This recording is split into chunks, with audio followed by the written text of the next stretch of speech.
Hello. Oh my god, do I have frame rates? I got frame rates. Oh my god, I'm actually a frame rated bitch right now. Hell yeah. Oh, this is so bright. Ugh. I really have to be that bright? Alright. Hello everybody. Hello for me. Oh my god, I might actually be able to actually do something today. Look at that. Yes, yesterday was pretty rough. I literally was trying to play the Dark Souls card game, and it was like, nope, sorry, not for you, not for you. Yes. Well, today. Actually, let's edit this. Today, we are going to be playing one of my favorite card games.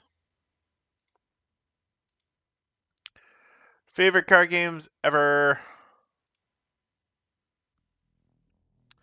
I played a bit of it already last week, but today I'm going to be starting something a little special.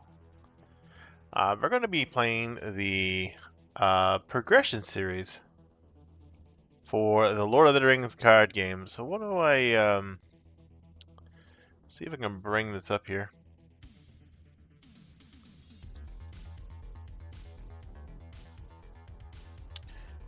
And actually, I've got some other music I can put on. I'll put that on first.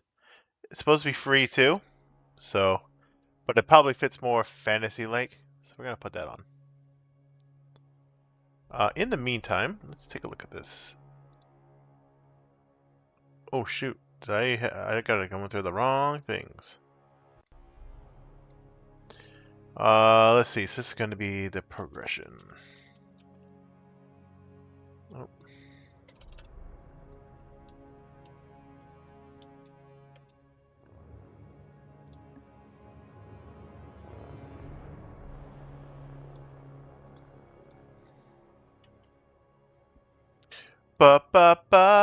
It's card games, everyone. Just excited about playing some card games today, this morning. I've been applying hardcore for work too, so I don't know how long I can do this for. I am going to be doing this on evening stuff too if I need to.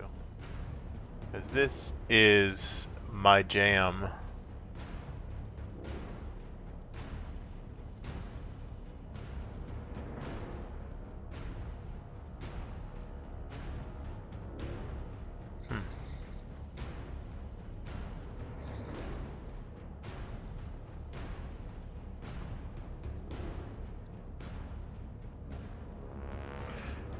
Alright, so what does this entail? So, you can take a look here.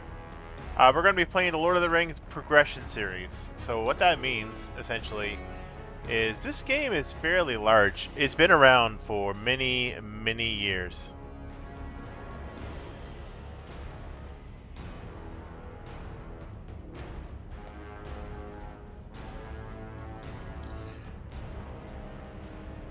And it's got a quite a big following. Now I know nobody who follows me probably heard about it, but it does have a big following in like the tabletop communities when it comes to card games, especially. Probably not so much for people who are like in competitive card games, because I mean this is like a cooperative card game. But anyways, so what is it? I did go over the last time how to play. I'll be doing a little bit more here today again, because we're going to be playing through the same quest as I did last time. But essentially, the progression series is we will be starting playing with what's called a core set. So when you purchase this game, let's see here. See if I can bring this up here.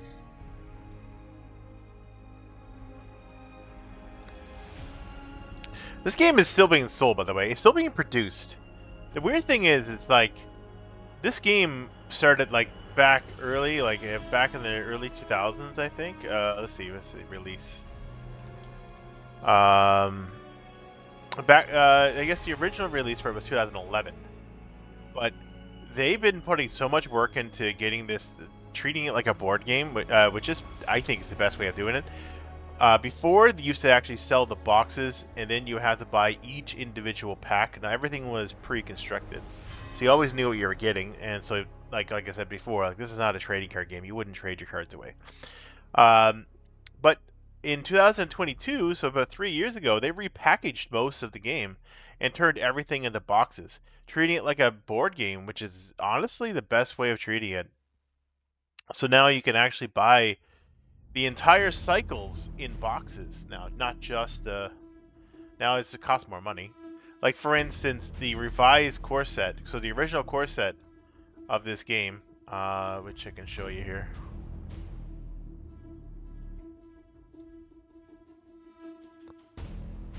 I don't know if it's got anything here. Okay, yeah. Well, I guess I'll.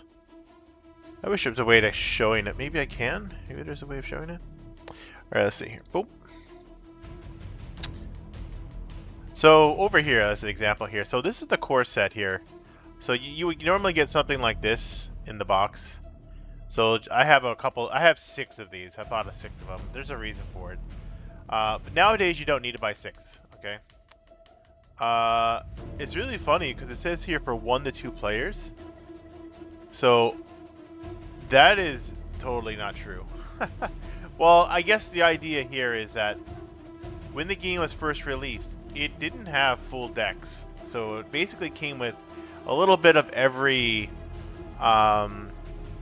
sphere. So in this game here, there are 4 spheres.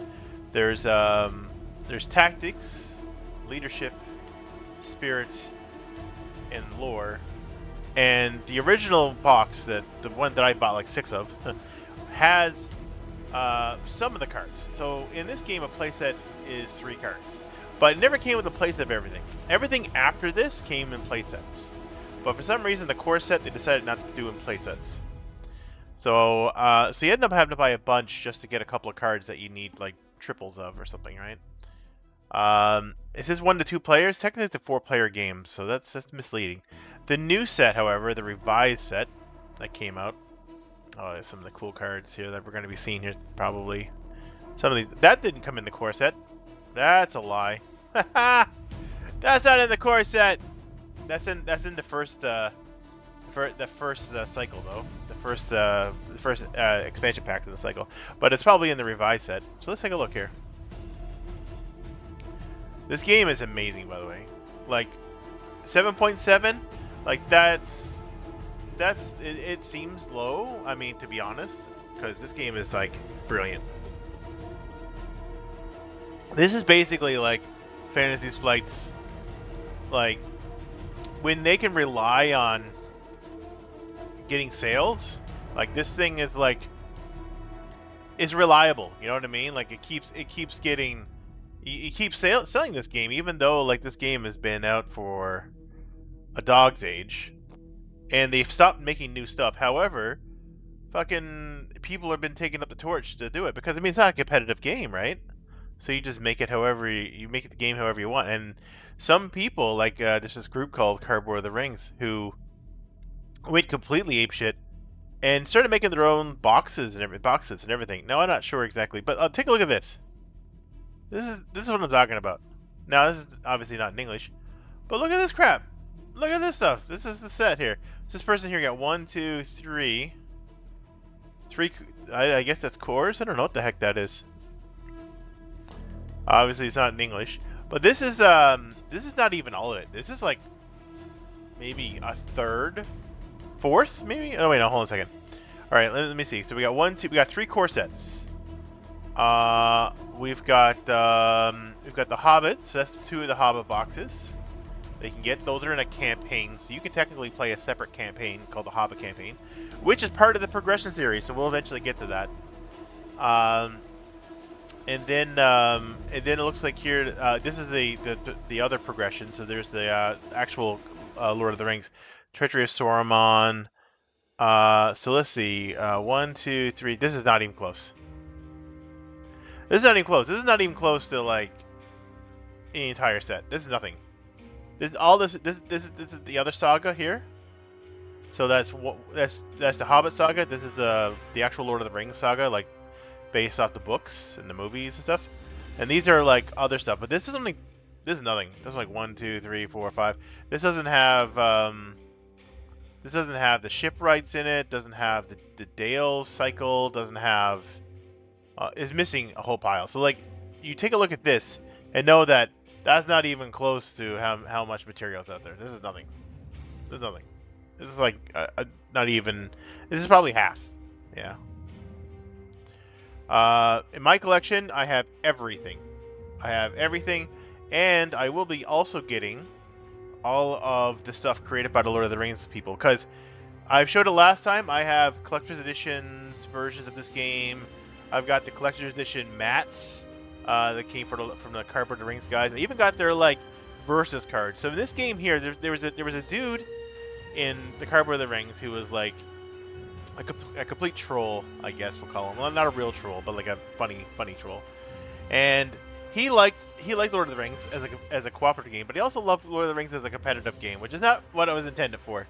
So he made some extra cards for the game, which allowed the people to kind of compete for points while they're playing. Now the points don't mean anything, but you know, it's like bragging rights, you know? It's really funny. Anyways. So this is nothing. So this is kind of like how this person got things organized. By the way, that's not even close to like at all. So this guy's who put all this stuff up here. This must have been old. Like this is none of this is remotely. This is really cool. I really like how they designed this, but I did it differently. I ended up putting everything in individual sets. I did realize though during the Dale cycle, which is the second last cycle before it ends, they ended up using stuff from the core set, so like it doesn't exactly work out the way I wanted it to, but this is a really good setup. It's just that you would have to have another box like this, but that's really cool. Wow. Yeah, Lord of the Rings. Okay, so that's I don't know why it's binders. I guess I don't know what this guy's doing. This game is available also on Tabletop Simulator, but I'll be playing this in person on my desk because that's how I like playing my card games. I like the physicals. I like the physical aspects. This is some gameplay here that's going on. Holy crap! What's going on here? This guy's got quite a party here. Must be playing against some kind of easy quest, even though it's playing dwarves. Playing dwarves, and the other person is playing what? Sylvans or something? What is that? Can't tell. The heck is that? Two cost. Is it Gondor? I guess he's playing Gondor. I don't know. My God, though, I hope that's his hand and not his card. Like this is a crazy amount of allies. Like holy shit, you got crams in here. Maybe he's just showing off his hand or something, because like this seems to be a bit crazy. Because that cram is not attached to anything or not being used in anything. Anyways, but yeah, interesting.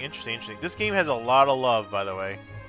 I will say that if you want to find a game with a wicked community, like an awesome community, and a co-op game that you can play with your friends, get the revised version of this. So the revised version of the Lord of the Rings. I don't know if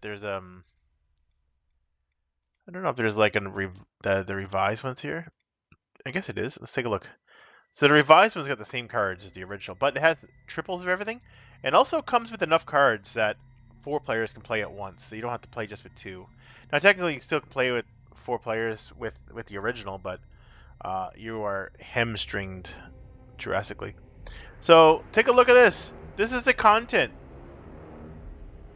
So when I told you that I have all of it, you can imagine I got everything in a binder. So I got 2 giant binder fulls of this stuff. Plus I got boxes of all the different quests.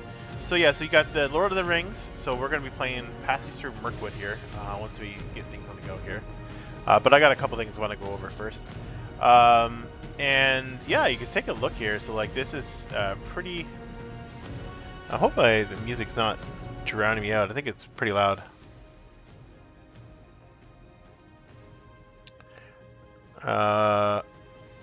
Alright, anyways. So you can take a look here. So this is the cycles, right? So you got the core. So what happens is there'll be a box cycle. So this is how it used to be, I should say. There's a box cycle, and then each box cycle will have 6 packs or six I guess individual adventure packs that go on there. So we're gonna be playing it in this order. So as you can see here, literally, this is how we're gonna be playing this. This is what we're following here. So the progression series is I will play the game as though I was playing it in 2011. What does that mean? Well, that means that I'm only going to have cards for the heroes that are available in 2011, like when this was released. And I'll be playing the quests as though it were like playing it back then. So that's like a limited card pool. I can't play with all the advanced cards that came out later.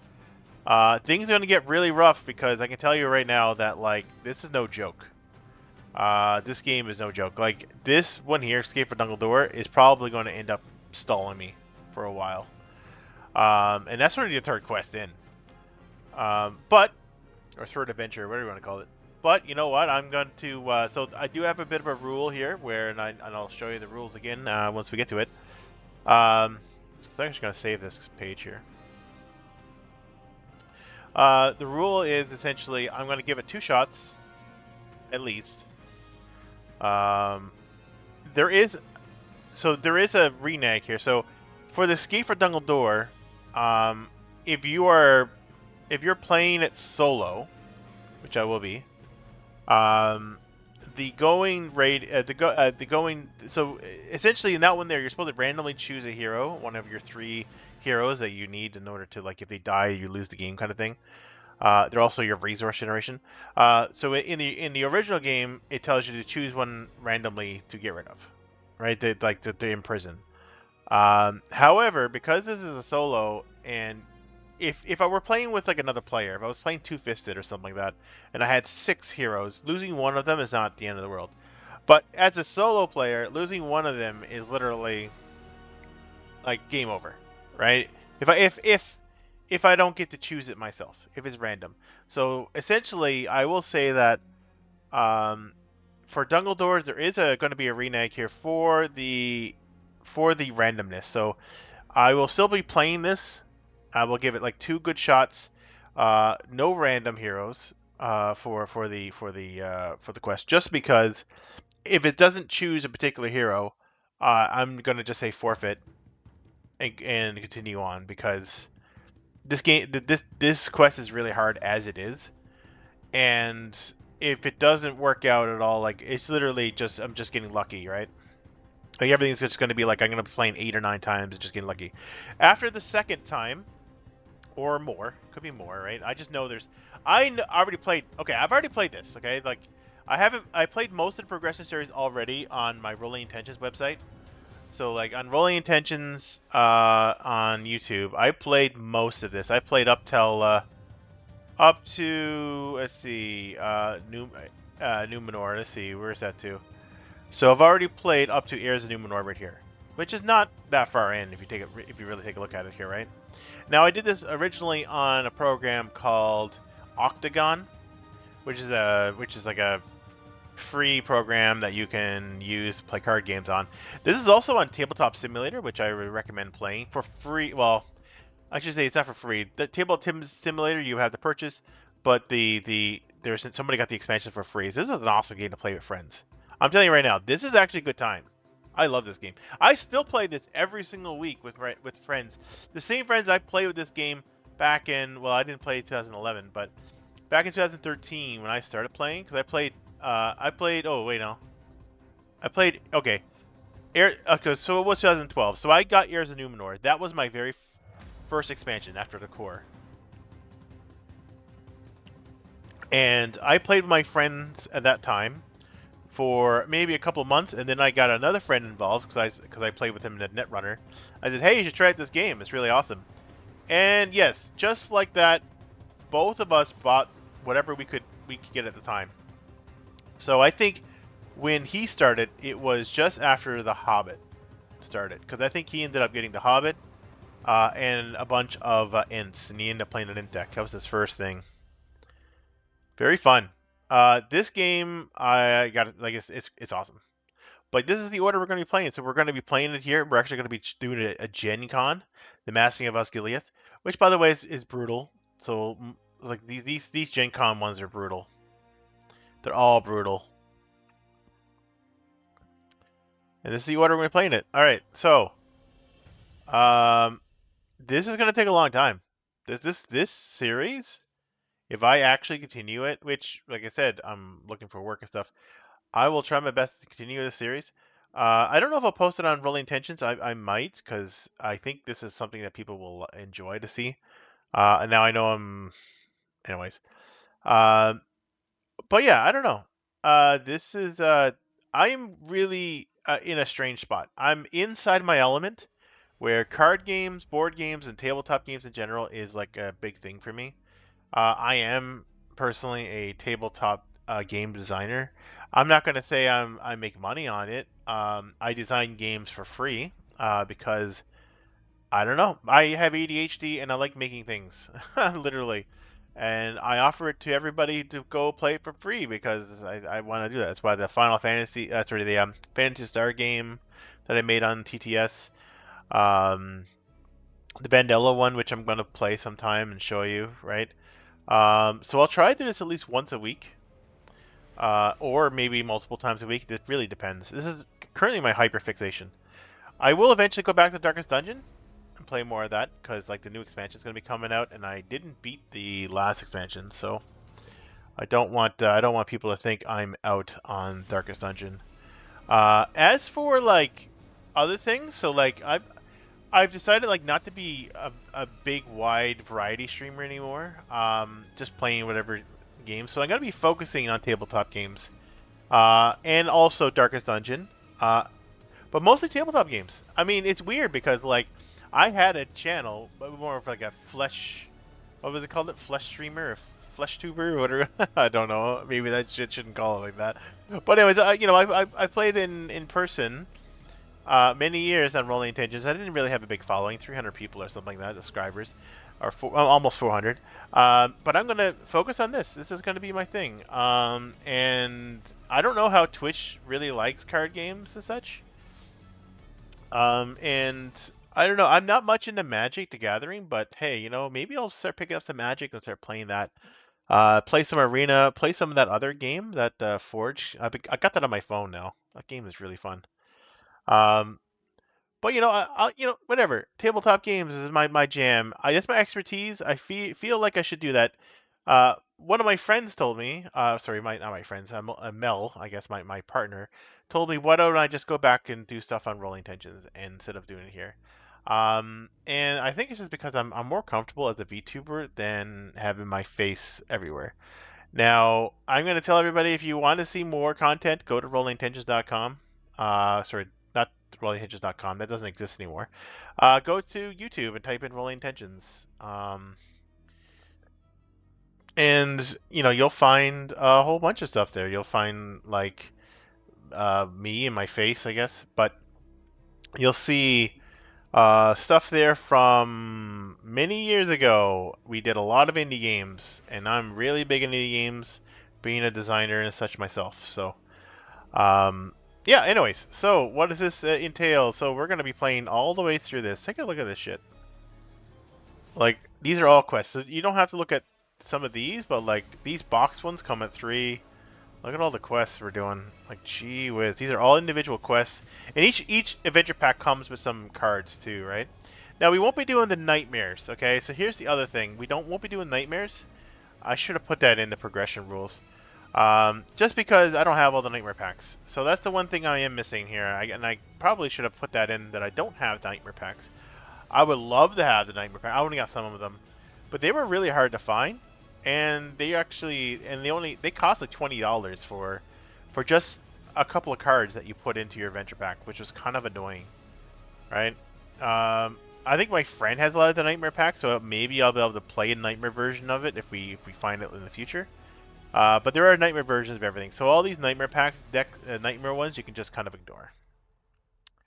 But I do have all the print on demand. Like I have all the print on demand ones, like the Stone of Eldritch, all that. Even got some other ones that were never released by Fantasy Flight, but released by individuals. And also got a new ones coming too for.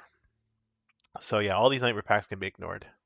These are just nightmare packs from the previous, like the older stuff. People are, the nightmare decks sound like it should make it harder.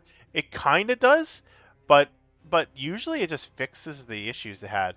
Some of these adventures in if you play 4 player, which is usually what I do, like there's usually 4 of us that play every second choose Monday. I guess it is now. Yeah, every second Monday. We still play that every second Monday, ever since like 2000 and whatever. So it's years and years, like 10 years of playing this game, or more.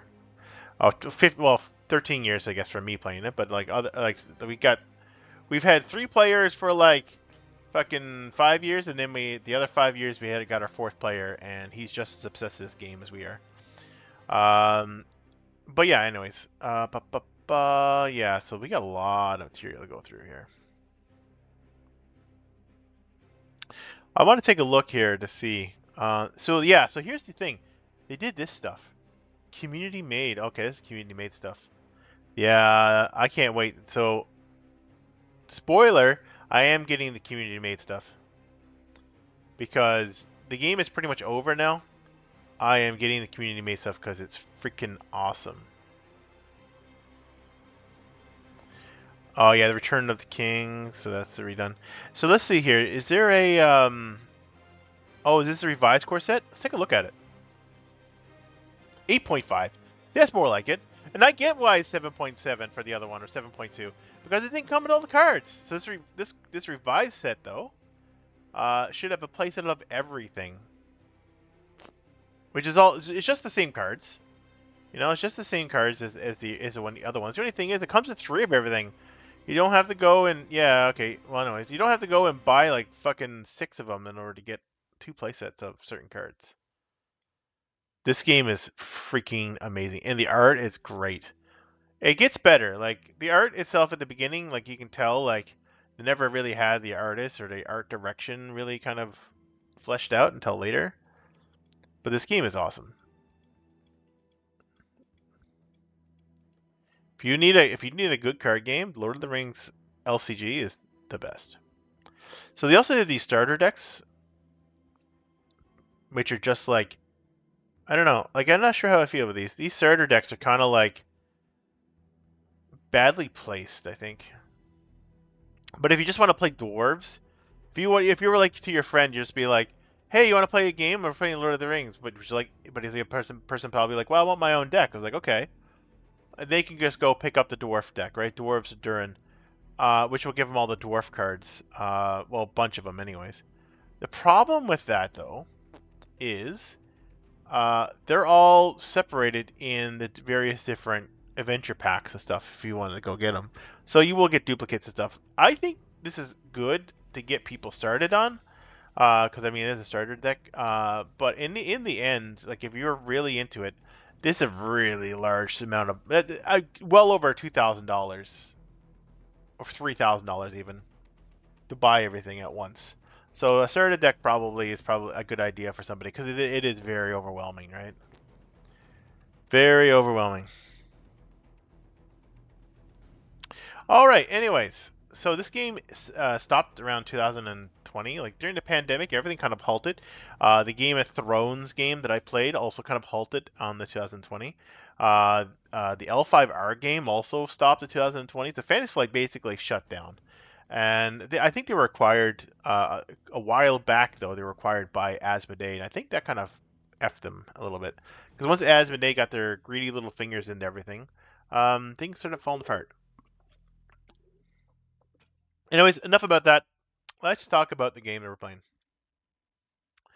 So I have 2 decks made here that we're going to be playing the core set with. One I just call it Core Fun, whatever. This is like actually an old deck that I made a while ago.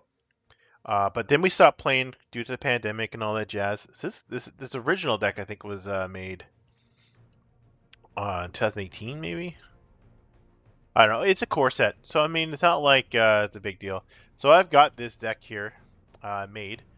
Uh, so if you are new to Lord of the Rings, this might be an idea. I'll show you the deck I have, and I'll probably I don't have the other deck in this, but this is the main deck. This is probably my strongest core set deck. And I'll go over it a little bit. Why I chose the cards, why I did this. So first of all, you can make this with the revised core set because it gives you all the card base. You won't be able to make this if you just bought if you bought like a normal core set, which is what I did for probably because when I bought 6 of them, I bought 2 because that's usually all I could afford at the time up front. Um, and then I got the other 4 from Facebook. Facebook Marketplace.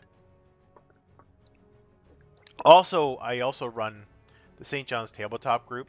So if you are in Newfoundland and you want to check it out on Facebook, I run the group. We have about 2.2k members, which is just for um, tabletop gaming for the general public. So I mean, don't join it if you're not from Newfoundland. It's not gonna help you at all. But I ended up buying 4 core sets eventually over time through that, through the last 10 years, which is how it got to 6. Why do I have 6? Because I wanted the cards.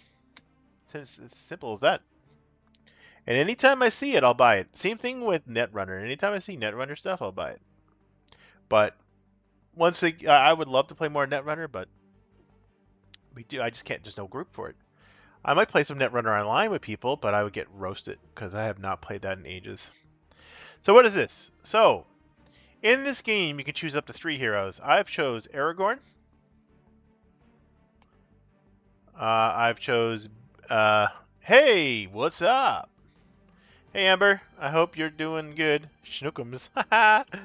Adorable. How are you, Amber?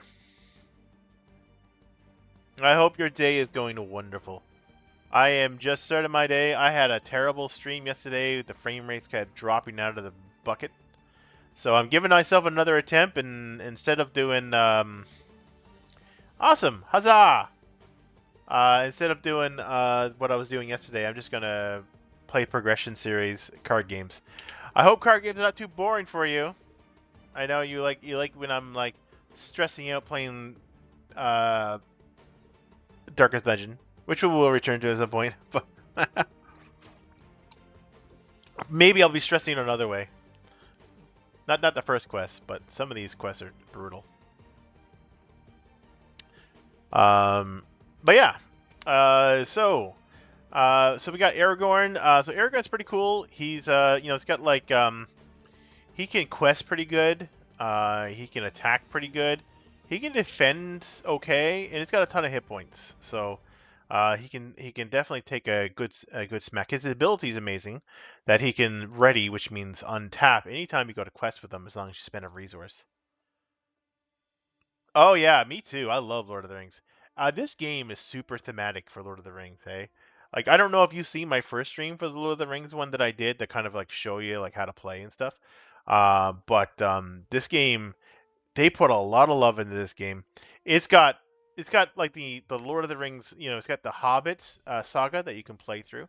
It's got the Lord of the Rings progression. So basically, the actual Lord of the Rings saga, like the movies, the books and stuff.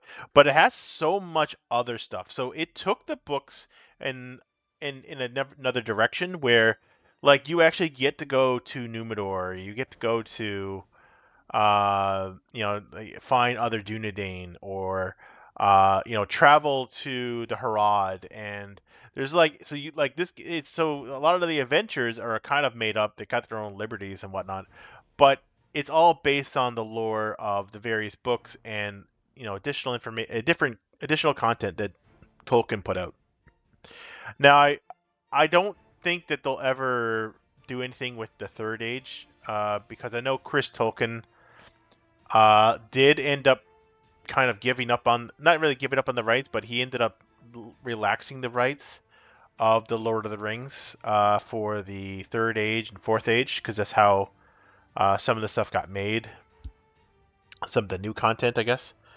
Uh, but I don't think we'll ever see anything from the first stage, unfortunately.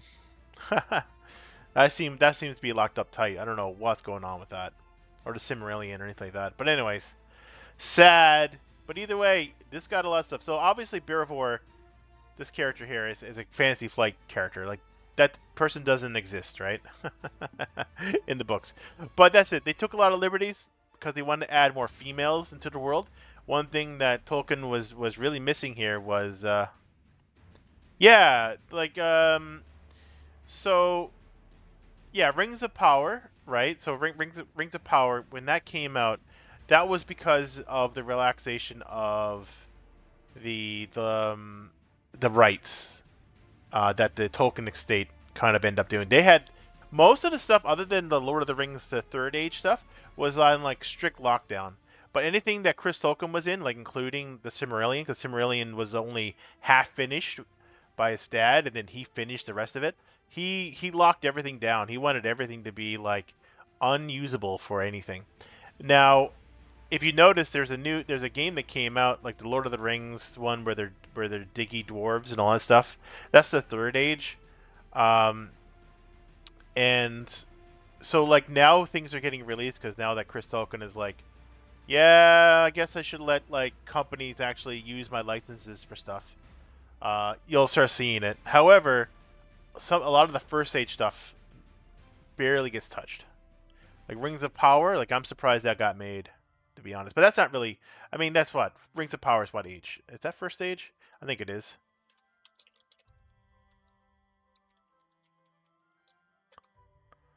So that would have been. Let's see, Rings of Power. Ba, ba, ba, ba.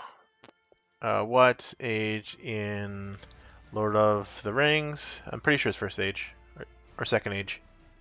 Second age, yeah, second age. Yeah, so second age stuff was also made by Chris, right?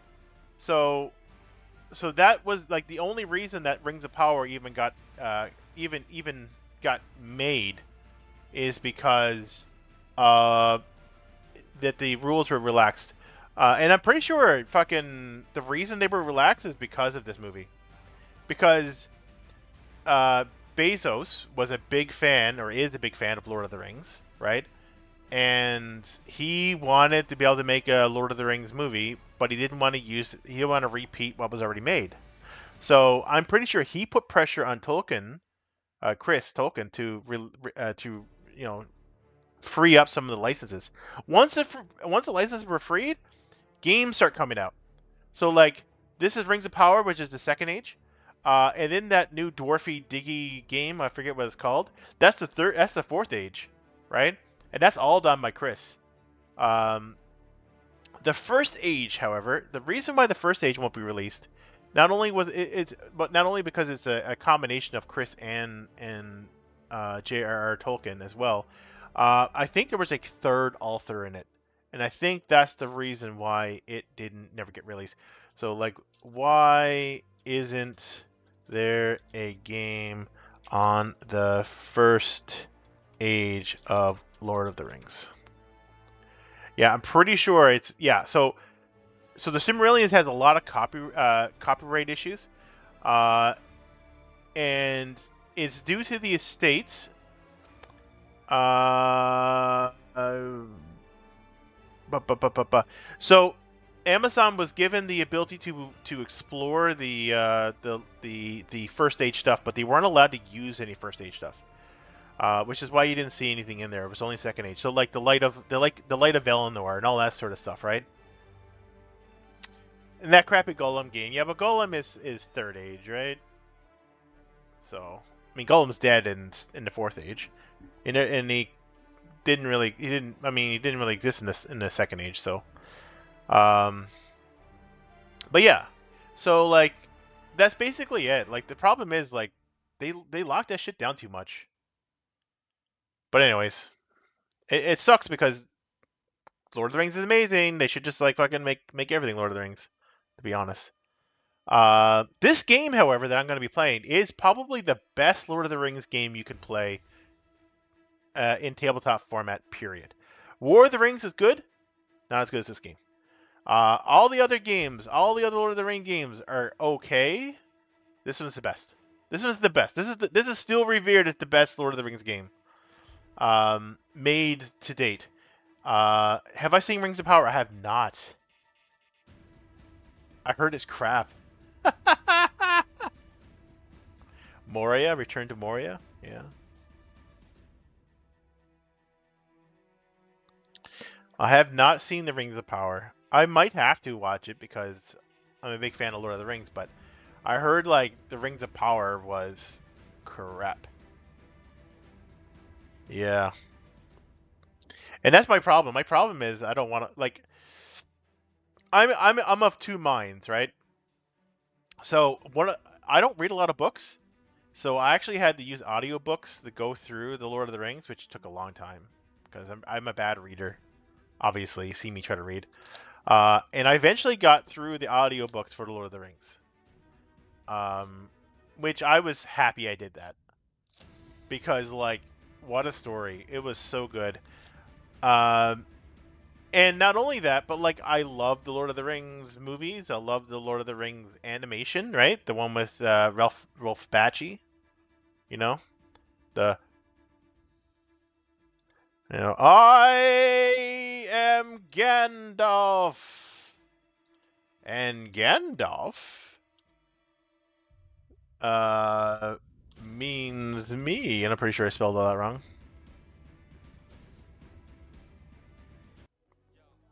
Okay. After this commercial,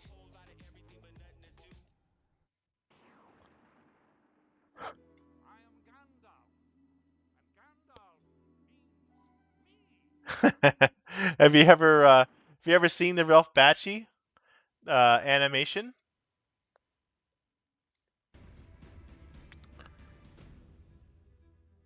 Some people swear that's the one that people think that's the best one. I think it's good if you're a fan of Lord of the Rings. Very bad. You have not seen it? Okay, well it's 1976 or something like that. Uh, so this guy Ralph Bakshi, he was a pretty controversial topic back in the 70s. He made some pretty sus stuff like Cool World, Wizards, and Fritz the Cat. So he's known to be kind of like if you don't know what any of that is, look it up. Oh, you look it up on a device that isn't your work computer.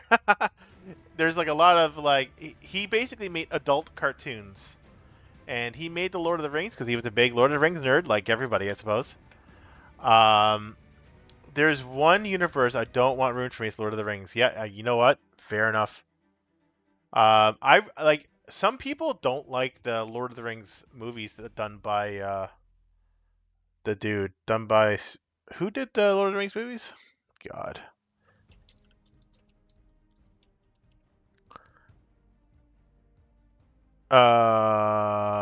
Movies who made?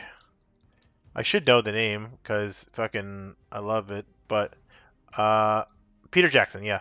So some people don't like the Peter Jackson films. I love the Peter Jackson films. I just rewatched it. Not yeah, Peter Jackson. Yeah, it was Peter Jackson. I watched all the Lord of the Rings films only recently, from beginning to end. Hello, hello, Meg. I hope you're doing well. I hope you're having a glorious day. We're gonna be Lord of Ringing it soon. Soon, soon, soon. I'm just talking about Lord of the Rings because I'm having my little stuff here. Even the Hobbit ones, I did too. I enjoyed it. Some people don't. Some people would rather watch the Ralph Bakshi one. The Ralph Bakshi one's only like an hour and a half long, and it only does like the first half of the books. But people swear to that one. However, I watched the Ralph Bakshi one recently, like a couple of days ago. Um, and I thought to myself, I understand what's happening, but if I never knew Lord of the Rings and this is my first time watching it, I would have no fucking idea what's happening. Right? Like Ralph Bakshi, Lord of the Rings.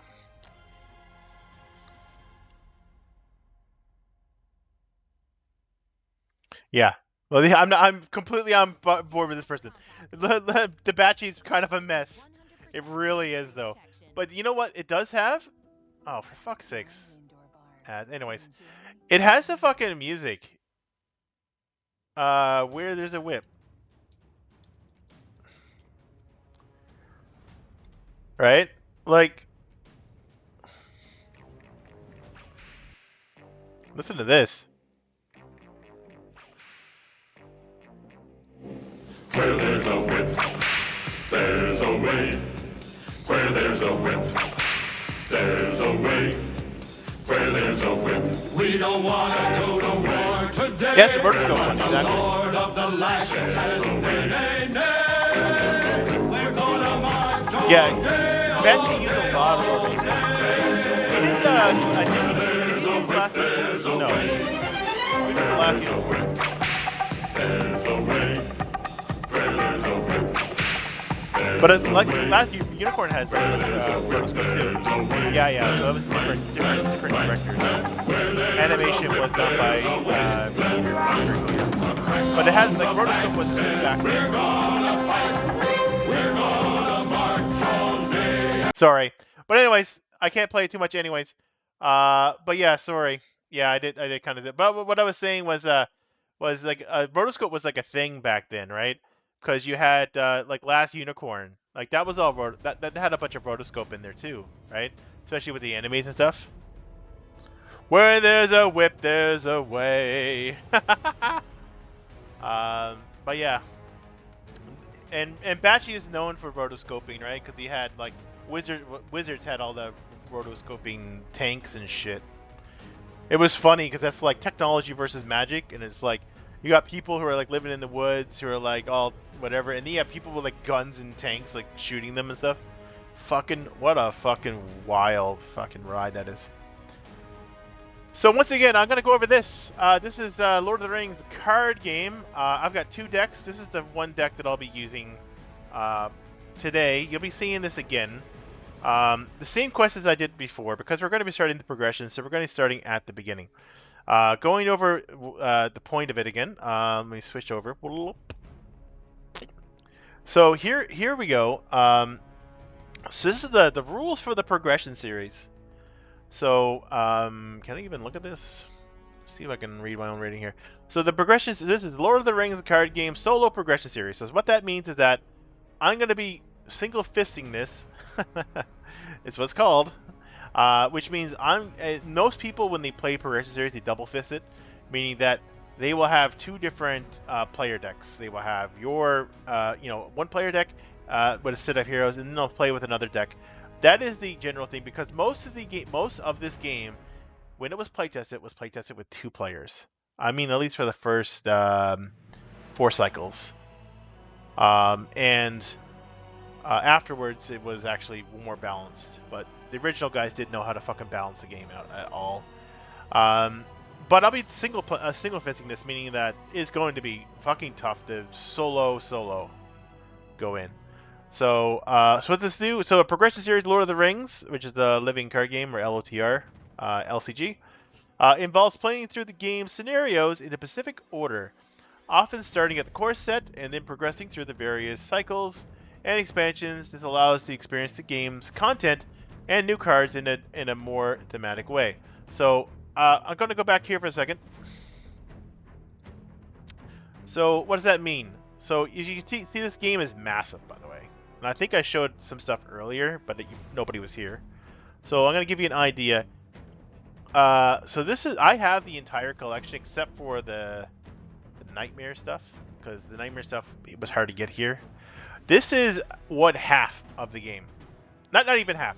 This is probably 2/5 of the game. Yeah, 2/5 of the game. This is all written in Spanish or something. I can't really tell, but or Italian or something. I don't know. But this is not. This is only one. So I have the 2/5 of the game. Yeah. So this is not even the full game. Like it's missing all the new shit. Yeah, and I have all of it. Yeah. So So this game will, if I do the progression series, this will take me a couple of years to play through. But you know what? Fuck it. I love this game. I'm willing to do it. I've already started doing a progression series back in like 2000. And do you have a full room of this stuff? So the thing is, I should be keeping the boxes. I don't keep the boxes. So I usually, I have everything in binders. So all of my stuff, except for the, so what happens is I get all of my player cards in binders. So I've got these massive binders that have all of the cards in it. And then all the quests are all in individual boxes, all labeled for the particular cycles. So, and I have fucking a ton of those. So, yeah, I don't keep the packaging. I should, though, because, like, of course I should, right? Because, I mean, that's a collector's thing. But I just love playing the game so much. But yeah, I do have a lot. So, it's funny because when I started playing this, I only bought one core set, and I think I bought Heirs of Numenor, which just came out, which I'll show you in a second where that falls to. And I started playing with one of my friends who also had a core set and a couple packs or whatever. And I was like, cool, this game is really cool. I want to play it. Anyways, like my brain, I go all in on everything. You should see my Final Fantasy card game collection. It is. I started off playing that because of my friends. And they were like, oh, you should play this game. It's pretty cool. I said, well, I'm only going to buy a starter set, and I'll play with you guys. Now my collection is twice the size as all like theirs in total. So because I'm insane. But anyways, I also had a really good job with good money. So hopefully I go back to that job soon and I can start buying shit again. Anyways, so I have yes all of this plus a lot more. This is nothing. This is like whatever. I have just way more. This is 3 core sets. I mean, that's just taking up space. I have 6 core sets. Yeah, I know. That is so true. I only. That being said, though, I only bought the starter set of Yu-Gi-Oh! And stopped because I don't like Yu-Gi-Oh! Only bought the starter set of Flesh and Blood, and I didn't buy anymore. And I only bought the starter set of what other game was it? Fuck, I don't know. There's another game that I only bought the starter set. Games that I've collected, the card games that I collected lots of. The Final Fantasy card game, I have way too much. I'm trying to sell it now at this point because I don't even play it anymore. The Game of Thrones card game, I have the entire set of the Game of Thrones first edition. I also have the entire set of the Game of Thrones second edition, which is like fucking a ton. I also have most of the L5R card game. I have all of the Netrunner card game. So,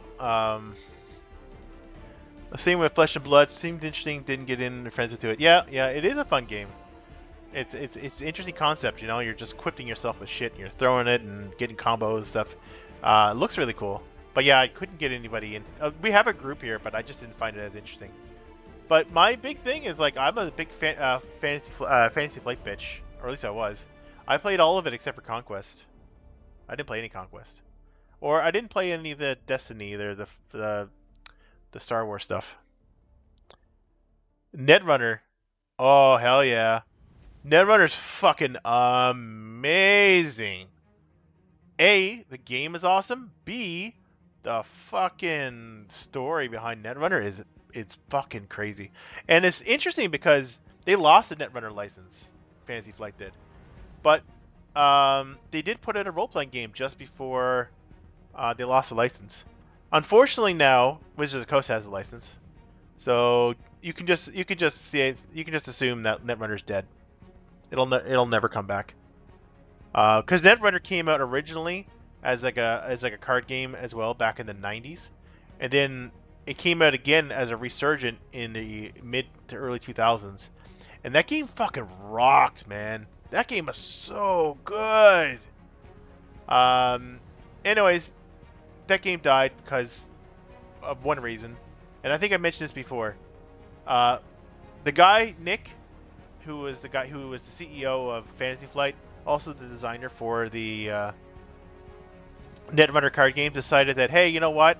I'm going to pass the torch to somebody. So who does he pass the torch to? A fucking Magic the Gathering fucking game dev. No shit. The guy was like, I'm gonna give this person my treasured thing to some fucking Magic the Gathering guy who ruined the fucking game. He put like a new restriction list in that everybody hated, and then he started like completely fucking with the card pool with the new cards, given like super duper power creep, which the game is a living card game. Power creep is not supposed to exist in a living card game. Somewhat, right? There'll be some power creep, but every card has to have a use in a living card game. If a card doesn't have a use or becomes useless because of another card, then the fucking game is broken. And that's exactly what it did. He basically took all the cards from the beginning of the game and then just made more powerful versions of it, being like, well, Magic does this, Magic does power creep, and puts more text on cards. And that basically ruined the game. It got to the point where players would come up to tournaments playing decks that allowed your opponent to win. They were called positive PPE decks, positive play experiences, PPE decks. So you would like literally sit down against this person, and if they're playing Jinteki, you're like, oh, I guess I'm going to win because Jinteki has the ability for the players to basically search the corporation decks for agendas, which is how you win. And they just play all the cards that allow their opponent to basically win the game, and they did that in a protest. They wanted somebody else to take control, and Fantasy Flight was like, no, we got our guy, and he was being such a cock about it too. He was like, well, I'm from Magic the Gathering. I know exactly how to fucking make card games. I've been doing it for years and stuff. It's like, well, if you did it, why don't you stay at fucking Wizard of the Coast and stop ruining other people's card games? Anyways, sorry, I'm very angry. The game is really good, and then it went to shit because of some idiot. Like, he literally had a card that if you played it, you just win the game. Like, I'm just so angry at that. Like, there's no strategy to just going, boom, the runner's hand discards 10 cards, and you're just like, well, I guess that's game over then. There's nothing you can do.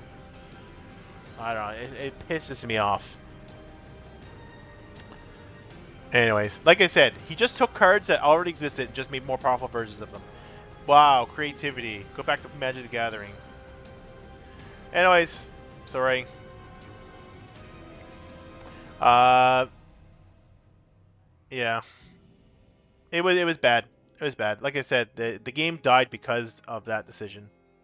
Well, and then they sold off the license afterwards. So, anyways, I don't want to keep ranting here. I actually want to play some games. So it's 11. I've been at this for what, an hour and a half or something?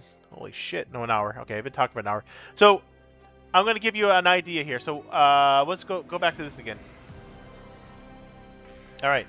So this is progression series. It has a point to it. So I tried to do this progression series a number of years ago on my Rolling Intentions website. So if you go to YouTube, type in Rolling Intentions, I have material there from 2012 to semi-current. That was when I was more of a flesh streamer, not really streamer, but like, you know, flesh tuber or whatever you want to call it. And I don't really want to do that anymore. So I want to keep. I like my little avatar. I like my big mousy. That's who I am. So, I'm gonna do the same thing pretty much, probably. Which is stupid because I did kind of have a following over there. But you know what? Fuck it. I'll have a following here too. Fuck it. I love you people. Yay! So, how's this gonna work? So, according to this.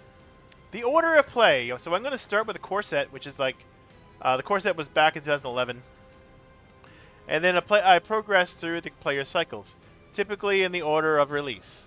So this might include some scenarios from the Shadow of Mirkwood, which is what I'm going to be playing.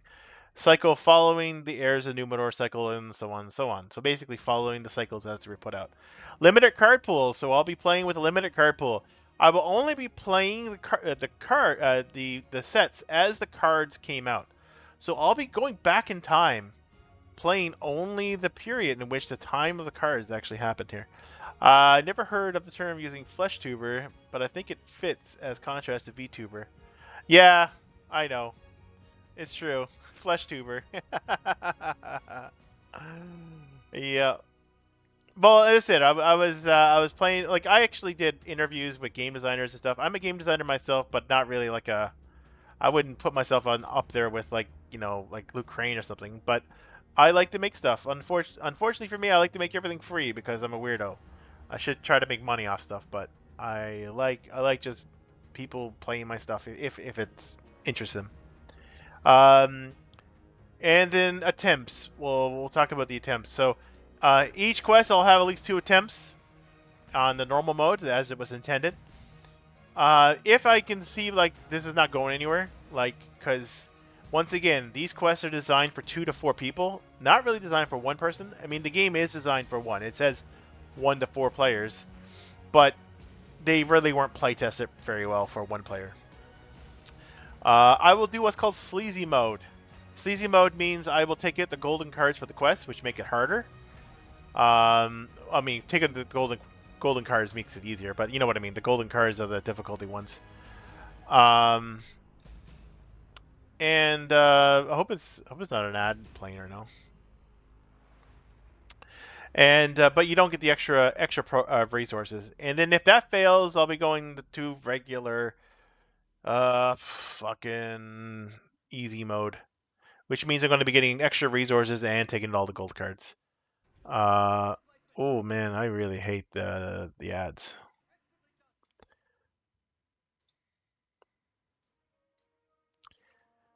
But anyways, I won't be skipping anything, so I'll be doing it in this order. So let's go back to this, and then we're going to start. So I'm going to be playing Lord of the Rings as though it were 2011, meaning that I won't have access to any of the cards that came out after April of 2011. Just going to have access to this. Nice. Very good. I guess you just want to get banned. Fine. Boom. Yeah, sorry about that. My bad. I'll go over that real quick again. Uh, oopsies. We'll get to that. That's not it. What am I doing?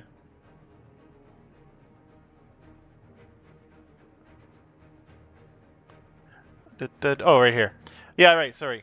What I was saying basically is that I'm going to be playing a progression series. This progression series, uh, among the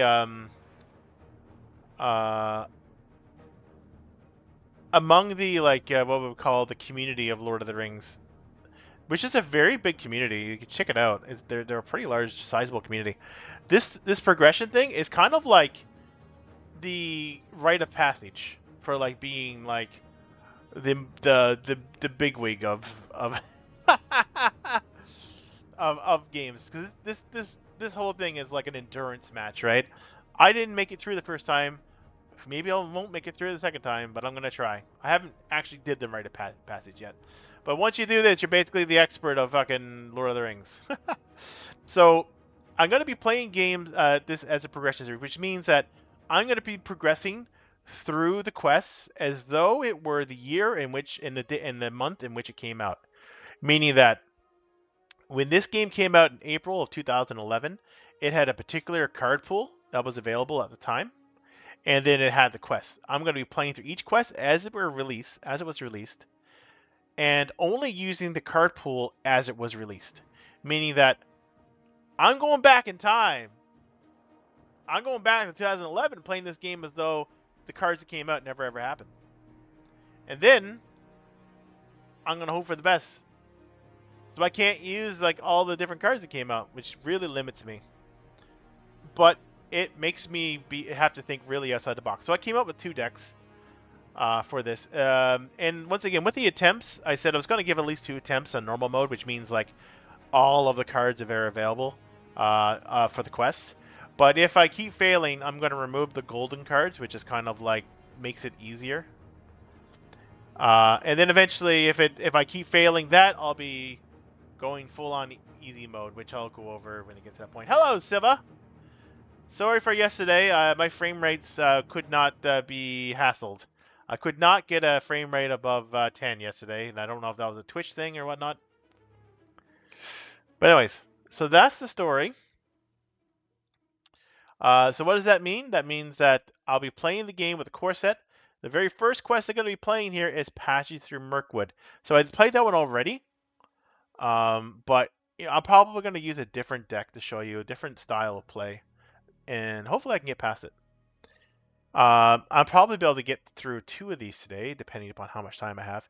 The Escape from Dumbledore is going to be a travesty. So even this quest, which is the third quest that was so that was in the first box, the third quest ever made, is still a bitch to play, even with the complete card pool. And once again, if you're wondering, an idea. Well, let's see if we can do the full collection of Lord of the Rings LCG. See if we can find an image for that.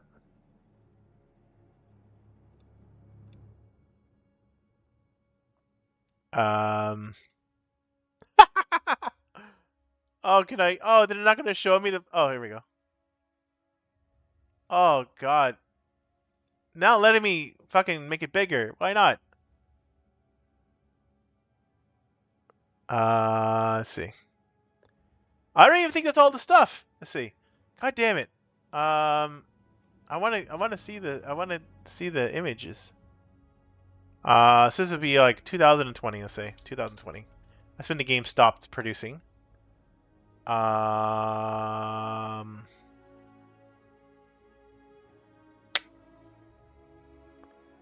don't think I'm gonna be able to find it. Like that's not even close.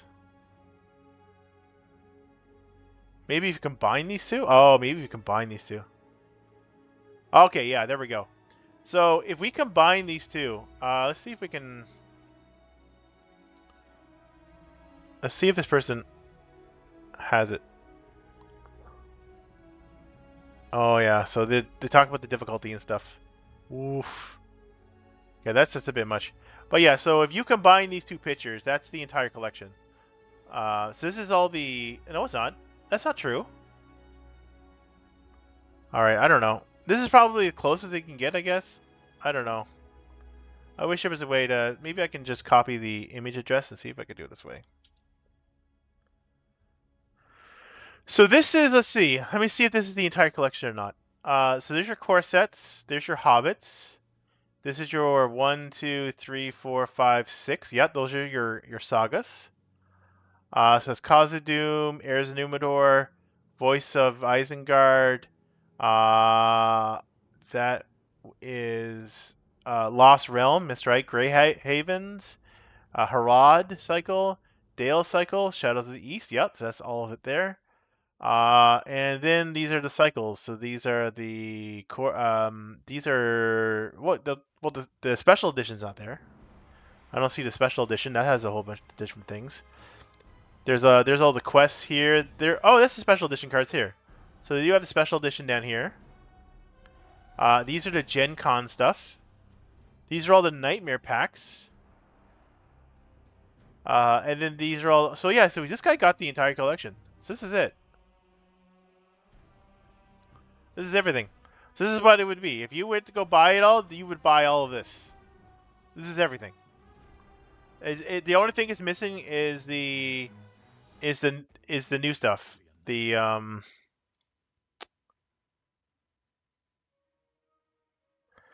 the only thing this is missing is just the new the Cardboard of the Rings guys stuff. Yeah, it's a lot. It's a lot. Yeah, I have everything. I have everything here, except for most of these Nightmare packs. I only got a few, and once again, they're not easy to get your hands on. People were selling those for over $20, which only has like probably 5 or 6 cards in some of these. So it was pretty terrible to sell those so expensive just to add a little flavor. Yeah, and all it does is it changes the way that the quests play slightly. Not always, they don't always make them hard because I know Nightmare makes it sound like it makes it hard, but a lot of the times it just fixes them up. Some of these quests you can lose in a 4-player game during setup. You literally set the game up and you lose because it just happens. um, which just means like the playtesting wasn't meant for 4 players. When these guys playtested this game, like for the first 3 cycles, like these 3 here, they really only played with 2 people. They didn't really playtest this for 4. Afterwards, from Voice of Isengard onwards, it seemed to be more balanced. But before that, oh my god. They're just assuming that nobody's going to play their game or something. Anyways, I'm going to be playing a different deck than this for the first one because I've already played this one when I was showing you how to play the game. So let's get to the tabletop. Hey, it's my mouse and keyboard. Wow, look at that. It's got some dust on it. Dusty keyboards. Gonna say, if it's one thing I love, it's fucking dust on my keyboard. Let's clean up this stuff a little bit here. Time for us to play Lord of the Rings. So we have Saruman, or is that Gandalf? It's supposed to be Saruman. Saruman, and we've got ourselves Grima Wormtongue. Even though that kind of looks like what's his name from like Gandalf? It looks like Magneto.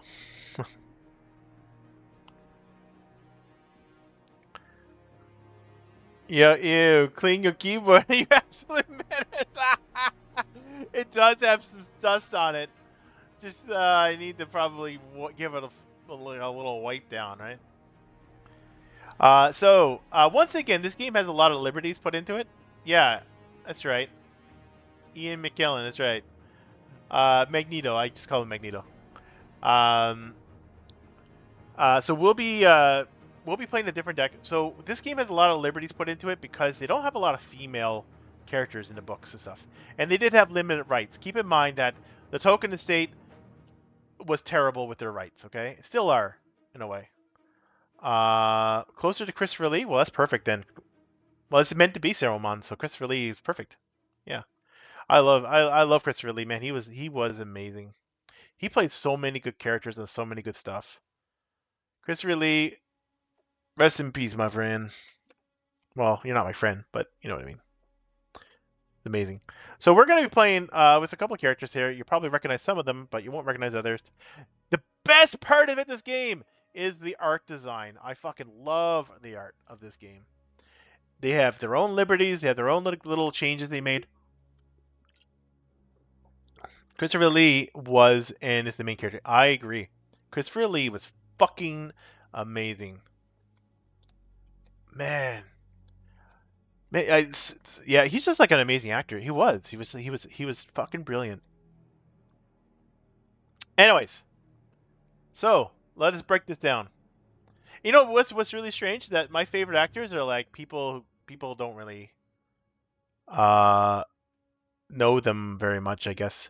One of my favorite actors is Japanese. His name is um I know his last name is like Fujiwa, but I think his first name, let's see here.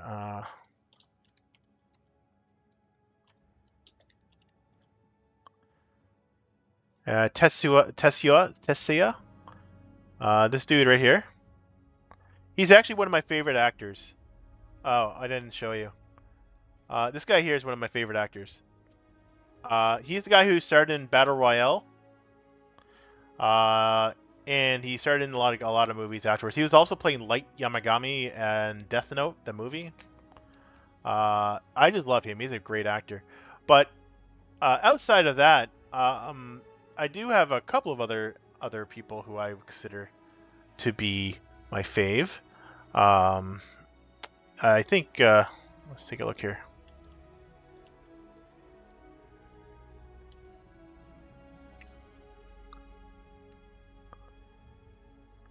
Another one of my favorite actors is Christopher Lambert. I think Christopher Lambert is way undervalued as an actor.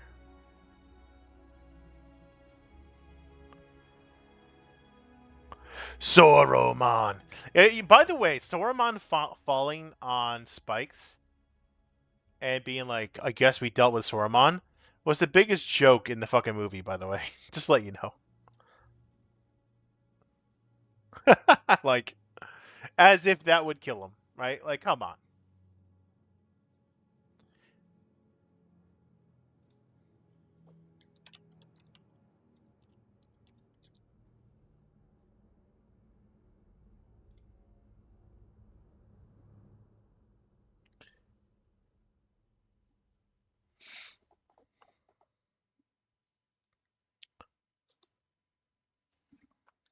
Like how like a Nestari doesn't die by falling on spikes. You know what I'm saying? I mean, the guy is basically a god or an angel, right? You can't die by falling on spikes. But anyways, plus he comes back, right? Oh, Count Dooku, yes, that's right. The Star Wars, that's right.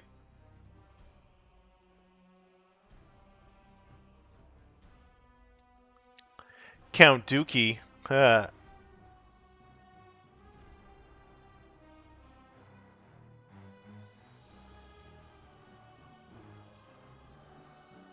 So yeah, I think I'm gonna go back to this. Let's start playing. Uh, so let's get some music on the go. We got some music on the go already, but let's take a look here at what we're gonna be playing here. 30 minutes of battle music. We're just gonna do exploration. Here we go. Cause what's anything if not exploration for Lord of the Rings, right? So today we're gonna be playing uh Journey to Mirkwood. So I better get that deck prepared. So Passage through Mirkwood.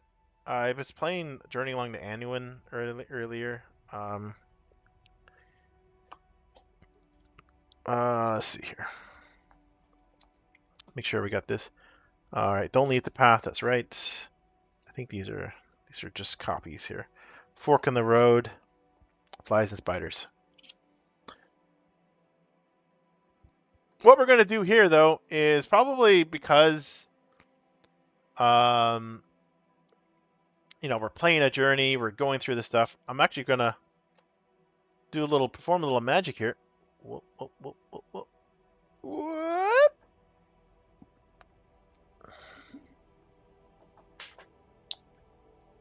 Because this gives you a good visual of Middle Earth, right? I mean, it's the map of Middle Earth. But essentially, we're here in Mirkwood Forest. So Mirkwood Forest is where I guess Thanuel is. Yeah, it's the map. It's also the collector's edition because fucking right, of course. I love this game. I have invested thousands of dollars in this game. Right. So I've got to build the deck. I've got to build the quest deck. So what I'm going to be playing against. So we'll have a little chat while we're doing so.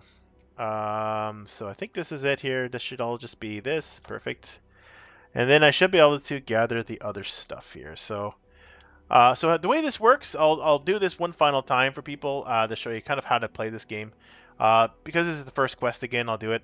I won't be doing this for every single playthrough. I'm not going to be like, this is how you play the game every single time, because fucking that'll be forever.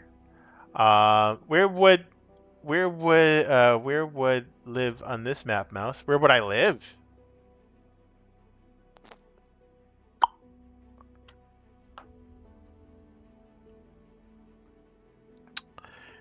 Well, I'll tell you who I enjoy the most, I suppose. Um, hmm.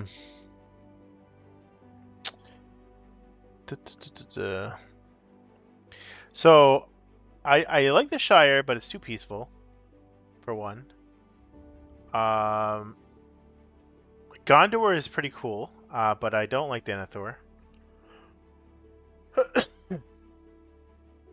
Rohan's probably the coolest place, because I think Theoden is probably the biggest kick-ass character. Hello, puppers! How are you today? The forests are pretty cool. Honestly, I'm gonna tell you, and this is gonna be. I would love to live around Numinous, so that would be in the Shire. But I would love to I would love to be in with the remnants of the Dunedain. I think the Dunedain are my favorite group of people.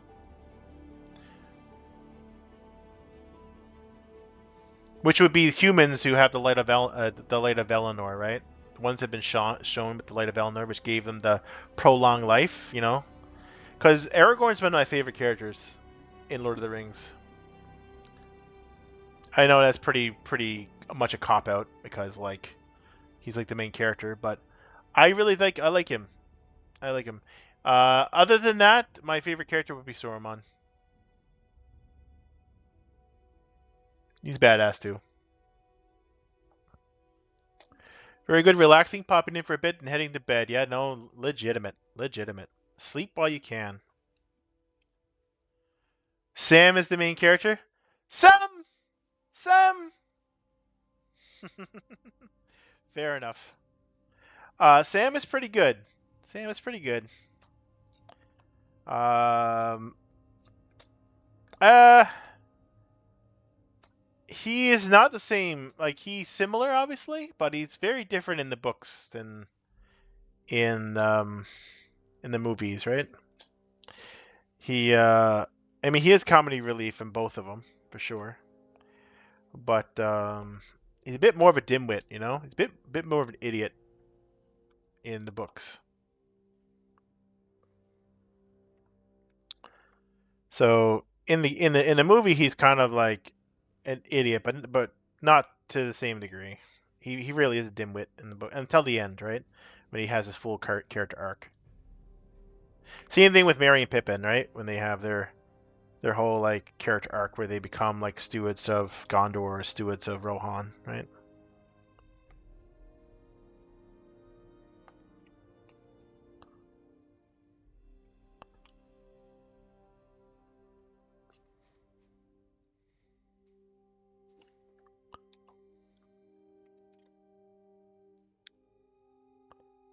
Oh yeah, of course he does. Yeah, he still does that. Yeah. He's like, I can't carry the ring, but I can carry you. Yeah, he still does that in the books. Sauron is cool. I have a Magic the Gathering deck with Sauron. Yes, I forgot they made a Lord of the Rings Magic the Gathering set. Nothing is sacred anymore. Keep it secret. Keep it safe. And Lord of the Rings wasn't safe from Magic the Gathering, unfortunately. Nothing was, and I don't care about Doctor Who, so that's fine that happened. But, jeez, is nothing sacred anymore? It's okay. It's good. I mean, honestly, it got probably people more into the Lord of the Rings lore, or it took a lot of people, it made them happy.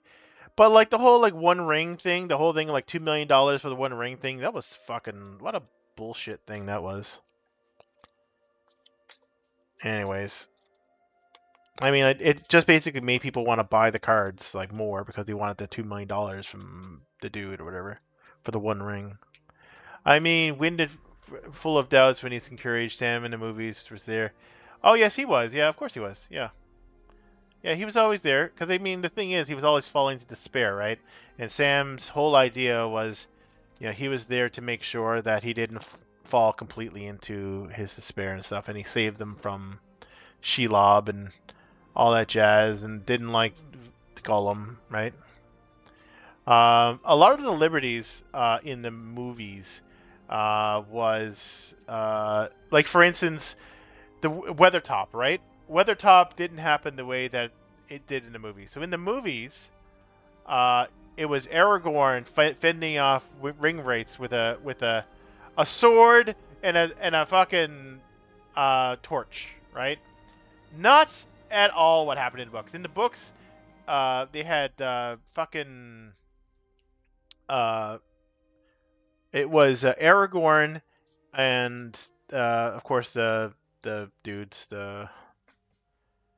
um, the hobbits and stuff, and as well it was Glorfindel was there, and they were running away, right, trying to run away from the ring wraiths because there's no way to stop them. But in the fucking movie, Aragorn goes around like, "What? I'm gonna get you!"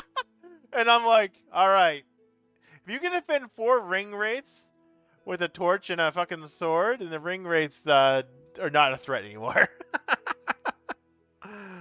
Right? And also everything with regards to Tom Bombadil was removed.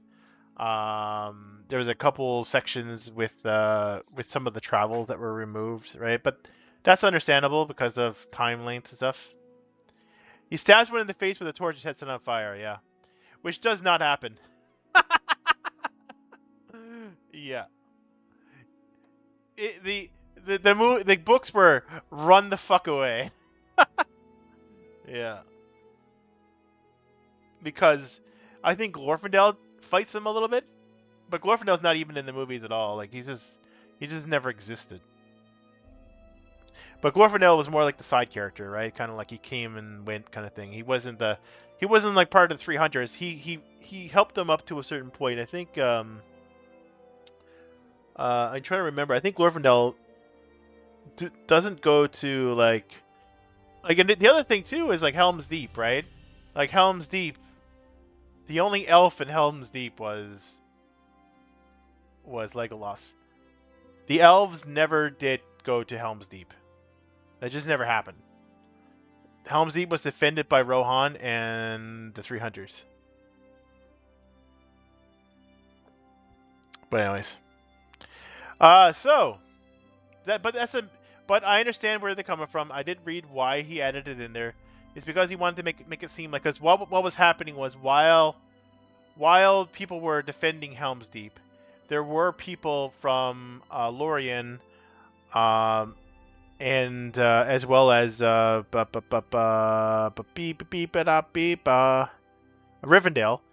There was fights taking place uh, where they were fighting against the shadow up there, right? So they wanted to show that the humans might have been fending themselves off, but also they were fighting in other areas as well. I'm currently reading the first book as part of the Frodo and Sam and Merry and Pippin farmer instead of chasing them offside. It was drastically different. Yeah, it was different, and as well as like they stay at someone's house as well. Like there's a lot of differences. Yeah, the farmer you're talking about, right? Yeah, like they stay there, right? They stay at the house for a while. Farmer Maggot, right?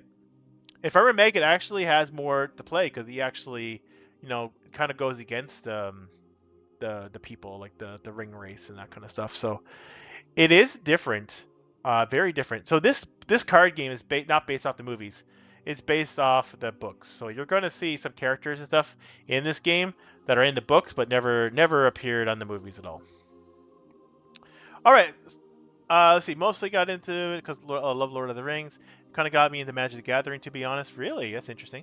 I got the collector's edition, and that was the four full card set of Mount Doom, which was Sam, Frodo, Gollum, and the One Ring. Put together in the scene, the volcano, with the diving for the ring, and the hobbits. Are you talking about Magic the Gathering when you say this, the whole thing? Put together the aspects of the volcano. That is a quest, by the way, in this game. The fire of mountain, the mountain of fire, sorry, which is the last of the Lord of the Rings cycle, like the saga cycle. So you do get the toss the coin or try to toss the ring into the fire, and Gollum is there to fuck you up the whole time. That's part of the Lord of the Rings card game as well. They're pretty thematic. All right, let's get to playing the game. Let me know if you want to add anything. I love talking about Lord of the Rings. We can do that while we're playing. All right, so what are we doing today? So we're going to be playing a different deck than last time, and I'll be showing you how to play as we go. So we're going to be playing with Eowyn. So Eowyn is a hero. So you get up to 3 heroes. So we got 3 heroes here. If these heroes die, you lose the game. If your threat hits 50, you lose the game. We'll go over all that. But Eowyn is a spirit hero. 9 threat, 4 willpower, 1 attack, 1 defense, 3 hit points. It's a unique hero, obviously. Noble Rohan. Action is discard a card from hand to give Eowyn +1 till the end of phase. This effect may be triggered by each player only once each round. So I'm only playing by myself. I can trigger it once, which can be helpful. We've got Glowin. That's it's Gimli's daddy. Gimli, son of Glowin. So Glowin is got 9 threat. He's got 2 willpower, 2 attack, 1 defense, 4 hit points. Glowin is a unique hero. Tactics. He's a leadership hero. Leadership's purple, and that little symbol in the corner there. Dwarf Noble. After his response is after he suffers damage, add 1 resource to his resource pool for each point of damage he suffered. So basically, resource in this game is how you cast stuff, kind of like mana, I guess. Trying to keep it easy for the Magic the Gathering people. So I see that there's a little ad, so maybe I'll wait a second.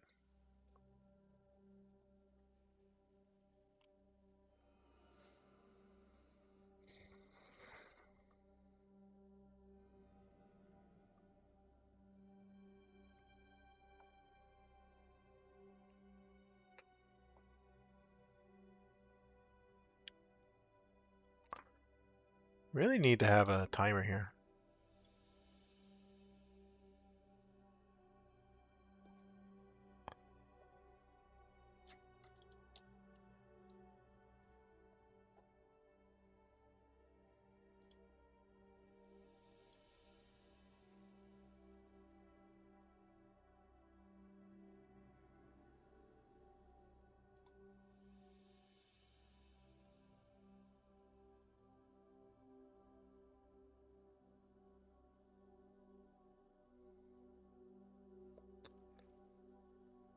Oh, is the ads done? I'm sorry. I don't want to. I don't want to talk over the ads, so I'm just going slow here to see. But yes, Glowin did have a bit of a role. I mean, he played more of a diplomatic role. It does not count as a mouse pad, no. It is a play mat, right? So it is a play mat. It's meant for card games, right? I have 2 of these, 2 of the maps. I got another one downstairs, but it's not the collector edition one. It's just a map. It's just a map of this. It's what I used before I got the collector's edition one. I got about 30 or 40 playmats, and 7 of them are Lord of the Rings related. 6 of them, sorry, 6 of them are Lord of the Rings related. So I have a lot of Lord of the Rings stuff, and I keep collecting stuff that's Lord of the Rings, especially playmats. But yeah, it is basically a mouse pad. Look, it's got like a thing on the bottom. It's got fabric on top. It's a playmat. If you play Magic the Gathering like that, you'll know playmats. You'll see them all the time. So Glowin, yes, he plays more of a diplomatic role in Rivendell, but really he doesn't play much of a role. Um, but yeah,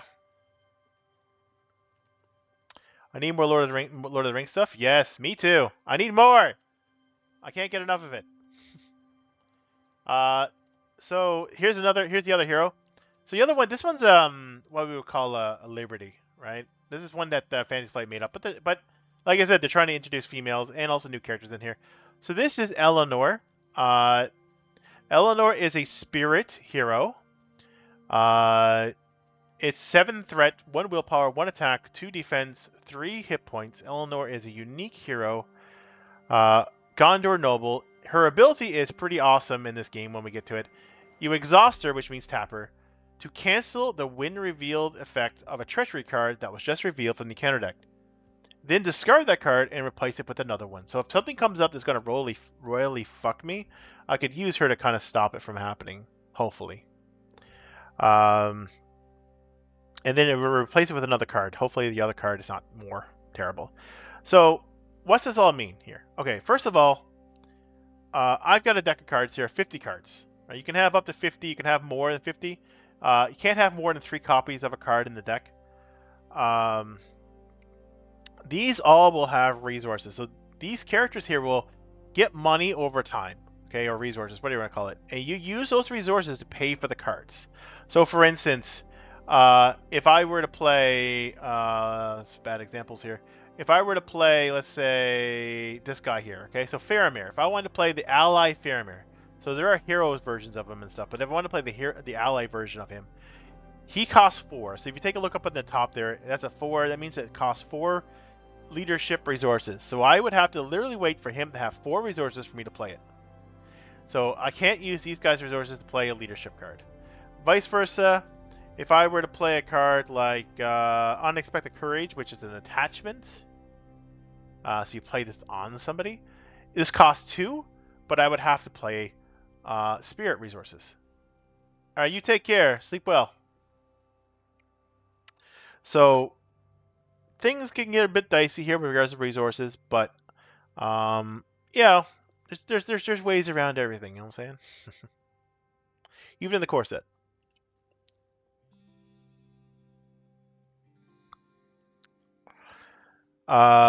So what does all these numbers mean? So the ones on top here, the 9, the 7, and the 9 here, that's your starting threat.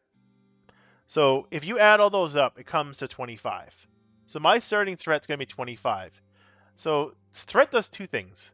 Threat, if my threat ever reaches 50, I lose the game. So I got to keep it low. Threat also has a indicator for when enemies engage you. So each enemy will have, and then this will be an example of an enemy here. So this enemy here has an encounter cost. So this is 25, or engagement cost, or engagement of 25. So that means if your threat is 25 or more, he's going to automatically engage you whether you want him to or not. He also provides 2 threat, 2 attack, 1 defense, 4 hit points. So willpower and threat basically go against each other. So we'll get to that when we start learning about questing. And of course, he has a special ability and stuff. These are treachery cards. These are the ones I was talking about. When these cards come up, they do like a really terrible thing usually, and Eleanor has the capabilities of canceling these to draw another card. And then you have locations. Locations are basically areas that are impeding your pass that you have to pass by, which causes more threat. So yeah, we're gonna go ahead and do a shuffle of this. And I'm not sure what the heck music this is now. It's supposed to be exploration music. I guess that's true. Why?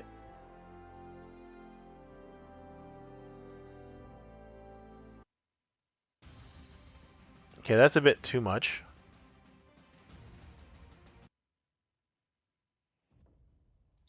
Yeah, hopeful music. There we go.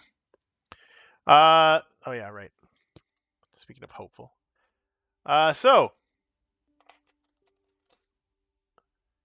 if you love Lord of the Rings, this is gonna bring you places. I don't know why it's always so. Does it not zoom in there? I don't know why it does that. This map one doesn't like it. Like does like to zoom in. It's very low. See, I don't know when it's very low or very high. All right, let me know if it gets too loud, okay?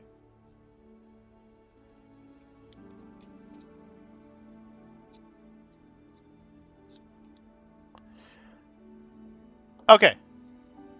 So I got a light over here. I'm gonna try to move it a little bit so it's not blinding the stream there on that side. Cause it's very. I don't know why it's so. I think it's focusing on the words of the map, and that's why all the cards look blurry. Could also because I did this, and I made it zoom in or something. I don't know. But okay, well that's actually good. Now it's not so blurry. Good. Yeah, stay there. So this is what we're going to be playing with. This is a different deck. Last deck I had played with these 3. So that's Aragorn, Theodred, and Beravor. Beravor is one of the Fantasy Flight characters. So,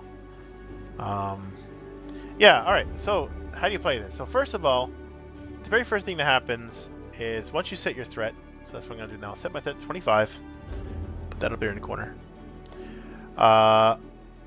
This is our quest. So we got to build the quest deck. So how do we build the quest deck? Well, you see these symbols here that tells you what symbols need to be inside the deck. So you can see here, this one has like the tree symbol. Oh, so this one has like the tree symbol on it. This one here has like the spider symbol. So why does some have silver circles and gold ones? So silver ones are like your basic cards that you're going to be using. The gold ones, if you want to make it easier, you remove the gold cards. So if I ever need to do a sleazy mode or an easy mode, we'll be removing the gold cards from the deck, which might end up happening in Dumbledore. I don't know. I fucking hate that one. It's a lot clearer. I'm glad. Yeah, it's good. So we're going to be playing this one again. If you've seen this already, unfortunately, I do have a different set of heroes, so maybe it'll keep that part fresh. But we'll see. We'll see how far we can get this. Starting progression series number 1, session 1.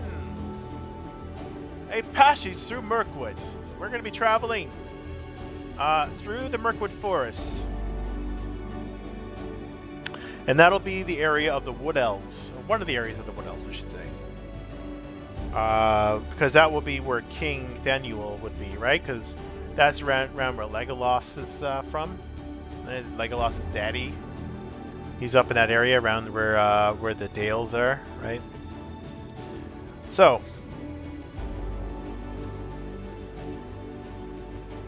you are traveling through Mirkwood Forest, carrying an urgent message from King Thranduil to Lady Galadriel of Lorne. I keep mispronouncing that. Liorn. As you move along the dark trail, the spiders gather around you. Setup. So this happens before you draw your cards or anything. Search the encounter deck for 1 copy of Forest Spider and 1 copy of Old Forest Road and add them to the staging area. The staging area is kind of like the things that are in your path, but you're not exactly engaged with them. They're just in your way. So that means I'm going to go through this. It's the encounter deck. So I'm going to grab a Forest Spider. It goes out here to the staging area.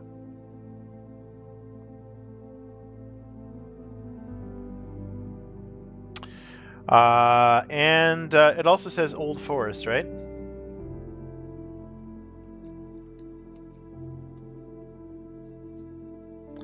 Old Forest Road. Okay. And that's the Old Forest Road. That's where we're traveling. Well, not quite.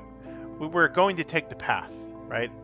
So we need to start learning the travel. So these are the obstacles in our way. Right now, currently, if I were to be saying, we have 3 threats in our staging area. So I'm going to go ahead and get you a quicker look at these cards. So Forest Spider. It is 25 engagement cost, 2 threat, 2 attack, 1 defense, 4 hit points. It is a creature spider, has a force ability of, after it engages a player, it gets +1 attack. So when it engages me, when I actually get into a fight with it, it gets a little bit stronger for the first attack. Well, until the end of the round. If it gets multiple attacks, then I guess it does get it for all of it. And then we also got Old Forest Road, which is somewhere we can travel to. So Old Forest Road is 1 threat, so that's how we got the 3. 3 quest points, so you'll see what quest points do later on. Response: after you travel to Old Forest Road, any player can choose and ready 1 character they control. So that just means ready means to untap. So that literally means I can do a bunch of stuff and then untap somebody if I travel there. So that's pretty cool. It's a good card in a way. Some of these old quests will give you some helpers.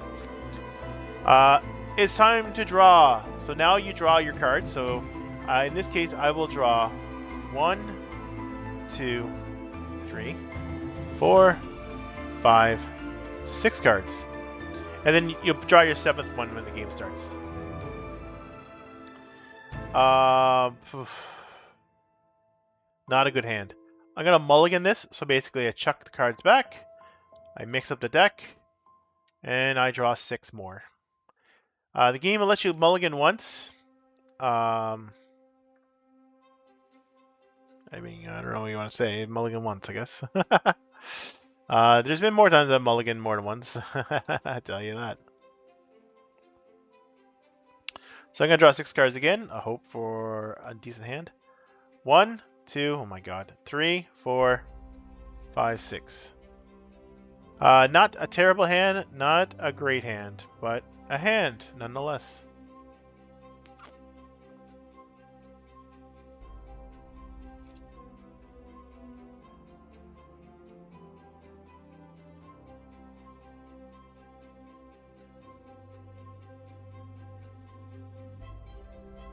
I don't know why these are in here. Because I can never play them. Why are they in here? Did I mix up the decks? Okay. That is the wrong deck. Okay, I was wondering what was happening. So my heroes must have got mixed up with another deck. That was the other deck that I have. So yeah, the heroes got mixed up. Sorry, my bad. I gotta draw a new hand here. Alright, so let's draw 6 cards. 1, 2, 3, 4, 5, 6. This makes a bit more sense. I don't like this hand, so I'm gonna chuck it. We'll draw one more hand. Oh my goodness. I can't believe I did that. I was like, why do I have lore cards I can't play? I don't have lore. Even though I got lore cards in this too, but they're allies only because I have shenanigans. Alright, one more. Okay. 1, 2, 3, 4, 5, 6. Alright, I'm keeping this. I got no choice in the matter.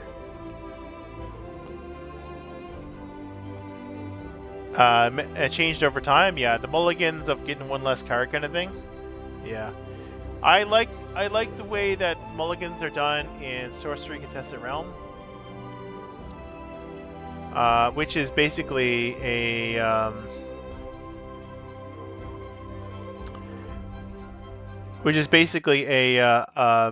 game which I'll show you sometime. It's Magic the Gathering, but also with chess.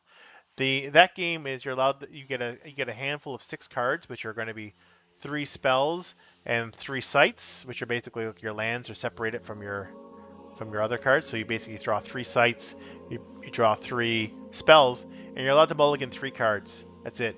So basically, you take 3 cards, you put them on the bottom of every respective decks, and then you draw the amount of cards, and then that is your mulligan. But once again, that game is different, I know. But a lot of games now usually end up going, put your cards, select what cards you want, put them on the bottom of your deck, and then draw cards. I like those mulligans better, but that's it. Then the draw and get rid of a card, I don't like that one as much. Gives your opponent too much card advantage. But anyways, it is what it is. So I have a hand here of 6 cards. So now we finish the rest of the setup. So we haven't finished the setup yet. So we do the part A first. We draw our 6 cards. We put our 6 cards down. And now we proceed to the next part of the quest. So flies and spiders. Passage through Mirkwood. 1B. 8 quest points. In order to beat this, we need 8 quest points. The nastiest things they saw were the cobwebs. Dark, dense cobwebs with threads extraordinarily thick, often stretched from tree to tree, or tangled in the lower branches from either side of them. There were none stretched across the path, but whether it was because the magic kept the path clear, or what other reason, they could guess not. That was from The Hobbit.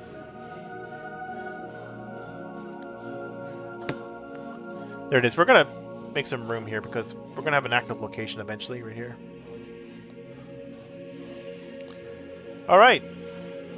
So that happens. Now we start our turn. So we're going to do a resource phase, which is going to be get resources, collect money. Or collect money and get a card. Which happens during the resource phase. Boop, boop, boop. Okay, that's too much. So, these are resources. This is my money I'm going to be using for the game. I might use my custom tokens later, but we're going to be using the stuff that came out of the core for now. I get to draw a card. Whoop. Here we go. Lord of the Rings. Everybody a fan of Lord of the Rings here, I wonder? Probably not. So I've got a handful of cards here. Some of these are not overly good. Like the Wandering Took is good if I were playing with friends, because I could raise my threat by 3 to lower someone else's threat by 3. I can't do that right now because I'm playing solo. So a lot of these have a lot of teaming up. There's some abilities called Sentinel, which allows you to defend for your friends. There are range that lets you attack with your friends. So there are lots of the different ways to kind of like intermingle a lot of co-op play in this game. But of course, as a solo single-handed, you're kind of effed on that front. So turn 1. Once I draw and get my resource phase, it goes to planning. So planning is when it's like your main phase, I guess. Now I can start playing stuff.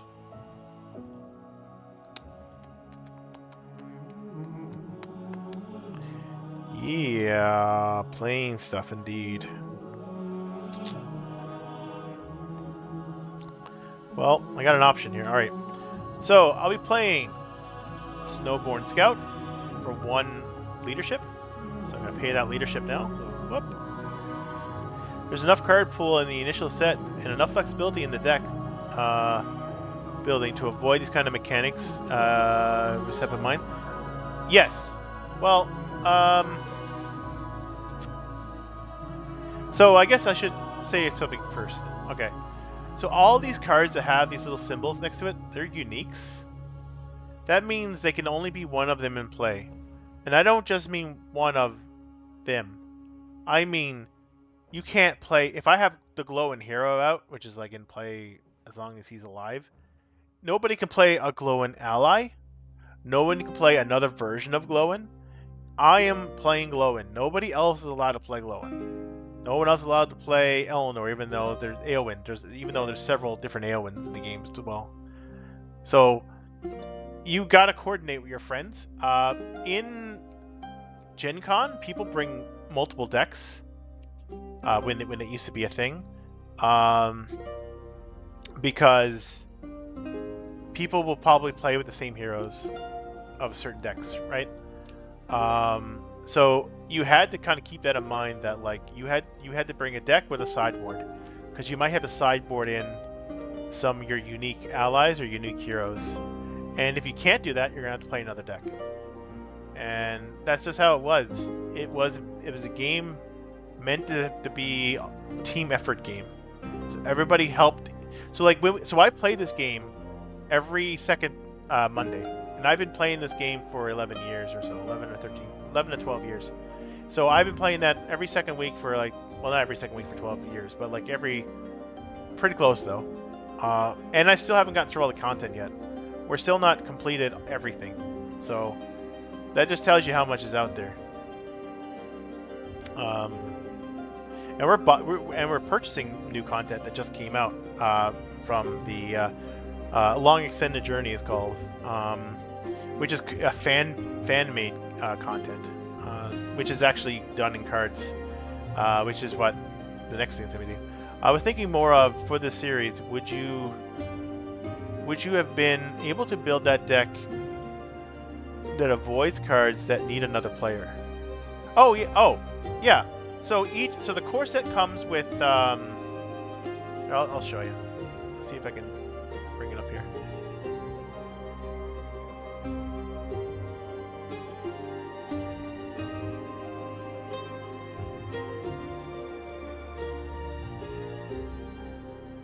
Let's see if it switches over.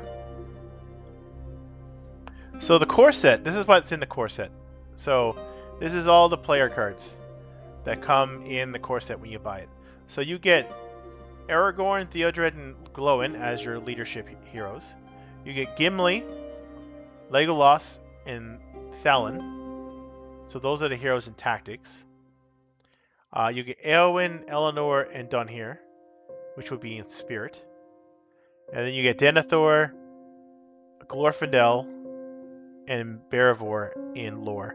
So each player could play like a mix of it. So basically, if you were playing a 2-player game, you literally could play Aragorn and Legolas and something else, and then somebody else could play, Gimli, Denethor, and Boromir or something, right? Depending on how you want to build the deck.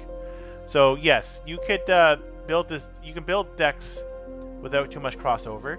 If you're playing 4-player, however, you literally have a very limited pool, because you would only have enough heroes for exactly 4 players, and when you first start in the core. So if you're playing a progression series with 4 people, you would have to work together pretty tightly to try to make sure you guys are not crisscrossing.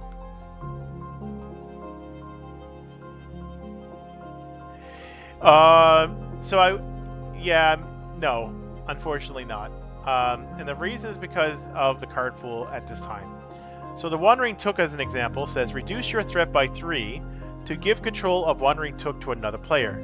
Raise that player's threat by 3. So basically, I'm passing off my threat to somebody else, which could be good if I'm trying to keep my threat at a certain level or whatnot, right? However, I only got... These are the allies for Spirit. Wandering Took,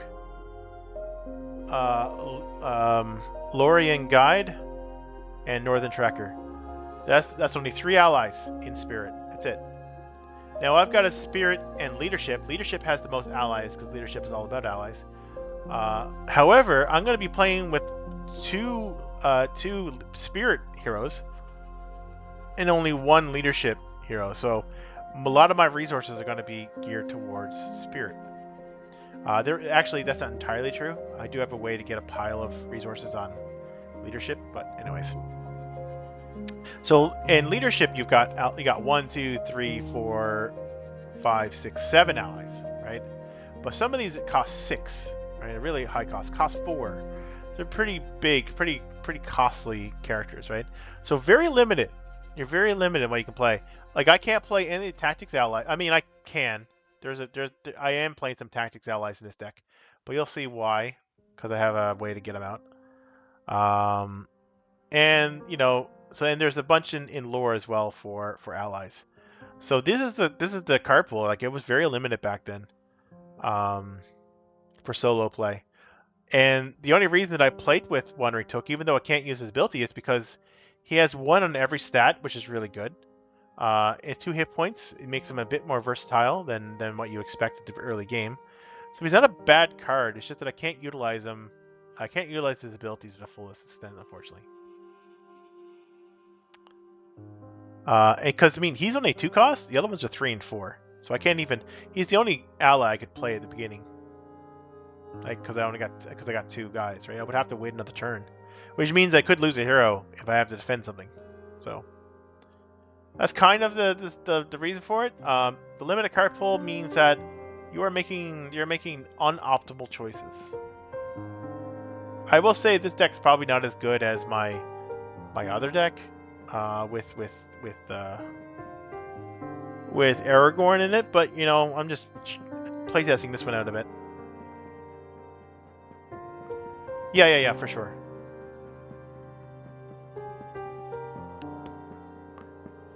Okay.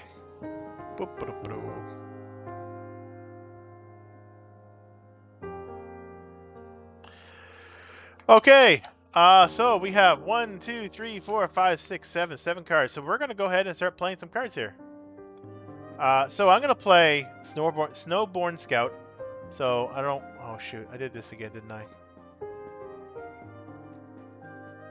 It's gonna be blurry again. Let's see if I can get it up close, and then bring it down here and see if it. Okay, perfect. I guess. I don't know if it seems like it's still blurry. Okay, let's see. Yeah. It focuses on what I don't want it to focus on, doesn't it?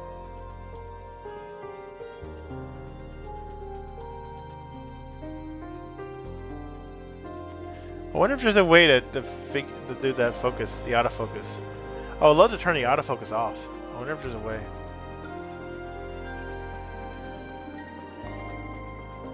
No?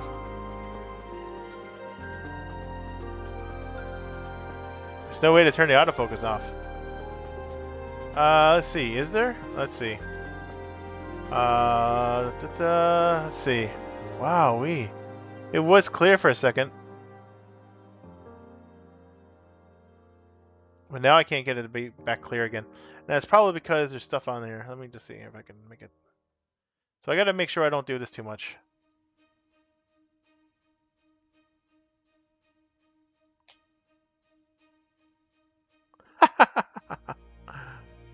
It's like, no.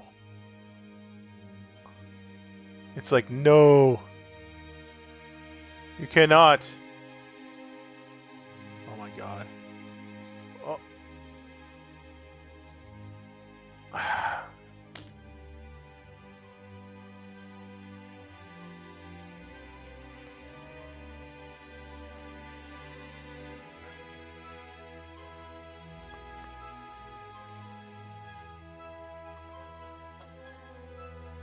Oh boy.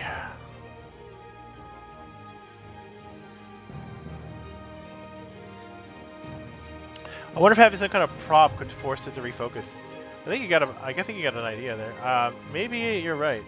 Let's see if I can make it focus on this.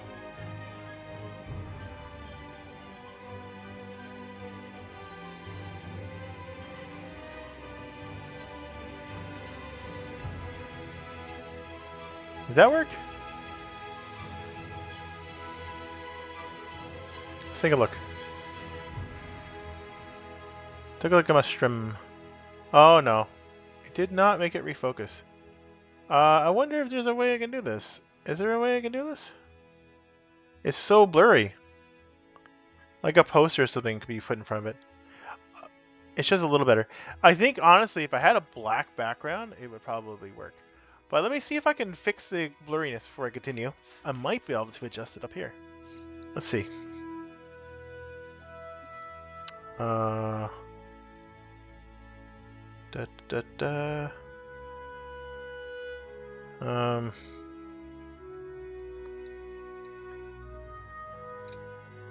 Let's see here.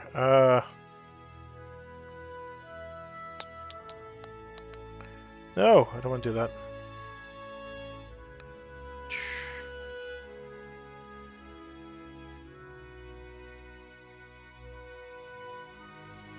Okay, that's just doing that.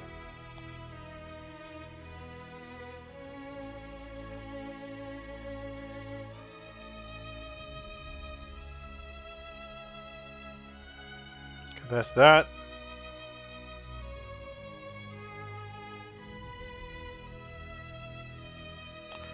Normal tap, continuous, infinity. What was this? Continuous? Okay. Normal. Macro tap. Oh no! Oh god. I actually showed my face. What the heck? How dare you! How dare you! Face reveal me, you piece of shit. Let's see. What does it do? There's a light. That's no good. How do I do?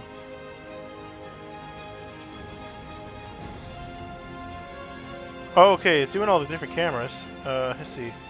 This is the one here. Okay. Okay, autofocus, manual. Let's see if we can do it manual.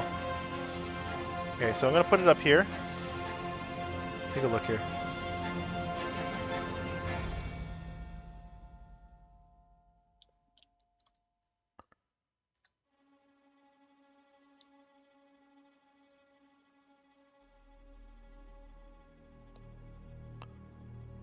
Yeah, I'm going to try something here.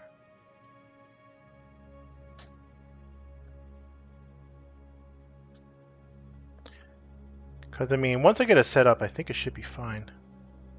I am wearing pants, don't worry. I know you're probably wondering, why should I have to worry?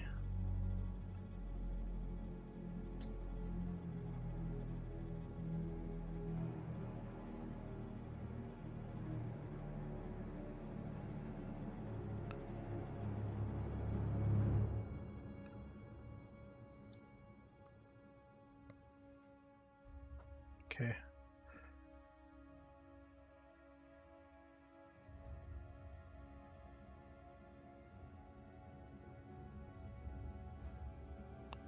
So I'm going to turn on the light and see what happens.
Not sure if I can get it much better than this.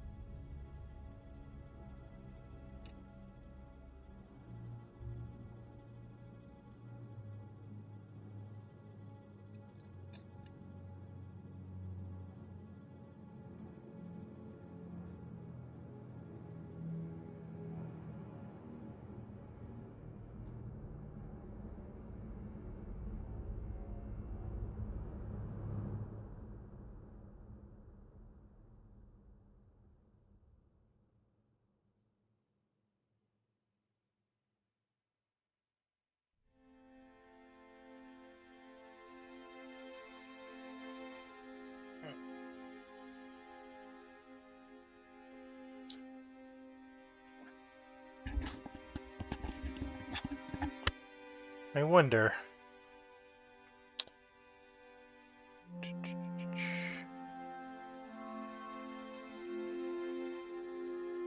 I wonder.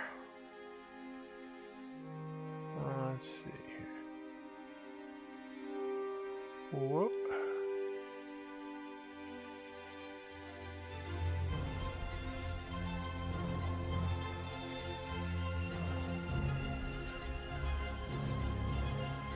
Whoop. Whoop.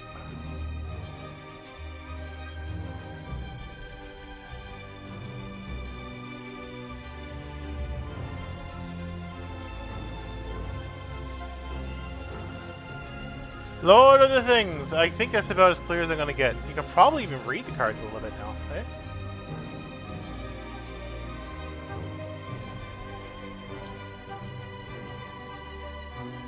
They're probably still a little bit hard to read, for sure. It's small text. I will try to do a little bit more touch-up before I call it. Why is it directly under where I need to be? This is the annoying part.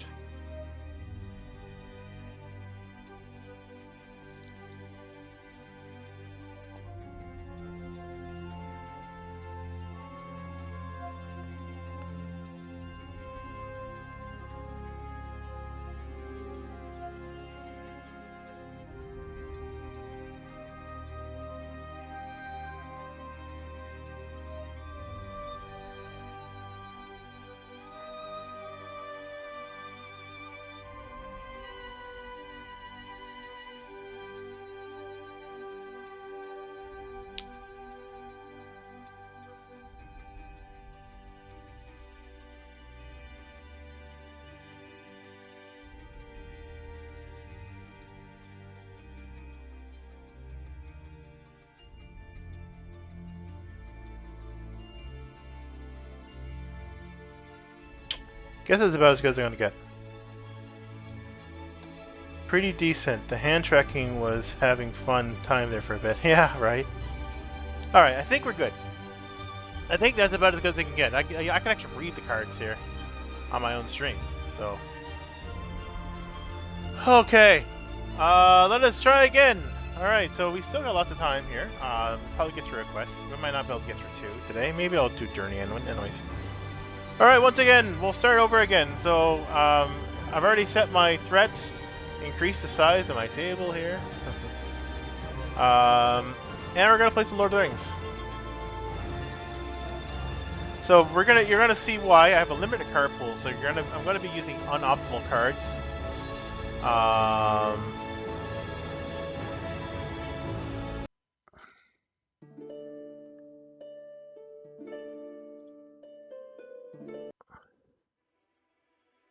Here we go.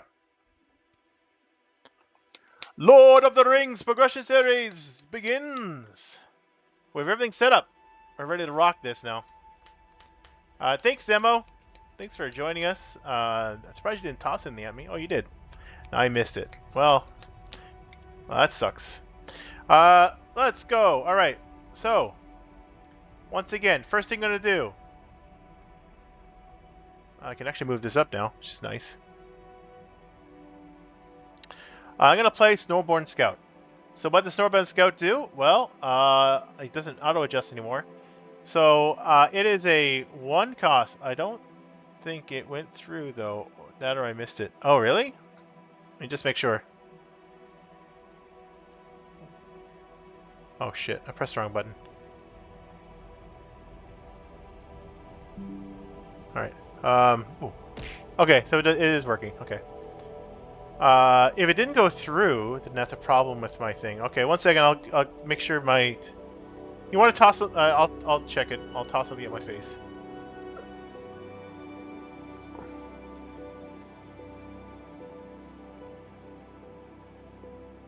Yeah, it's not working. All right, I gotta get my tits working. Oh my god, this has been a nightmare. I'm always having problems. I'm always having problems.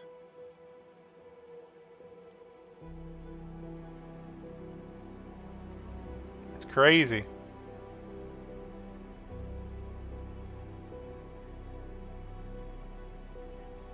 Don't waste your points.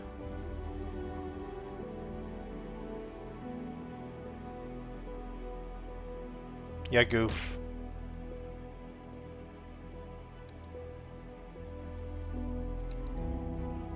All right, finally. There you go. Now you're good. Thanks, demo. So I once again gonna start again. I'm gonna play Snowboard Scout. So Snowboard Scout is a 1 cost. You love wasting your points? Heck yeah. It's a 1 cost ally, leadership ally. Has 0 willpower, 0 strength, 1. Maybe I'll do another. I got another camera. Maybe I should put another camera here on the side. Because I got more things set up, and then you can do like a closer up with that. I'm gonna think about doing that. Sovereign Scout is a Rohan Scout response.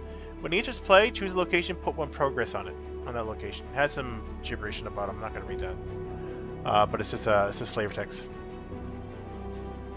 So I put him into play, and I put 1 progress on any location. So this is a location here. So I can put progress on it. As you can see, it requires 3 to get rid of. So I can just drop 1 on that baby.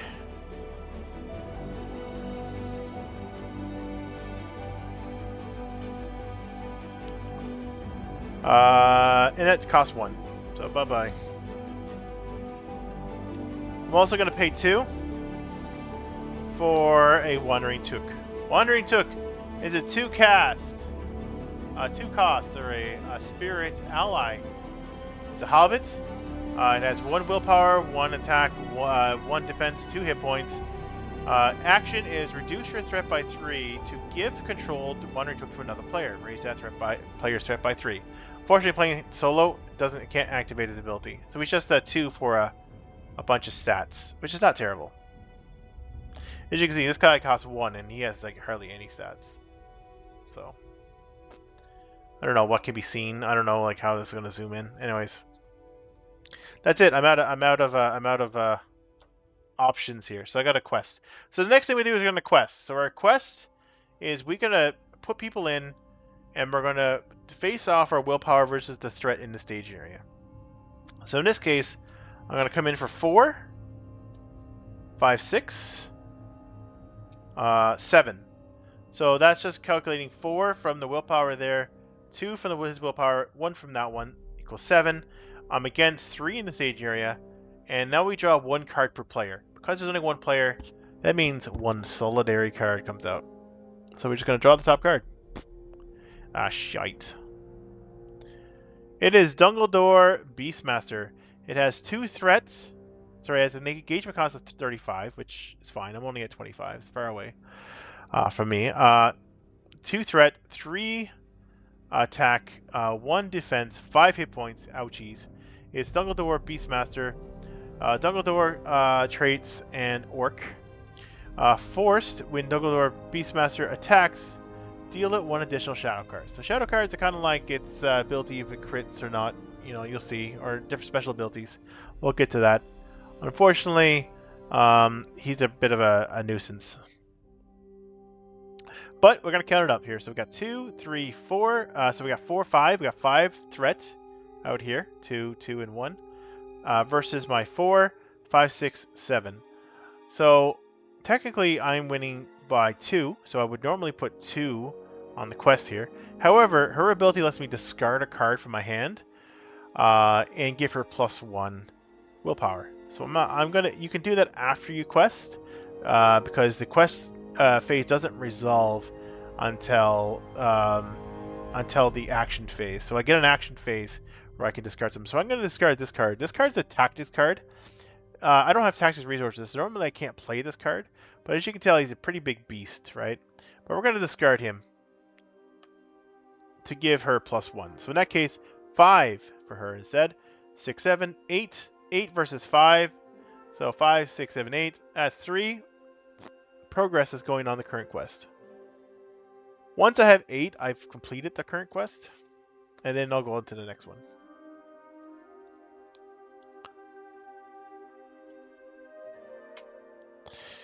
Alright, now it's the travel phase. So now I can choose to travel to any location. I can choose to travel to the Old Forest Road, which I'm definitely going to. So its response is when I travel to it, I ready one of my heroes. So that's actually a positive thing. Don't get used to that. That's usually not how it works. Return to lurking? Okay. Thank you so much for lurking. Appreciate it. So readying, I'm going to ready this guy. So that means I'm tapping. So I get another use with him, which is pretty cool. Alright. Next is engagement. So I have a choice. Every player gets to optionally engage one enemy from the stage area.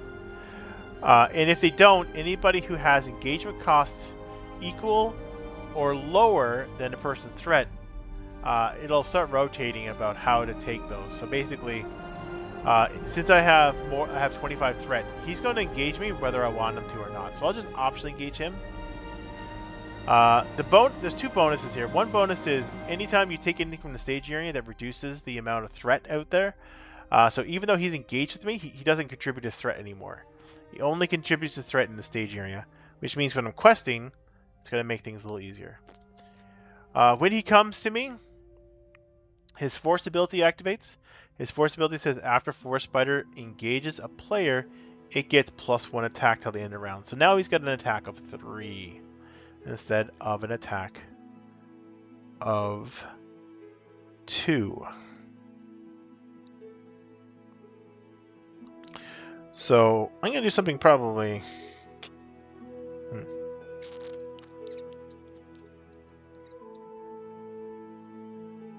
So what I'm going to do is I'm going to defend with Glowin. It's probably not a super smart idea. So Glowin has 1 defense. So I'm taking 2 damage regardless. So, I should say, so before I defend with him, he gets a shadow card. That's that mystery card. We don't know what it does. But I'm going to defend with Glowin. And we're going to reveal the shadow card to see if he gets any additional effects. So on this card, if there was a shadow effect, it would be written here on the bottom. As you can see here, the enemy itself has a shadow effect. If he was used as a shadow card, he would get the bottom portion of this card here, which says Shadow. The defending player must choose and discard 1 attachment he controls. So this one doesn't have that little shadow thing, so it doesn't do anything. It just gets discarded. So it just does 3 damage. So 3 minus 1 was 2 damage on Glowing. So I could have reduced more damage by putting down Eleanor, but I chose not to for a reason. So he gets 2 damage. So his response triggers. His response says after Glowing, it suffers damage. Add 1 resource to his resource pool for each point of damage he suffered. So he suffered 2 damage, 2 resources. So after engagement, after combat, now it's player combat. I can attack back. Unfortunately, I don't have anything to attack back with. I can attack for 1, but he has a defensive 1, so it won't do anything. So I'm going to pass my attack and move to refresh. So refresh phase, I go up 1 threat, so I'm at 26 now instead of 25. I untap everybody. And then we proceed to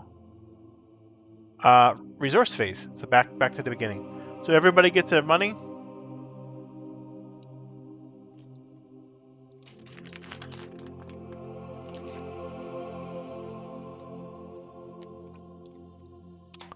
And I draw a card.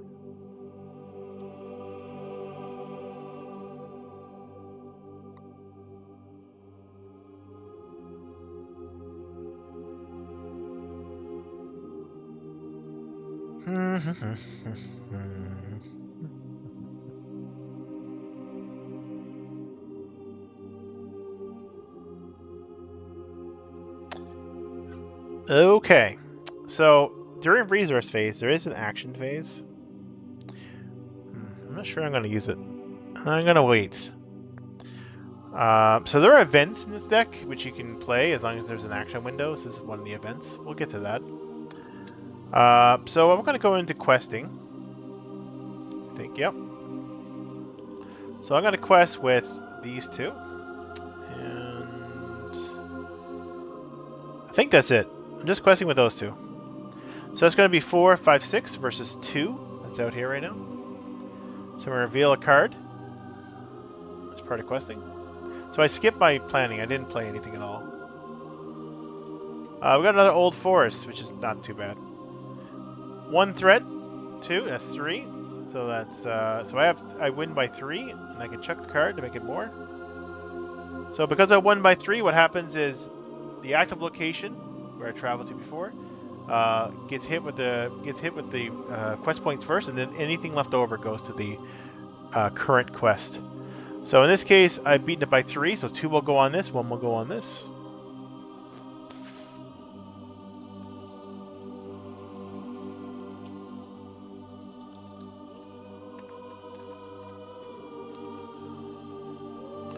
So 2 will go on this, and then because that rolls over, 1 will go on this.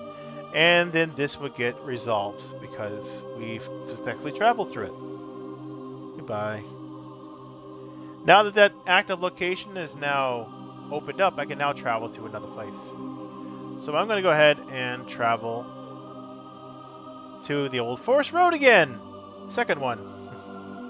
And now let's untap a hero. I'll be untapping him.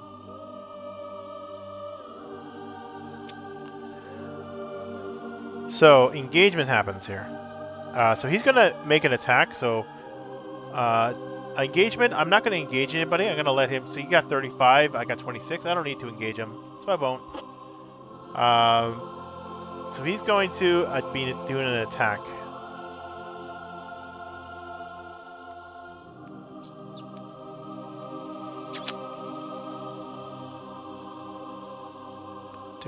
What do I want to do here?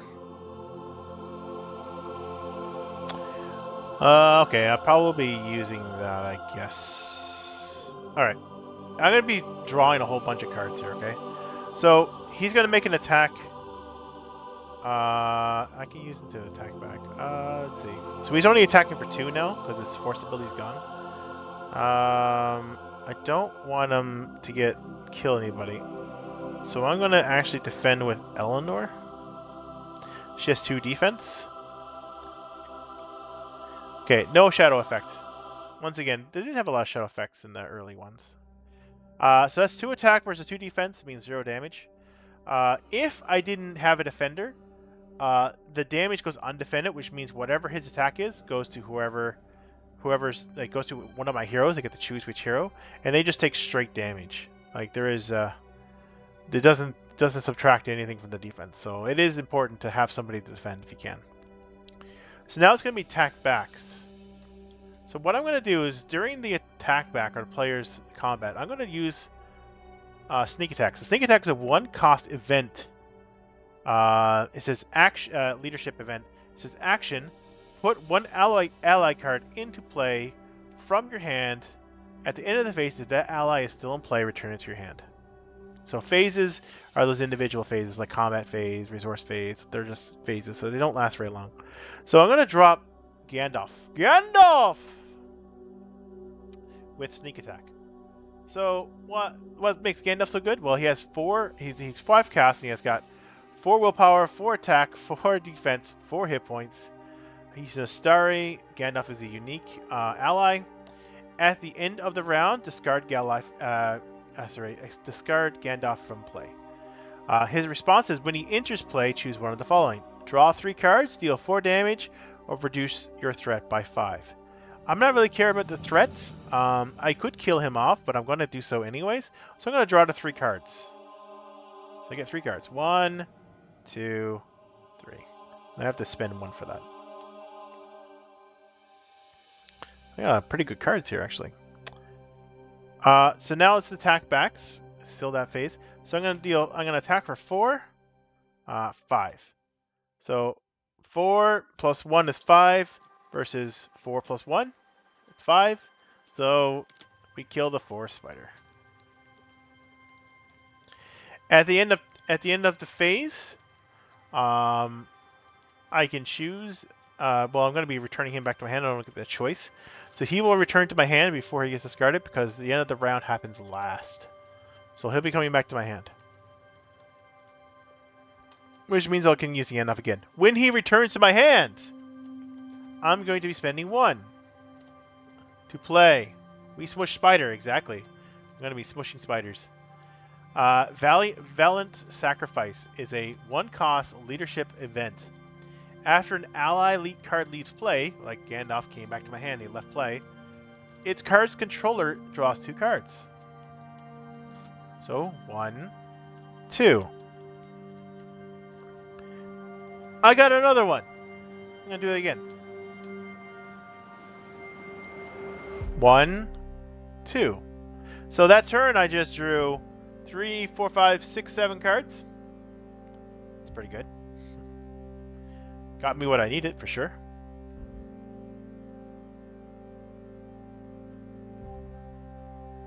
Yep.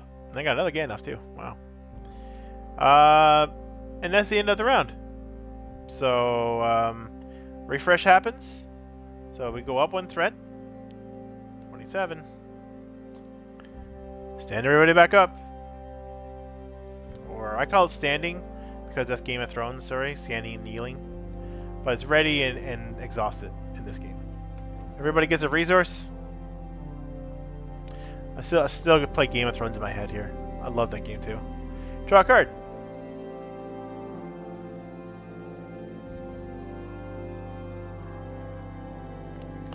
Heck yeah.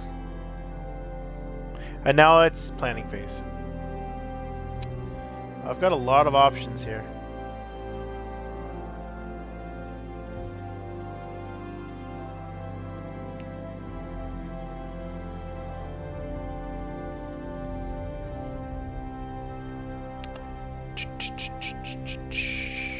Kind of want to not do anything.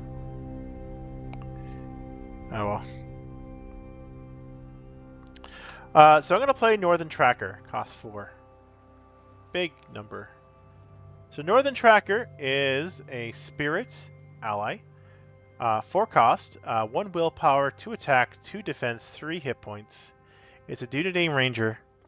Response: after Northern Tracker commits to a quest, place 1 progress token on each location in the stage area. So you can actually explore stuff in the stage area and not have to actually travel to it. The core set cards in this game are super powerful. Like, they are used throughout. People still play this card and Sneak Attack and Gandalf. That Gandalf I showed you.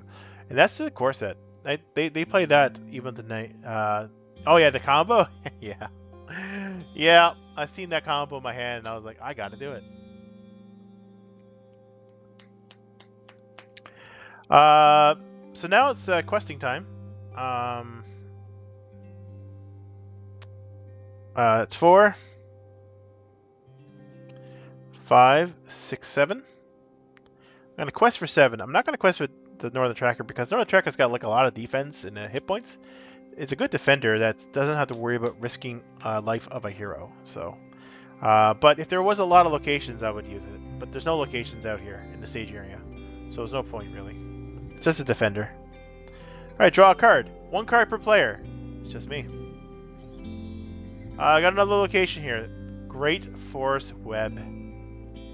Each player must exhaust 1 hero he controls to travel here. So when I go to this place, I'm exhausting a hero. As he drew nearer, he saw that what was made with spider webs, one behind and one tangled over another.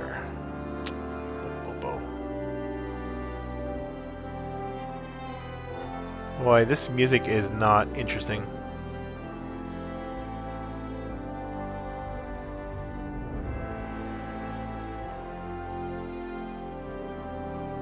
It almost sounds like church music. It's supposed to be fantasy, but it's It's mid-fantasy at best here.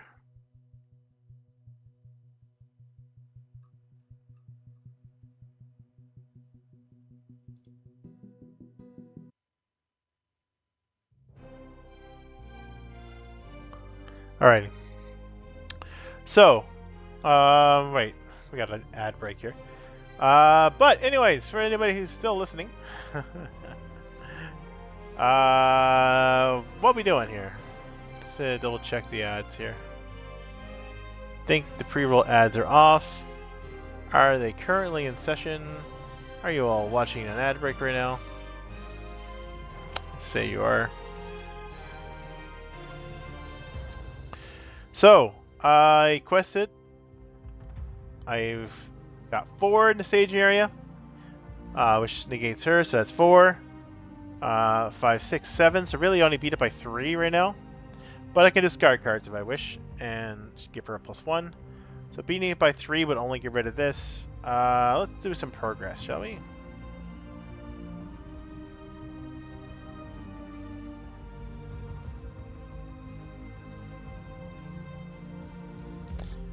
We're going to drop a Northern Tracker in our discard pile, giving her +1. So that's 5, 6, 7, 8. 8 minus 4, 4. That takes care of this. Puts 1 on the current quest. So we now have 2, 4, 5 progress out of 8 on the current quest. And we have a chance to travel. I can travel here to exhaust my hero. So only one hero. I'll do that. So I go here. This hero gets exhausted. Engagement happens. I'm not going to engage him. He's too tough to deal with. No fighting is going to happen. So we're going to go up at the end of the round here to the refresh phase, which refreshes everybody. And then it's back to resource phase. So resource phase is everybody gets some money. Oh, sorry, just 1. And I draw a card. Now things are going to get real. So I'm going to play a card called Steward of Gondor, probably the most broken card in the whole fucking game. In the core set, of course. This is your mocks. This is your mocks in this game. So it's a unique. So if you're playing with 4 players, only 1 person can play with the Steward of Gondor. So it does kind of limit it in its use, but man, it's brutal. It's the best card in the game. So it's cost 2 leadership. Steward of Gondor. Okay, the reason why it looks different is because it's part of the special edition. Just to let you know. Why any of these cards that look weird, they're special edition cards. But they are from the core, so it doesn't really matter. It is an attachment. So it's going to go on one of my characters. It attaches to a hero, so it tells you what we're attached to. It has the title. Sorry, it has the traits of Gondor and title. Attached hero gains the Gondor trait. Kind of useful in the Gondor decks. Action: exhaust Steward of Gondor to add 2 resources to attach hero's resource pool. Broken as F. So I'm going to attach it to him, immediately tap it, and get 2 resources. So it's free. It's your mocks. It's crazy. And every turn I'm getting 2 resources from that. Bonkers.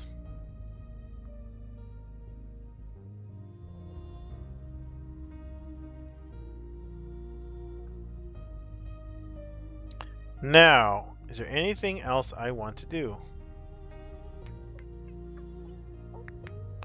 I think that's it. I got a lot of resources. I have a lot of things I can do, but I'm saving up a little bit here. Yeah, it's super powerful. People always say it's like way too strong for what it is, but honestly, the rest of the game is keeps in mind that card exists. So things will be tougher.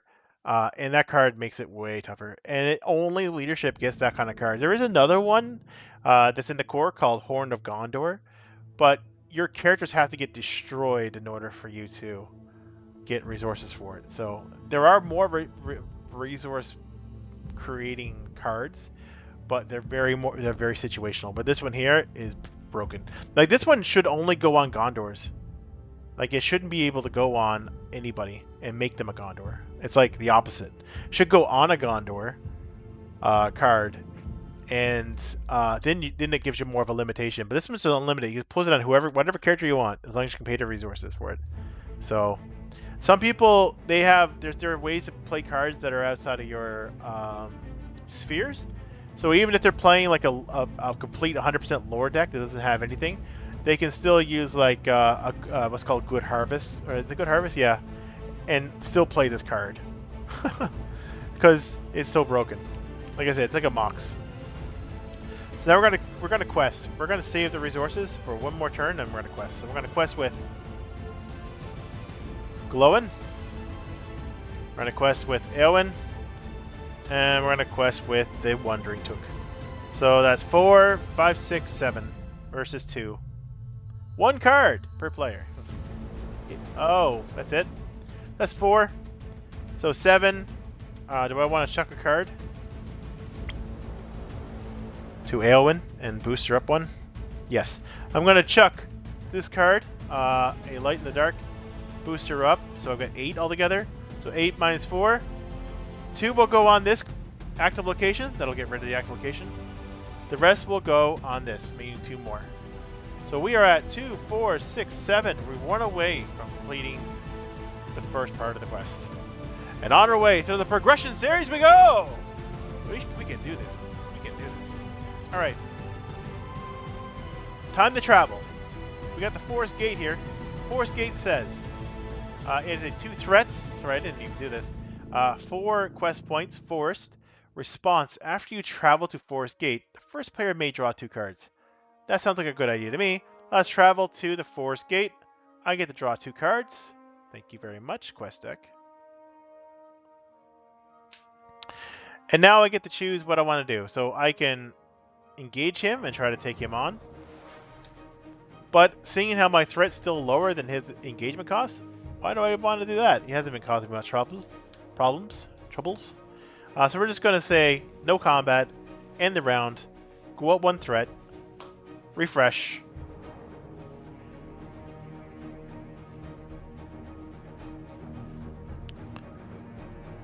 Resource phase happens.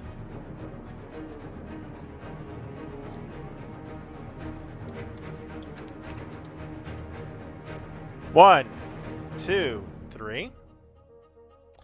And of course, I have Steward of Gondor. Tap or exhaust. I get 2 more. Glowin is rolling in the money.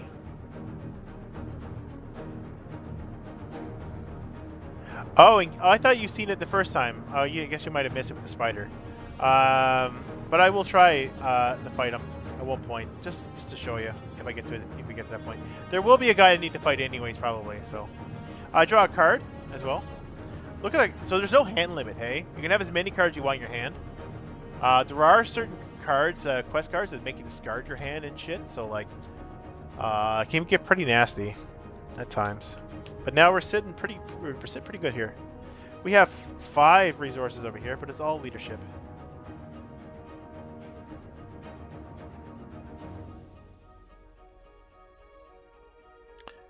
We're going to spend 4 of those, and we're going to play Faramir. So Faramir is a 4 cost. It's the same way when you engage them, when you do it, engage you on their own. Sort of. So basically, if they engage me, they just kind of, anybody who has lower engagement cost will just go to me. So if there was like 6 of them, they would all go to me at once, and I would have to deal with all of them, as an example. If there were multiple players, what would happen is it will start with the highest engagement cost, and it'll start rotating. So then we'll look at the guy, 35. Anybody have less than 35, then it'll go to that player. And then it'll keep going around the table until everybody got one, if there's enough enemies and versus engagement costs. It's skipping anybody whose engagement costs don't match, right? But yeah, so in this case, Faramir plays. So Faramir is a leadership ally, 2 willpower, 1 attack, 2 defense, 3 hit points. Faramir is a unique ally, leadership ally. Traits are Gondor Noble Ranger. Action is exhaust Faramir to choose a player. I wonder which player I'm going to be choosing. Each character controlled by that player. So these are characters. Heroes and allies are considered characters. Gain +1 will until the end of the phase. He's broken. He's crazy. Not broken, but he's really good. I shouldn't say broken. Broken is this. That's broken. That's really broken. I still got one more. I still got one more resource. So I'm gonna do a Snowborn Scout. So I've got another Snowborn Scout. That puts a progress on any location. So it could be active or staging. Sometimes it'll determine. Sometimes it'll say active. Sometimes it'll say staging area. You know. Here's the active location. We're gonna put one on it. Time to quest. I'm saving these up, and I'll show you why. Okay, we're gonna quest for 4. So no summoning sickness this game. You go. 5, 6.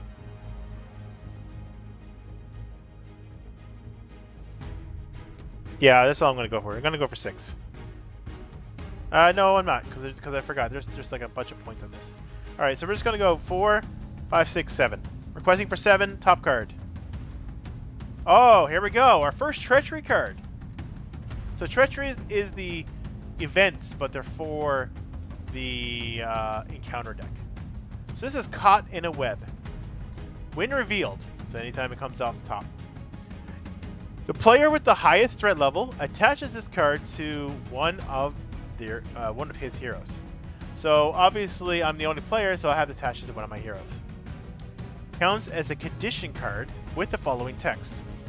Attached hero does not ready during the refresh phase unless you pay 2 resources from that hero. So if I had no way to cancel this, I would have to attach this to one of my heroes, and then I would have to spend resources every time during refresh to when they go to refresh to stand them back up or ready them, or whatever you want to call it. However, I've got some alternate things. A little bit of Crater Behemoth. Oh, is this like a? It says it's. Oh. Are you talking about the music?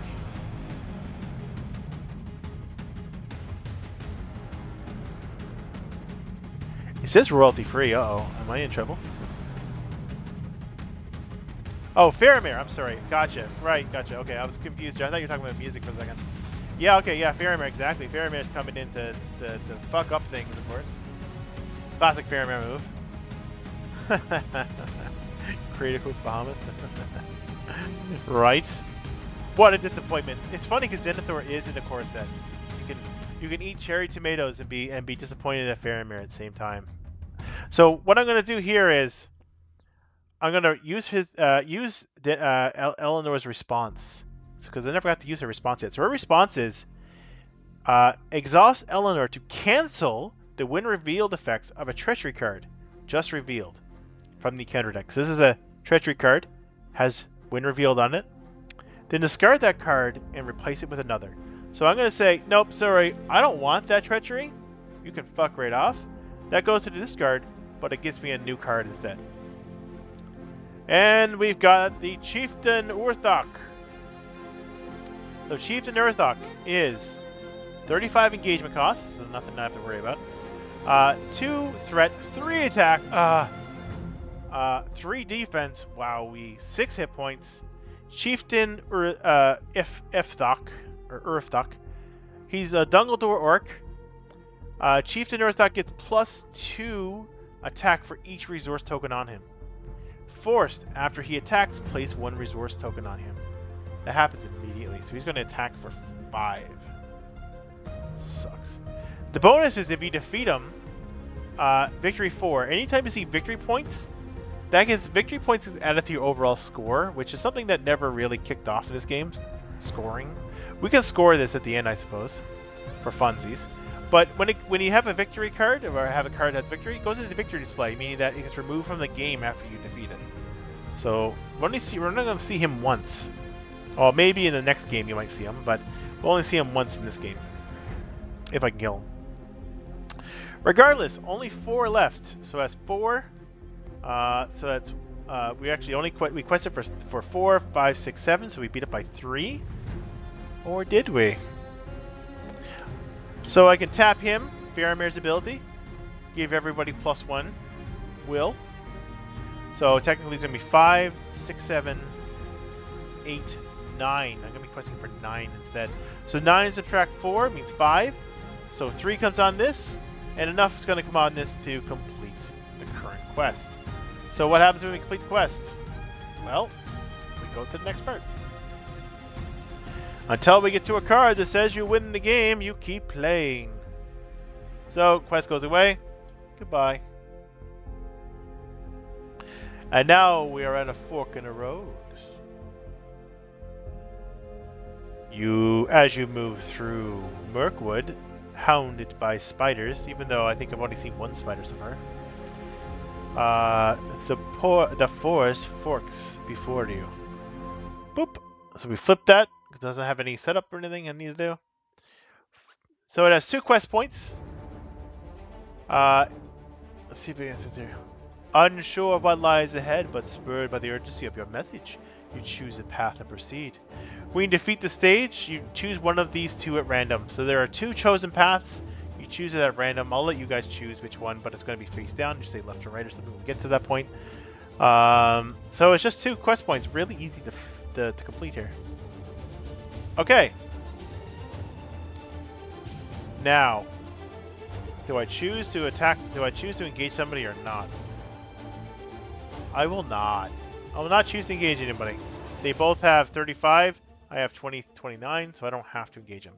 So no combat happens. Refresh happens. I go up to 30. Getting closer. Don't forget, this is the first quest. It is kind of easier than the rest. You'll see it get progressively harder. Then resource phase. 1 resource in everybody. Draw a card. Planning phase. Tap this. I can use this during the resource phase as well if I need to. There's an actual window. Oh shoot. Oh no! I spilled all the fucking things! Shows you how many fucking core sets I have. I have custom tokens, so I don't even use these. Just using for the stream because this is what came with the core set. So people are not confused with whatever. Even though they probably wouldn't be confused. So he gets 2 more resources here.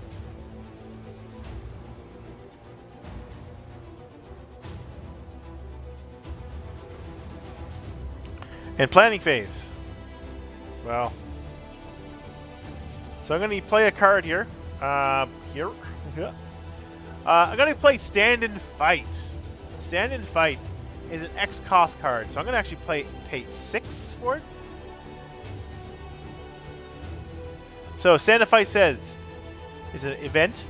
So just play and go. Choose an ally with printed cost of X in any player's discard pile. So if you had multiple people, you can play somebody else's discard pile. Put that ally into play under your control. The chosen ally can belong to any sphere of influence. So I play that. I search my discard pile. And I have this guy. He was one of the first cards discarded. This is Bjorn. And you probably remember Bjorn from the books. He's a Bjornling, a shapeshifter. He's not in the movies. That's once again another differences between it. So we got Bjornling, warrior. He's a tactics ally. Cost 6. He's a big boy. 1 willpower, 3 attack, 3 defense, 6 hit points. He's better than any of the heroes here on the board. His action is he gains +5 attack till the end of phase. At the end of the phase, in which you trigger this effect, shuffle Bjorn back into your deck. So you get to use that big thing once. I guess you can outrun the orcs, just like win before they engage. Yeah, it can happen. Yep. Engage. So basically, they're around seeking for me, but they haven't found me yet. Very Lord of the Rings like, you know, kind of running a deacon around from the people. Wait till we get to like doing the actual like running away from the ring race and shit. We are actually having to hide from them. Yep. All right. So now I can quest. So I'll be questing with Eowyn. Questing with Glowin. And questing with the Wandering Took. So that's 4, 5, 6, 7. Let's see what the card's going to be. It is an Enchanted Stream. Enchanted Stream has 2 threat, 2 quest points. It's a forest location. While the Enchanted Stream is the active location, players cannot draw cards. I really hate that one. But I can't do anything about it. So that's 6 versus 7. I beat it by 1. I can chuck a card to her, increase by 1, or I can use Faramir ability and get a whole bunch of stuff. So I'm going to use the chucking ability. So I'm going to chuck Daughter of Nimbledore to give Eowyn +1. So that gives her 5. So it's 5, 6, 7, 8. 8 minus 6 means 2. So I've completed this quest. Immediately this happens. Choose a path. So I'm going to mix these up here.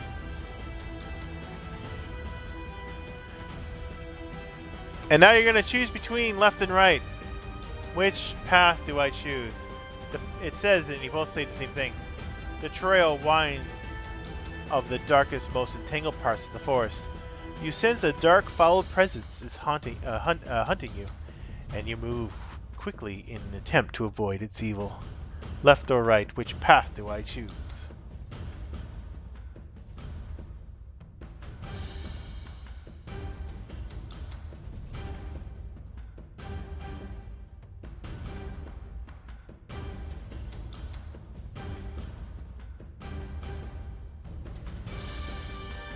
Left is your go? Let's go with it. The left it is. Don't leave the path! Shadows grow darker as you realize that the foul presence is aiming to draw you into the path. You must defeat it to pass this way. When revealed, each player, so in this case just me, searches the encounter deck and discard pile for a spider card of his choice and adds it to the staging area. Of course, it gives you an idea of what one to choose. It says in the bottom, the players must find and defeat Yogaunt's spawn to win this game. So guess which spider I'm going to get. The spawn!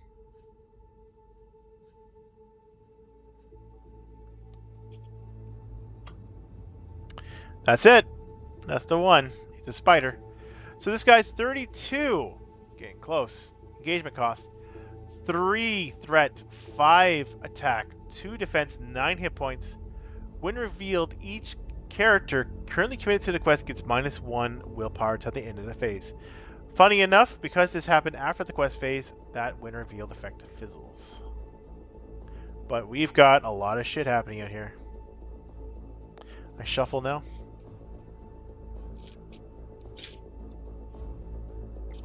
I've got to deal with this shit now. This is too much.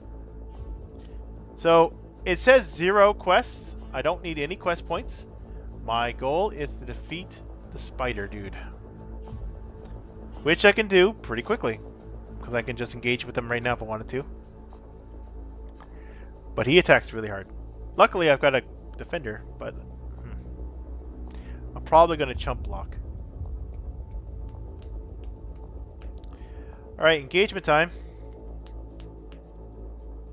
This is going to be pretty anticlimactic, I think. So, engagement.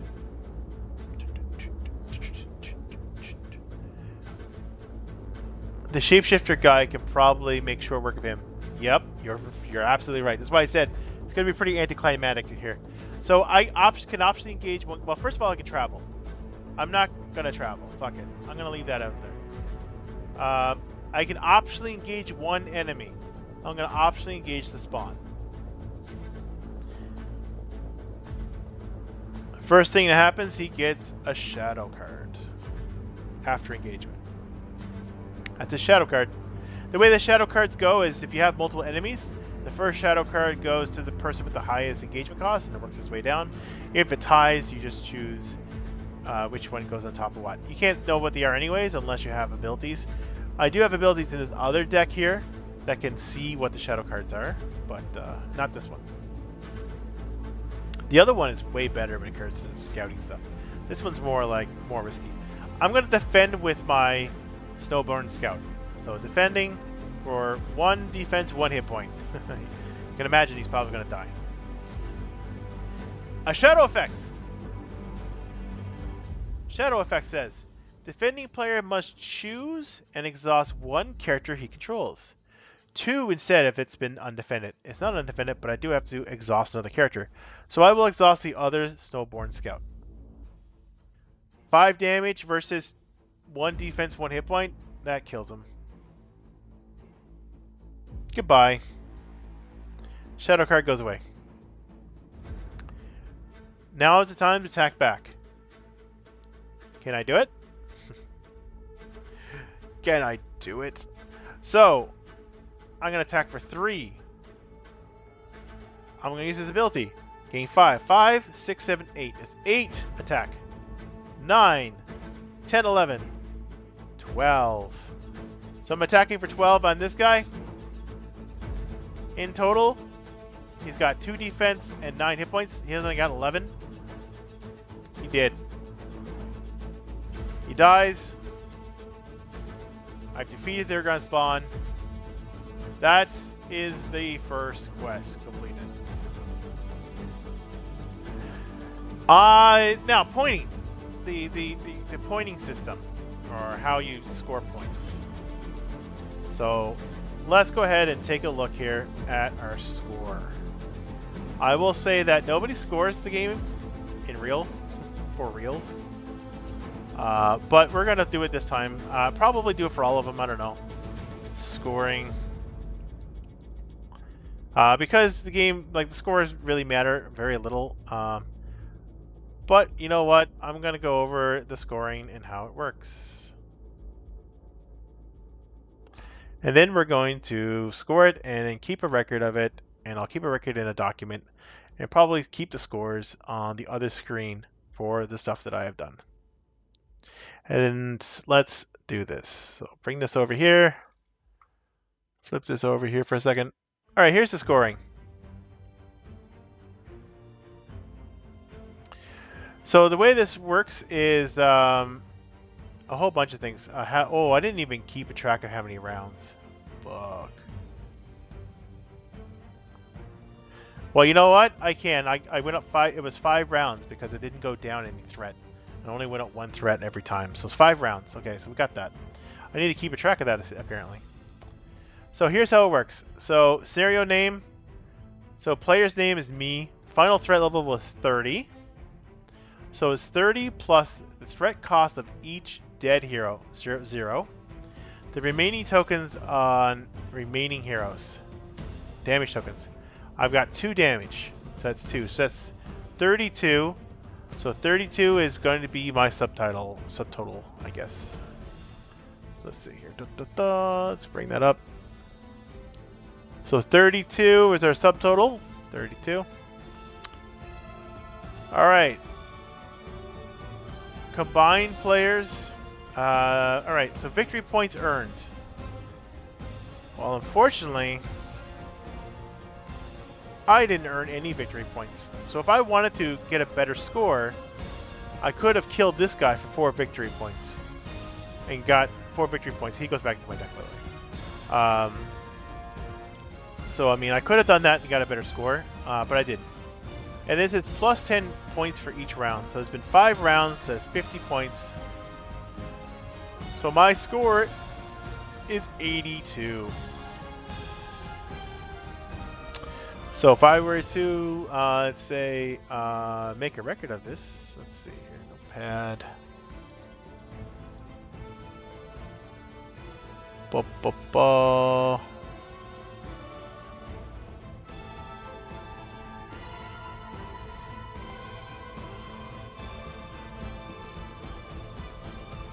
Let's see. So it's an untitled notepad. Okay, we're just gonna call it something in a second here. So this would be passage. So this is core set. Victory points, or we'll just call it scoring. So we've got passage through Mirkwood. Final score 82. And where does that score us? So, if we take a look at where that lands us here. All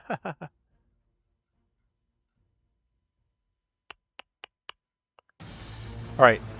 This gives a final score group ranging between 70 to 150 for single players. That gives a final score which tends to range between 70 and 50 for single players, but can vary for multiplayer games. Important is to keep the score low if you want to get as many desired results. Now, that's not something you can do a lot of times, especially in LotR. LotR is going to be, I'm going to be trying to delay as long as I can. Revised scoring system. With all the negatives, with all these negatives, there should be a way to improve. Let's see. Yeah. So 82 is our score. I don't know what that means. I guess that's good. I don't know. I guess, like, what is a good score? What is good?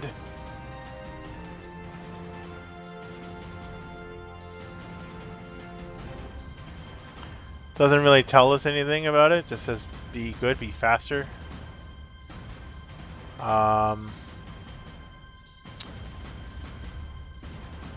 I mean, there's no like award system, like achievements or anything, but that's it, I guess. The lower, the better. So, like in golf, lower is better. Yeah, from the range of the article, it seems like the lower end of the single-player run. Yeah, 70 to 150 for sure. All right, so that's the first quest. I have time for the second one. Let's go!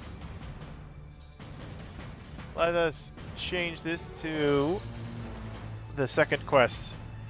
I will let you choose which deck I use. You probably haven't seen the other one yet, but if you want to see this one run again, I can play it. If you want to see the other one run, I'll play that one. I do have 2 decks created, and I'm willing to play whatever for funds. I have to create the other deck anyway, so it's going to take me some time. I hope it's entertaining. I hope it's not too boring. But that's step 1, so we have completed that. The next one's going to be Journey Along the Anduin, which is going to be very different. Very different than what we just had. It's a lot more difficult. I can tell you that right now. There ain't a whole lot of little simple things going on here. It's gonna be a bit more of a punch to the face.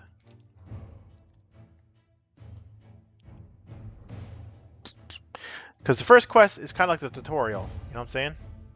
This one is not a tutorial. This one is like we assume you played this game already and got here. Journey. And then the third one is like a fucking punch to like every sort of like fucking. The other one destroys your bones. It ruins your life. The LotR. Oh, I don't even know if I can pass. I don't know if I can even do that one, but I'll try. Oh, of course I will. All right, cool. Let's make this deck. So this deck is going to use all of the orcs from the orc symbols. None of the spiders. So spiders are going to be gone for this one. None of the trees either. So no spiders, no trees. So basically, most of these are gone.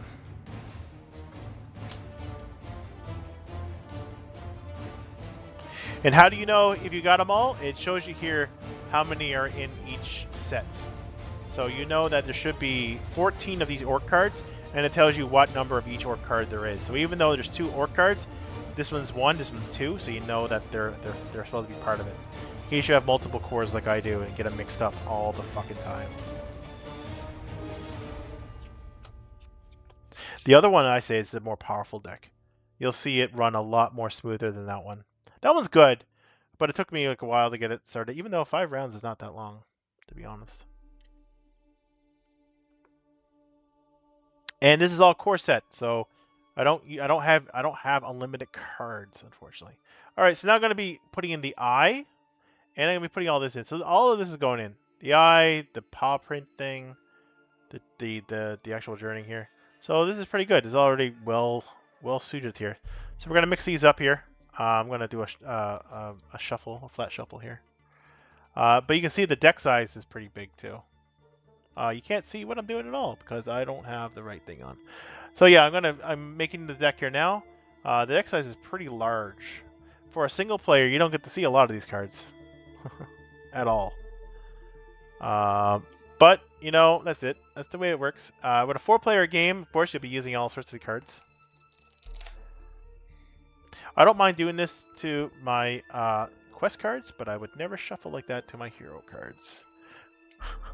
Quests, especially this here, but I have 6 different core sets.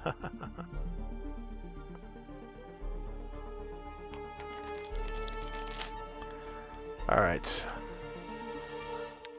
So let's change this over a little bit.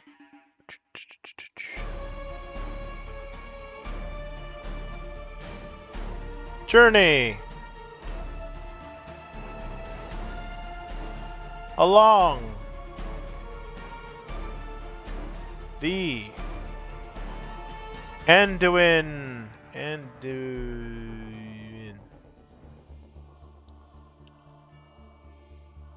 Yeah. It's got like a hyphen I'm missing there.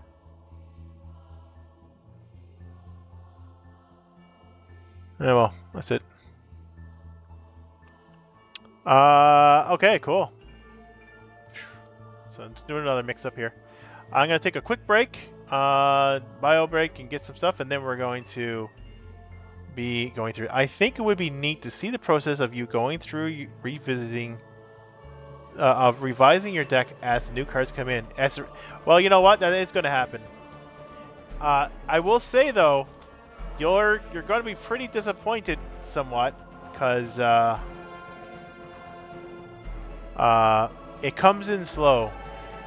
Like there's only I think 2 or 3 new cards. Well, there's a new hero every single cycle. So after the core cycle, there's a new hero every time. But there's only like two new cards per sphere that are introduced, and I think as well as a non-sphere card. So basically a neutral card. There's some of them. I think there's more though. I just realized that's on my screen. All right, let's get rid of this. All right.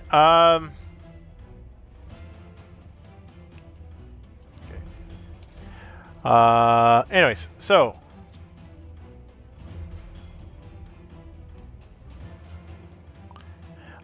this needs to be shuffled a bit better.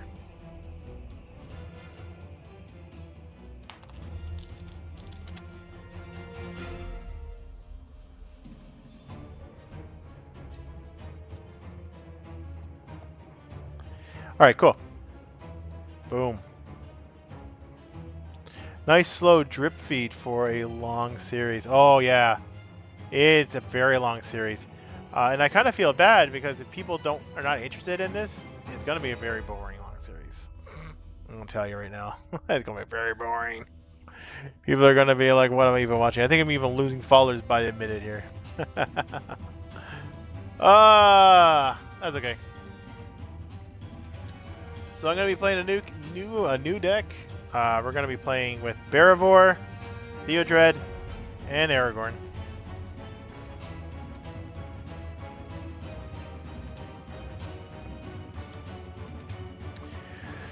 So with that, I'm gonna take a quick break, bio break, and get refreshed. I'll be right back in like 3 minutes. Maybe I'll try to reset the ads so that it'll be easier, so it doesn't come up automatically. And I'll be back to play this monstrosity, which is going to be much harder. All right, see you guys 3 minutes.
Hello, hello, hello, hello, hello. Welcome, welcome, welcome, welcome.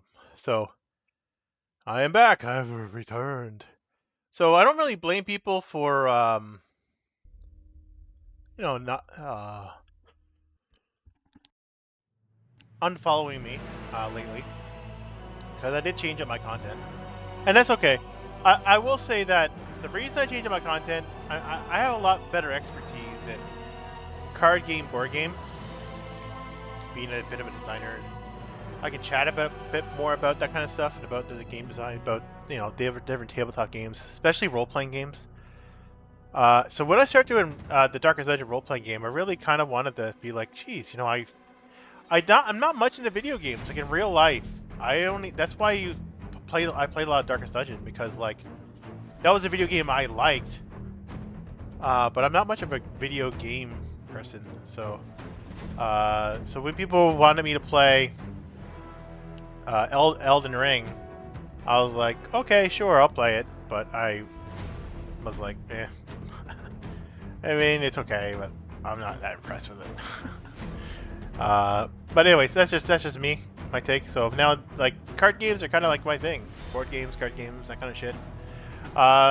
Second thing is, this game, Lord of the Rings card game, is entirely accessible on Tabletop Simulator. So if you do have TTS, Tabletop Simulator, you can just download the game workshop, and you'll have the entire collection. Play it as you wish with your friends or whoever you want. Play with me. I don't know. I like I'll use Tabletop Simulator. I've played and made board games and card games on there, so it's a great system. So I mean, Tabletop Simulator, awesome. Also, they do have an Asmodee version called the Lord of the Rings Adventure card game. That is not this game. It is something else they made. Some other weird beast. I don't know what fever dream they were on when they made it, but it blows. I mean, in my opinion, it blows. Up to you if you like it. But it's not as good as this card game. So all those things aside, all those things, don't forget TTS. You can play this game yourself for free. The whole collection without having to purchase anything except for Tabletop Simulator. And if you have VR, you can pretty much pick up the cards. Alright, we're going to be journeying along the Anduin. So will I succeed? Will I not? We'll find out. Let's take a look at our roster, shall we? So we have Theodred. Theodred is eight threat. Threat costs, I guess we'll call them. 1 willpower, 2 attack, 1 defense, 4 hit points. Theodred is a unique hero, leadership hero. His traits are Noble, Rohan, and Warrior. And his response is, after Theodred commits to a quest, choose a hero committed to that quest. Add 1 resource to that hero's resource pool. Not all is dark. Take courage, Lord of the Mark. Theodred, you don't see him in the movies, but you do hear about him, because that's Theodred's son that dies in pretty early. And then he's like, "Oh, you don't have to bury my own son." You know, that guy. You know, that's him. So he is a Rohan horse warrior. Doesn't get much of a spotlight in the books, but hey, he's here.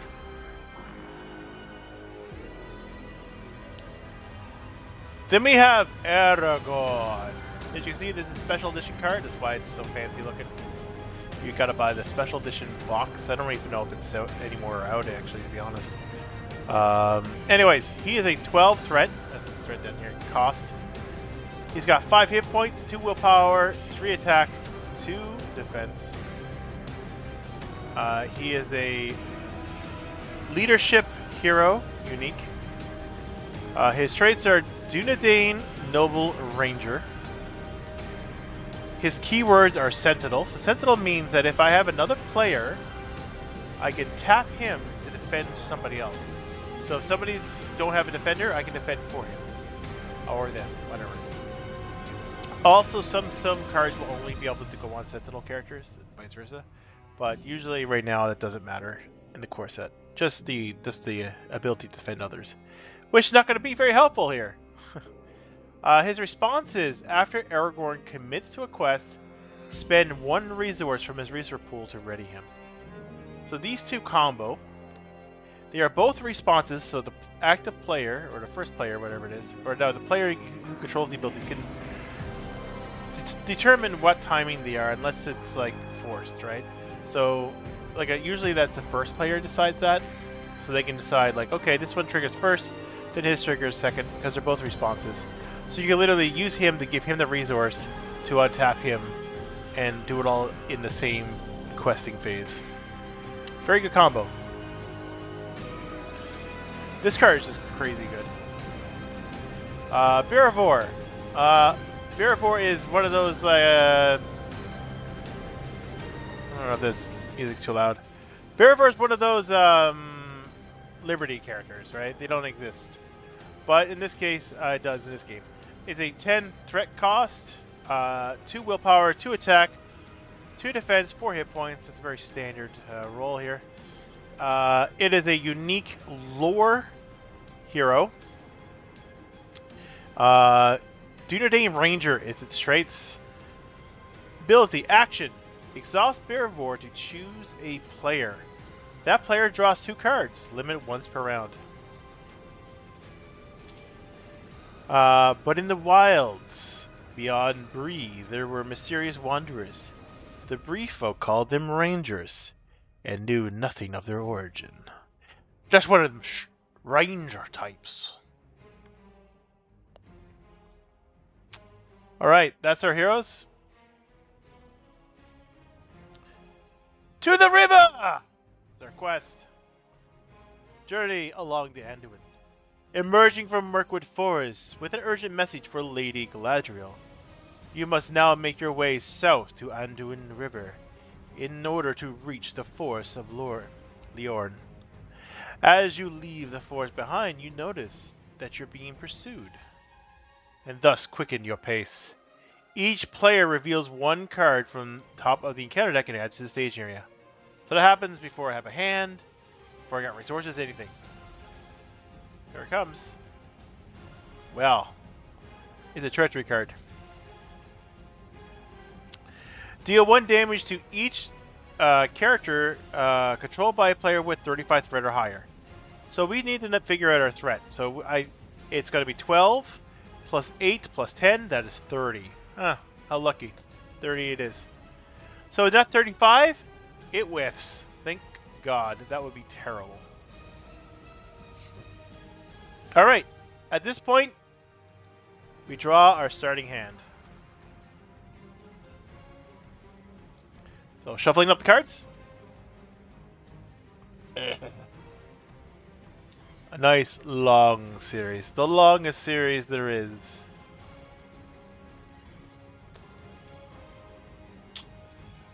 Whoa! There it is. 6 cards. Here we go. 1, 2, 3, 4, 5, 6. Will you see cards that you've seen before? Probably, yes. That's a mulligan. That is a mulligan, my friend. Keeping the next hand. I hope to have a Steward of Gondor, because we all know that thing is like a broken-ass card.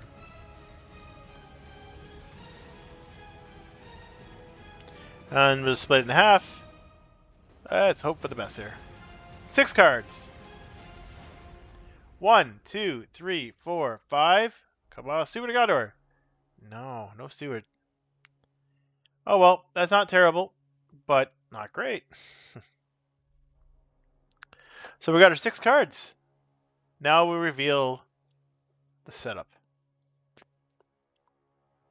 So as our card, it came off the top here. It's already gone. To the river, journey along to Anduin. As you approach the location of a small raft stashed upon the riverbank, a fearsome hill troll emerges from behind the rocks and attacks. When revealed, search the encounter deck for 1 hill troll, unless there's one already in play. Place it in the stage area, then shuffle the encounter deck. Players cannot defeat this stage while the hill troll cards are in play. It has 8 quest. But I can't, even if I put 8 on that, it's not going to matter if there's a hill troll. So that hill troll's got to die. And hill trolls, yeah, they're scary fuckers. We'll go over that in a second. I'm going to shuffle up the deck here.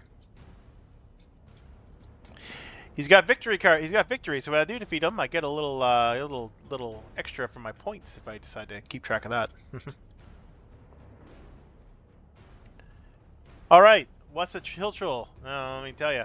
He's got 30 engagement, which means I'm going to be engaging him at this round, regardless, unless I can find a way to lower my threat. Don't think I do. Maybe though. I might have a trick up my sleeve. So it's got 1 threat, 6 attack, 3 defense, 9 hit points. He is a beast. His text below is a troll, hill troll. Excess damage dealt by hill troll. That's damage that went beyond the remaining hit points of a damaged character by this attack must be assigned to increase your threat.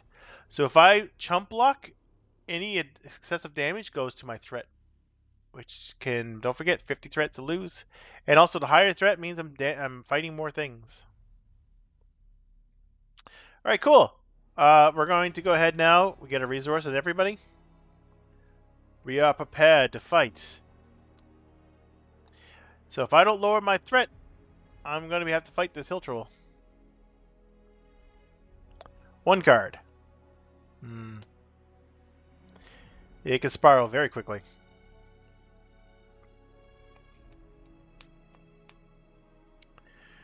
Well.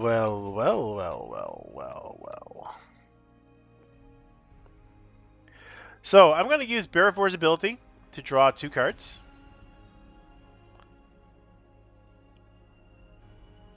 Ooh, okay, that actually kind of helped. That gave me some hope here.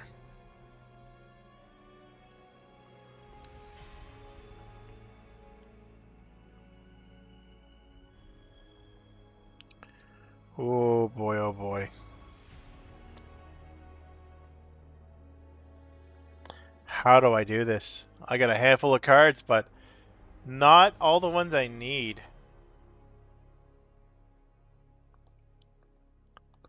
This is gonna get dicey fast.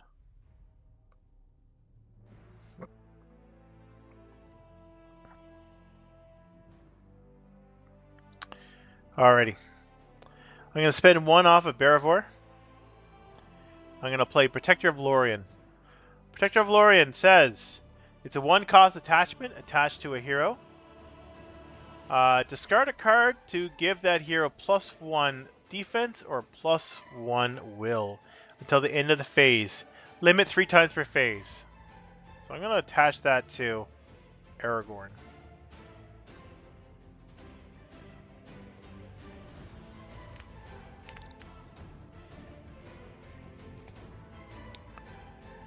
Yeesh.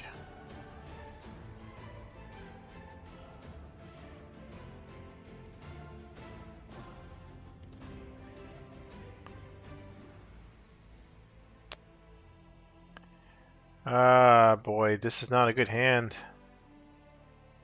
Alright, I'm going to spend those 2 resources there. And play a Citadel Guard. Not the greatest. 2 cost. 1 will, 1 attack, 0 defense.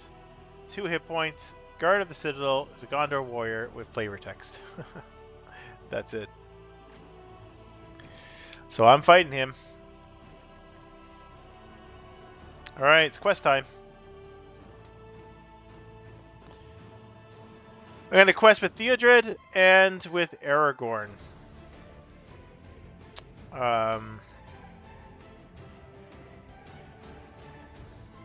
Yeah, this could get bad. This can get bad real fast. So that's only 4. So I'll be questing for 4. What's going to happen is Theodred's going to give him money when he commits to the quest. I'm going to spend that money to ready him. So even though he's standing up, he's still committed to the quest. So in that case, we still got 3. There's an enemy. Oh no. I'm gonna have 2 enemies on me. Yikes! Alright, so he is a 2 threat. Misty Mountain Goblins. 50 engagement cost, which means I'm gonna have to engage him as well. 2 threat, 2 attack, 1 defense, 3 hit points. Goblin Orc forced. After Misty Goblin's attacks remove 1 progress from the current quest. That's not a big deal. So we got 3 altogether. We quested for 3. I can discard cards, but I'm not going to. I'm okay with just tying right now. And now we have engagement. Because can't travel. So, it doesn't matter if I option engage or not, I'm getting both of these.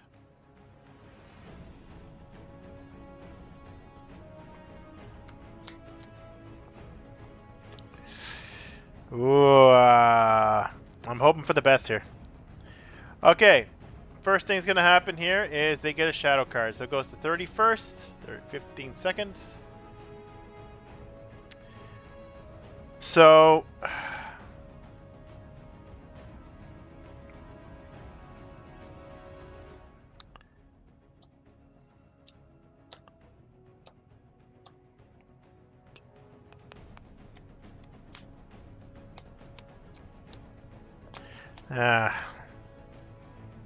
got a choice to make here.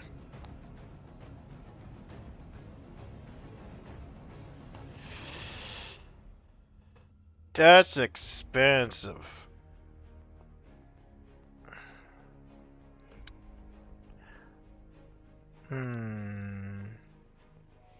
That's expensive. So what do I do? What do I do? All right. So I get to choose what order they attack, luckily. Man,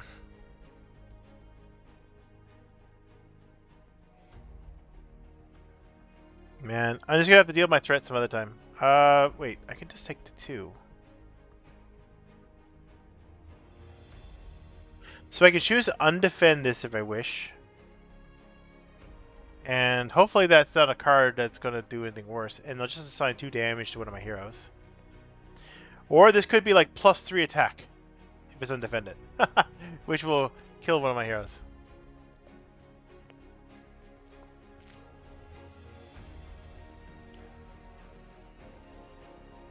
Yeah, okay. I'm going to do this. So I'm going to defend him with him. No shadow effect. So just 2 to 2. No damage. And then I'm going to use the Citadel to defend against this guy. No shadow effect as well. However, 6 damage on this guy. That does 2 to him, and then 4 rolls over. So 4 threat to me. 1, 2, 3, 4. That's terrible. I can't attack back. So we're going to refresh. So go up to 35. So I went from 30 to 35 that quick. And I have 2 enemies on me. Nothing in the stage area, though. And I get to draw a card. Oh, yeah, and all the resources. I'm not getting the cards I want or need. So I'm going to Bearvorf to draw 2 cards. Fuck. Oh, my lord. I cannot seem to get the cards I need. Oh, my god.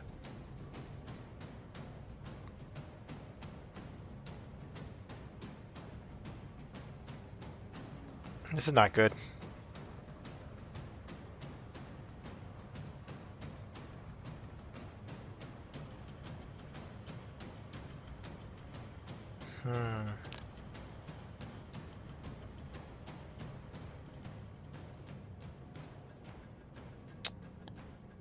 Oh boy, oh boy, oh boy.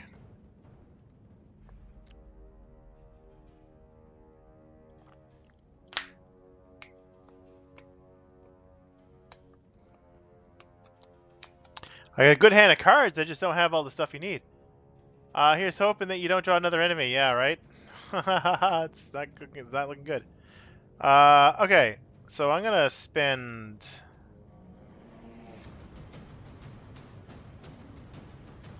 I'm gonna spend 1 resource off this guy for a Snowborn Scout. I can't, no location, so I can't use his ability. Ugh. Alright, it's on the quest. So I'm going to be questing with Theodred and with Aragorn. Of course, I'm going to use the money to him to ready him up, so I'll just be questing for 3.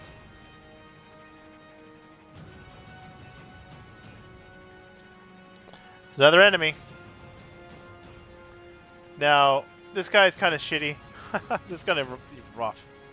This is not good. Not a good setup. I might lose. So 48 engagement cost, so it's really high. 2 threat, 2 attack, 2 defense, 0 defense. Sorry, 2 hit points. Goblin sniper. He's an Goblin Goblin orc. Okay. During the encounter phase, players cannot optionally engage sniper if there's any other enemies in the stage area. So I cannot optionally engage him right now. If Goblin Sniper is in the staging area at the end of the phase, each player deals 1 damage to a character they control. So he just picks people off while he's in here. Engagement, I can optionally engage him right now because there's nobody else. I won't be doing that.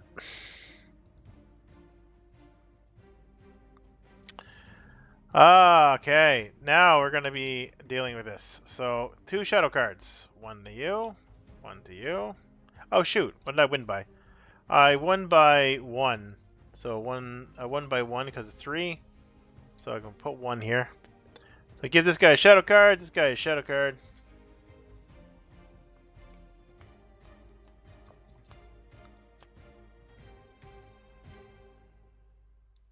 There is a way out of this. I know there's a way out of this. I just need to draw into it.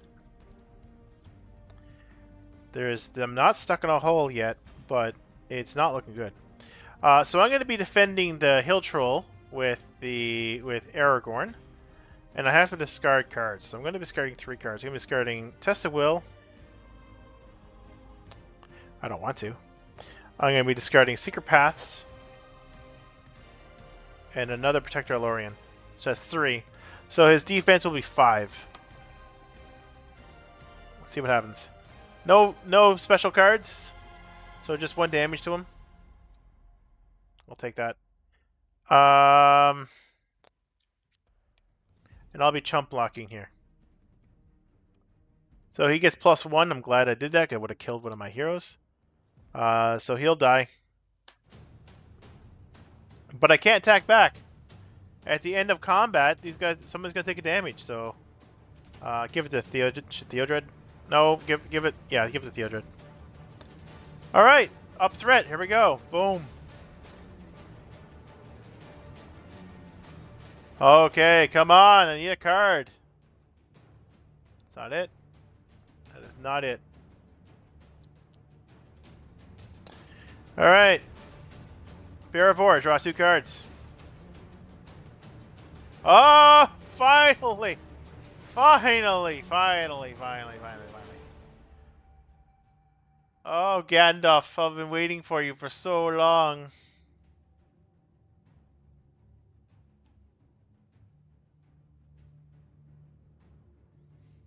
All right. Time to have my turn. All right, planning phase. So I got a way out of this now.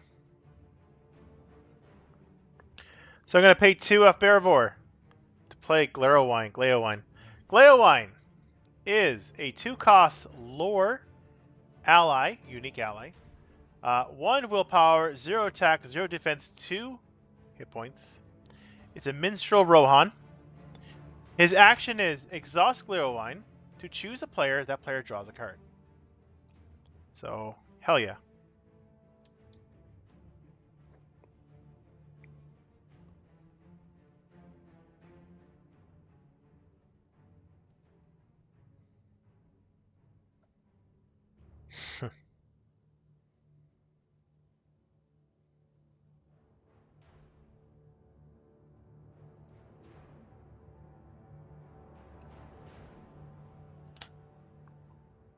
All right, time for questing. Unfortunately, this might be a problem. This might be a problem. Do I want to go to questing, or do I want to play draw a card with him first? I think I'm going to quest with him, actually.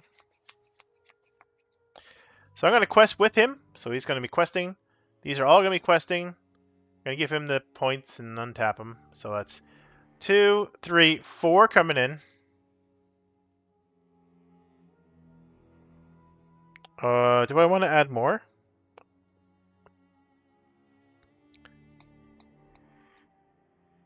Yeah, I'll do this as well. No, will I? I feel like I don't want to. No, I'm not going.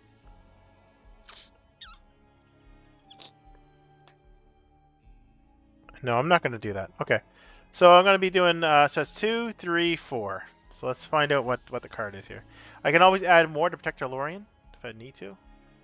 Another enemy. Oh boy, this is not good. So after he attacks, he'll be removing a progress, so I'm going to be losing that progress. So we're going to have another dude, so he's going to engage me. I'm going to have 3 enemies. Eek! I'm getting enemy hammered here. No locations. Ah. Well.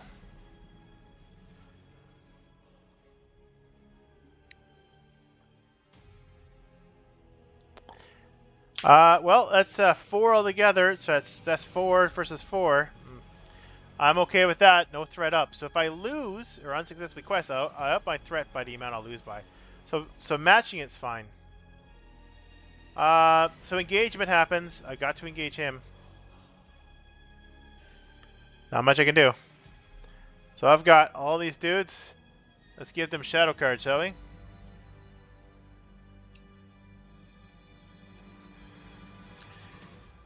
Alright, during this point, I have an action window which I will be using. So I'm going to be playing 1, and I'm going to be sneak attacking. So sneak attack says to, we used it before I think, pay 1 to put an ally card into play, then return it to the end of the phase. I think we used it last time. Gandalf! So when Gandalf comes into play, I get to choose, so I can draw 3 cards, which I will not be doing. Deal 4 damage to an enemy, or lower my threat by 5. Lower my threat by 5 is not bad, but it's not going to really help me out here. So, what can I do here?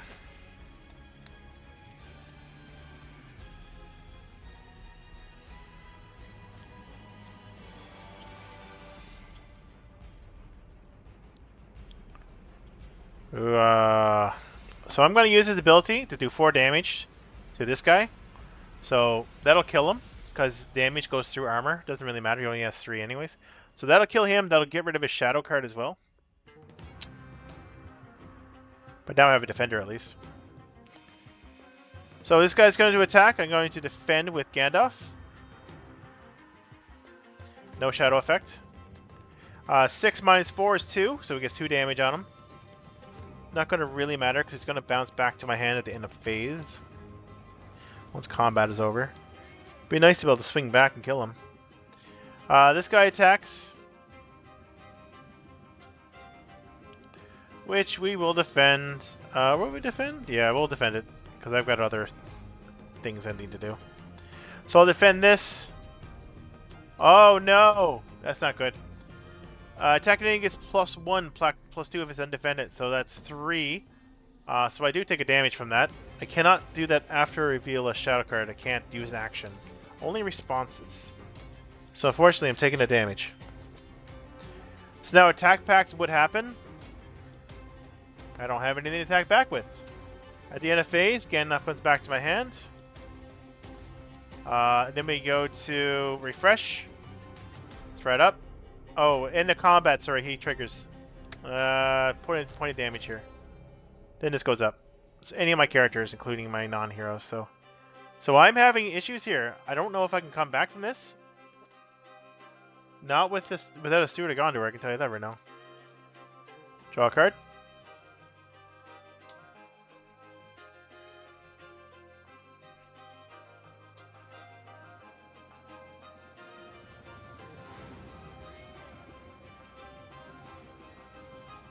Man, I wish I had a Steward of Gondor. Okay. We're going to spend one off Bearvor. We're going to play Henemarth River Song. Henemarth River Song is a one-cost lore ally. Has 1 willpower, 1 attack, 0 defense, 1 hit point. Very weak. It's a Sylvan. Trade it as a unique ally. Action is exhaust Henemarth River Song to look at the top card of the encounter deck. So basically, it tells me what's coming up next, so I know what to expect. I'm going to use that. I want to know what's coming up. It's another enemy with Surge. You gotta be kidding me. That's terrible. That's probably the worst thing it could do. So Surge means you get another card on top of that. So 2 cards are going to come out next. And I don't know what the next card is. So I'm going to use his ability to draw a card. Oh, it's another fucking Gandalf. Wowee.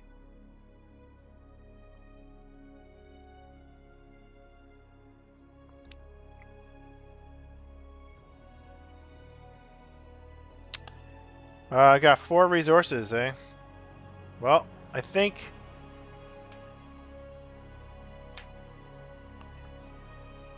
Do I do this? Alright, I'm going to pay 3. 1, 2, 3. And we're going to play Son of Aenor. So Son of Aenor is a 3-cost leadership ally. 0 willpower, 2 attack, 0 defense. Gotta step away, be back in an hour or so. Hope you heroic turn. Watch the VOD. Yeah, totally. No problem. Take care. Son of 2 defense, 2 hit points. Son of Aenor is a Dunedain ally. After the enters play, choose an enemy card in the staging area or currently engaged with a player. Engage that player. So I can choose not to use that response because otherwise they'll be getting another dude, which has already been painful enough as it is. So next is questing.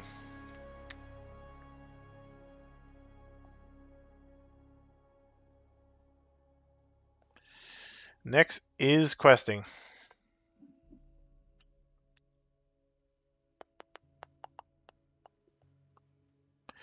So we'll be questing here. Shoot. We're gonna be questing for that goes away, by the way. We should have that. So that is 2, 3, 4, 5. Requesting for 5. Let's see who we get. We're gonna get 2 cards. We got these guys, which are the Eastern Crows. You have 1 threat, 1 attack, 1 hit point, no defense. They are a creature. You have Surge. After this is defeated, shuffle back into the deck. It's annoying. Surge. Here's our Surge card. Reveal X additional cards for extra number of players in the game. So just 1. So basically just Surges. Oh my god. Another Surge. Wolf Raider. It's an Goblin Orc Surge. It has 1 threat, 2 attack, 0 defense, 2 hit points. It has Surge. So that's another card. Great. When revealed, remove 4 progress from the current quest. If there's left fewer than 4, remove them all. So, that's it. But look what we just got. We just got a whole pile of enemies. And I am not prepared for that. Can we come back from this? I don't know. Don't know.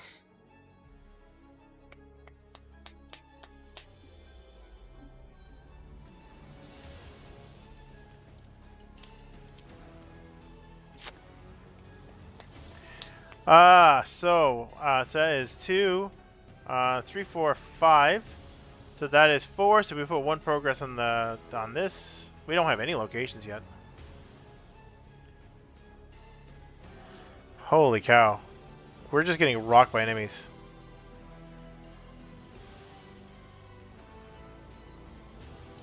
Alright, engagement happens. Unfortunately, I got to engage everything. Let's put this in order. So yeah, we're gonna give everybody a shadow card here. So it's 1, 2, 3, 4. Um.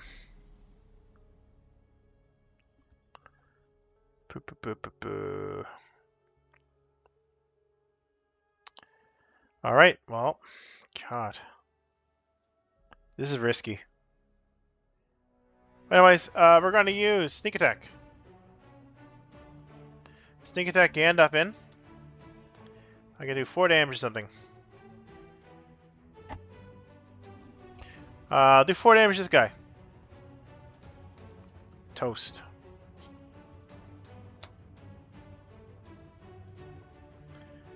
And now it's their attack. So I'm going to defend with Protector Lorien on the Hill Troll. Right? That's what I'm going to do.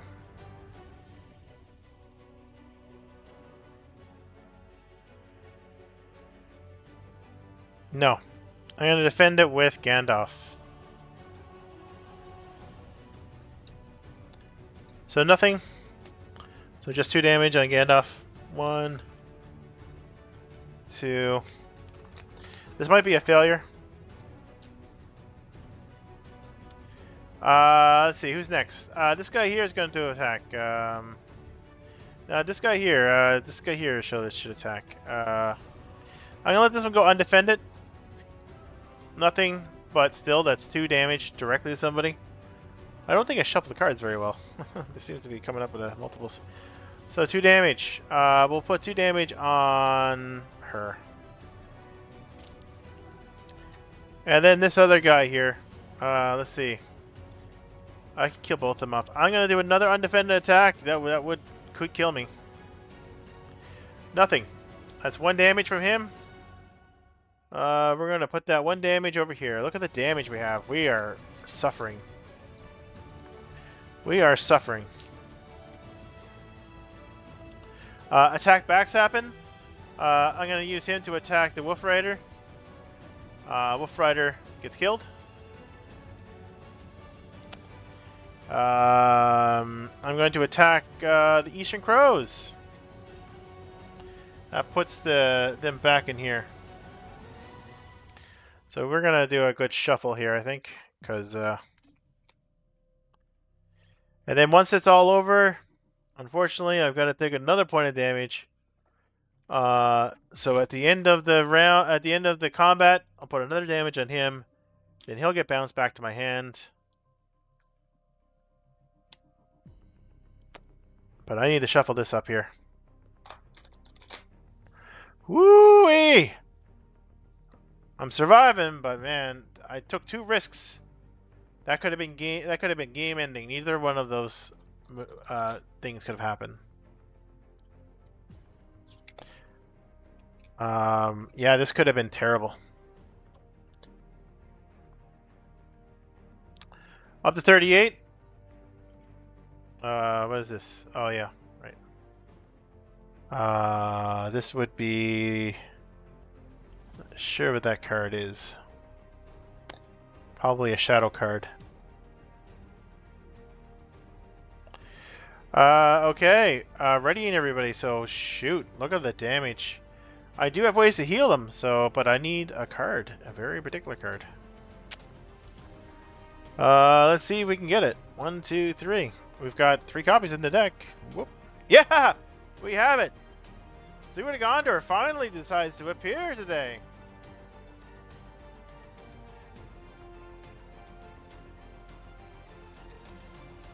Oh boy. It appears, but is it too late? That's the question.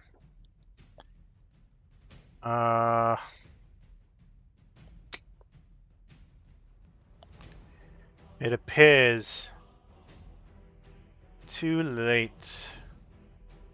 I'm gonna spend 2. I'm gonna put Steward of Gondor on Erebor. Not something I normally do in this deck, but I have to. So I'm gonna use that to give her 2 resources. Make sure you have 3. I'm gonna spend those 3 resources to play Daughter of Nimdorel. So Nimdorel is it is a lore ally. It costs 3. It has 1 willpower, 0 attack, 0 defense, 1 hit point. Very squishy. Daughter of Nimrel is a Sylvan ally. Sylvan traded. Action. Exhaust Daughter of Nimrel to heal up to 2 damage from any one hero. I could use her ability. I probably will.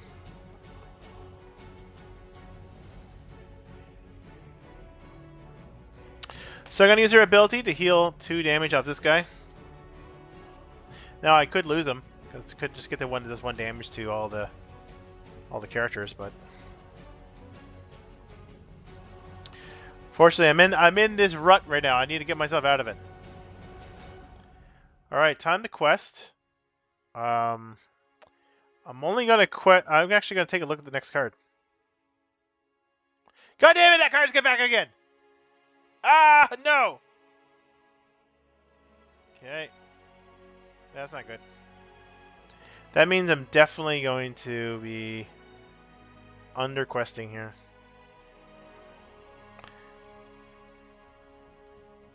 Oh well. You know what?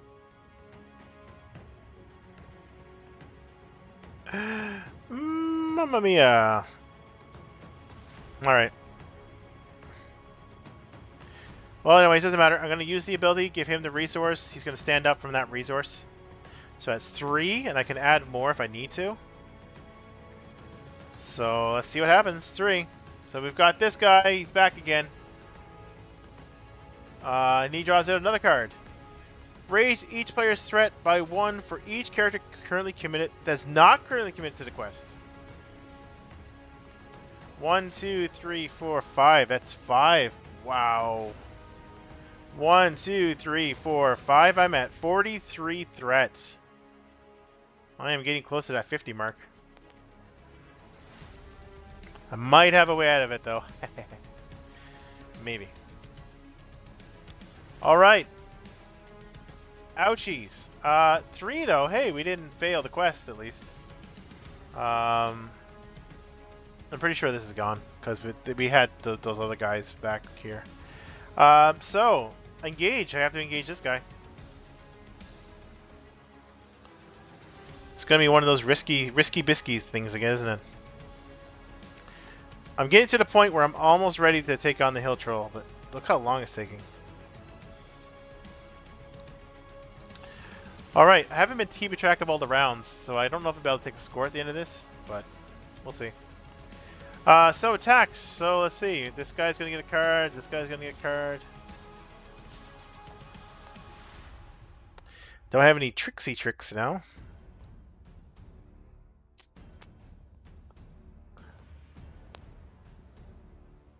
Huh. Alright, the big guy's gonna go against this guy. And I gotta chuck 3 cards? Oh my god. I don't know if I can afford to do this, but I got to. Actually, you know what? I will draw a card first. Oh no! That changes everything!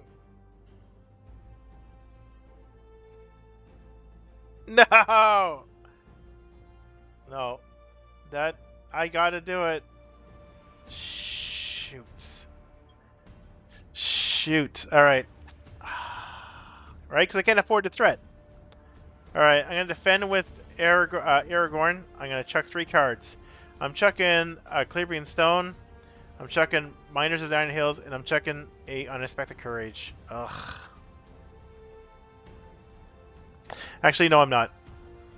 No, I'm not. I'm gonna... This is even worse. I'm gonna chuck 2 Unexpected Courages and a Minor Hills. Fuck it. That really hurts. But it gives me 5 defense. Let's go! No shadow effect, 1 damage. No extra threat, thank God. This little dude over... This little wiener man...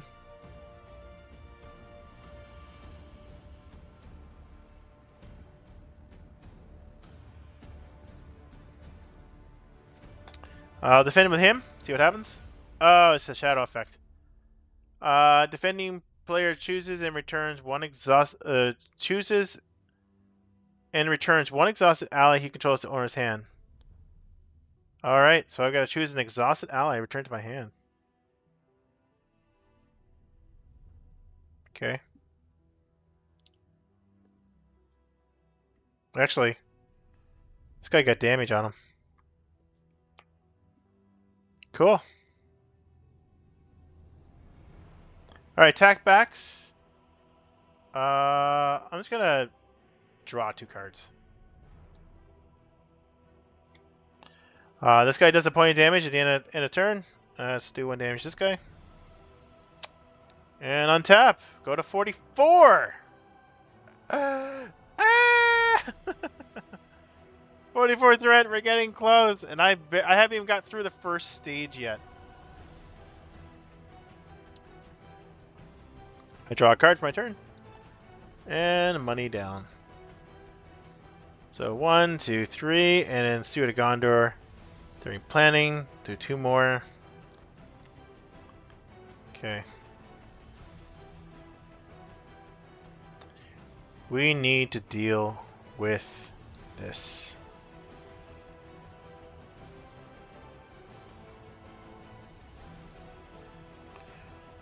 How does one do it? Let's take a look at the Henemarth and see what the next card is. Oh, it's a location, finally. It's not a terrible location either, but it is 3. So that's 5. I need the quest for 5. So if I do that, questing for 5.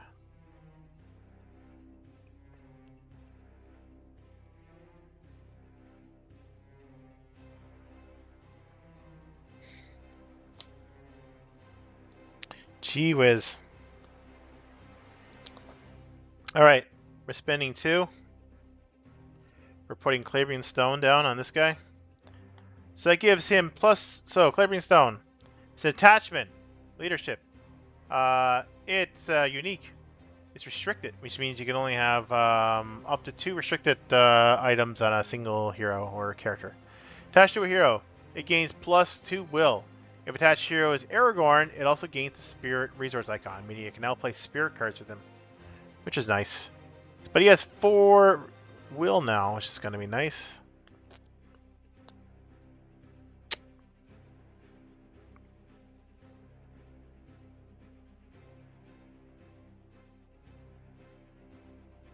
Let's use the daughter to get rid of some damage here.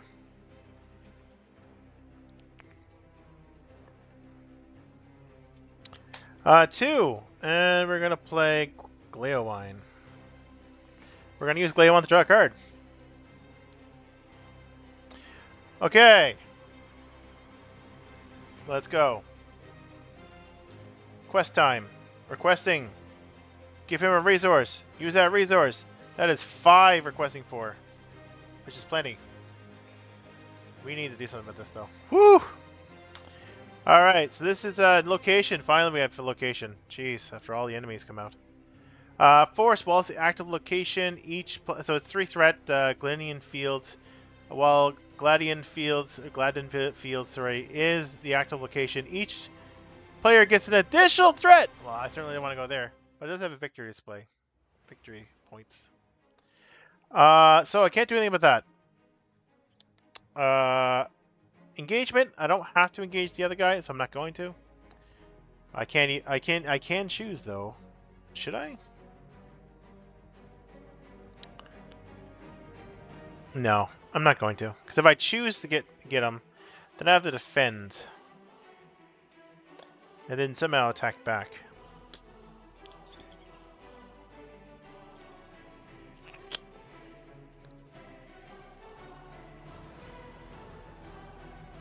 You know what? I will. I'm going to optionally engage the sniper because he's the only one up there, so I can optionally engage him. I'm not traveling here, though. All right. This is another risk. Another risky play for me. All right. So we've got this guy will have the first card. So 1, 2, and 3. So sniper's going to be attacking for 2. I guess, or we can choose who else to fight here. We're just going to let him go and defend it. See what happens. Nothing. So just 1 damage. Woo! Risky. The sniper guy. We're gonna defend the sniper guy with this guy here. Just 2 attack. Nothing. Just fully defend it. We're gonna defend the hill troll with the Aragorn. I'm gonna be chucking cards here. Chucking 3. I'm gonna be chucking Spectre Lorien, Guard of the Citadel, Clearbeam Stone. It's +3 defense. No shadow effect. So 1 damage. Attack backs. I will attack and kill the sniper. And that's the end of that. Thread up. I'm at 45. 45.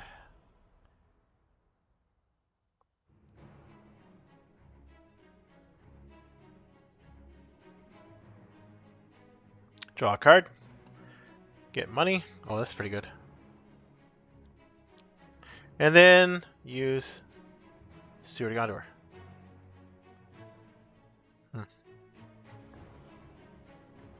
Usually the money goes it goes on him, but I really had not a whole lot of choice in the matter here. Reduce. We'll get rid of the. Actually, before I do that, let me just look at the top card. We got another enemy coming out. Fuck. 35. I'm gonna have to engage him as well. And he's a nasty biatch. Yeah, we're gonna do this. We're gonna heal.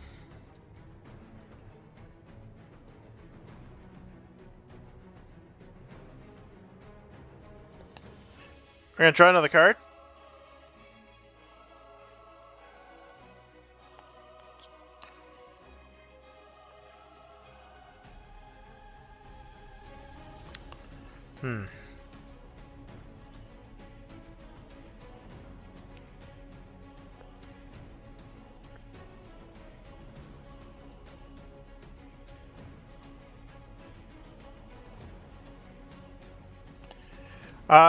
And we're gonna spend 5, and we're gonna play Gandalf. We're gonna pay for Gandalf this time, for the full amount. So when he comes into play, I can choose. I can either do 4 damage to an enemy, draw 3 cards, or lower my threat by 5. So I'm gonna lower my threat by 5, I think. So that puts me down to 40, which is nice.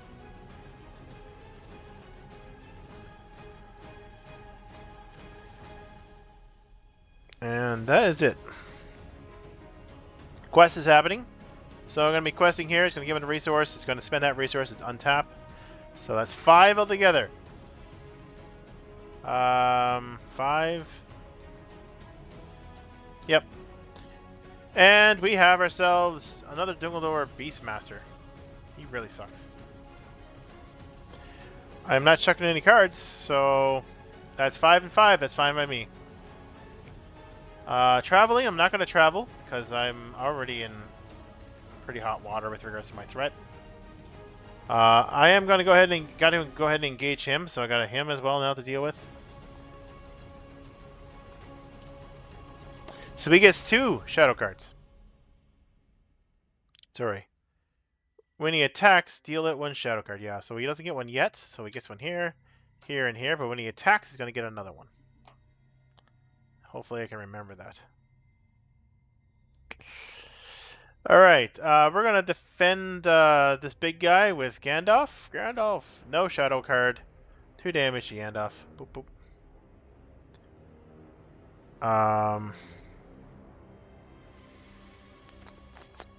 That's 3, and he's getting 2 cards, eh?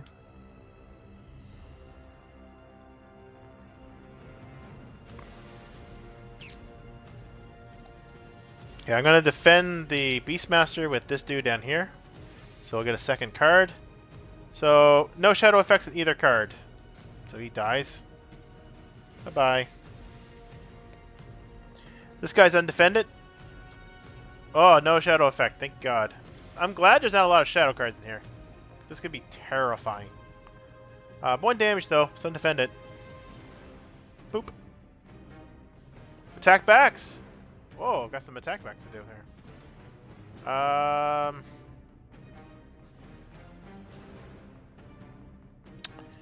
Say 3, 4, 5. I can attack for 5. I really need to get rid of him. So bad. But like my problem is I got to keep fighting out of the hole here. So it's 5. So that'll put 4 damage on him. And if only can find a way to get 1 damage on him. I don't think there's a way to doing it with the core set.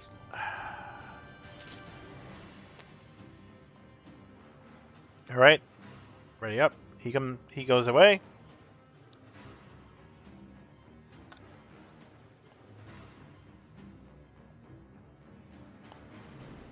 $41. Back to getting threat again. 1, 2, 3. Draw a card. Get 2 more resources for Steward of Gondor.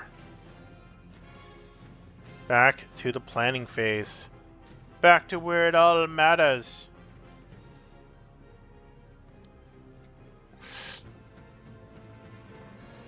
Draw a card. Wait, I already did it. I already drew a card for my turn. Bad fingers, bad.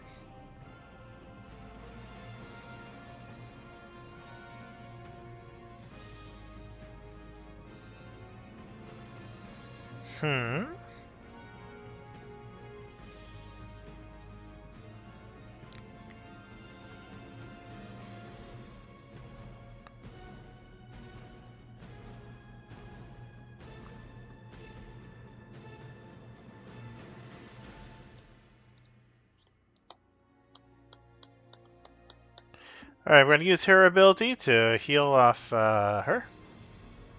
That card's coming up, I know it. We're going to draw another card. Actually, hold on. What is the top card? Alright, 2 damage to a quest. Another enemy. Fudge. Fudge. I'm stuck in this weird loop here.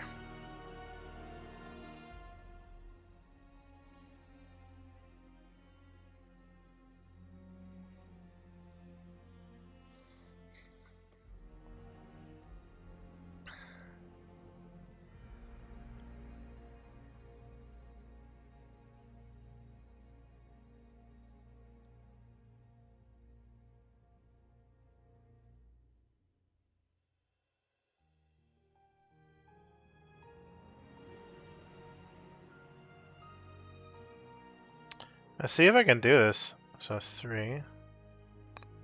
That's on next turn. Alright, so we got another Gandalf. So we're going to spend all the resources off her. And 1 off him. Sure, why not? What are we going to do? We can lower a threat by 5 or do 4 damage or something. If we do 4 damage to this, then 4. So that's 9. So that would make it 5 hit points. 6, 7, 8. Jeez, that's still a lot. I'm going to lower my threat by 5. 1, 2, 3, 4, 5. I'm back down to 36.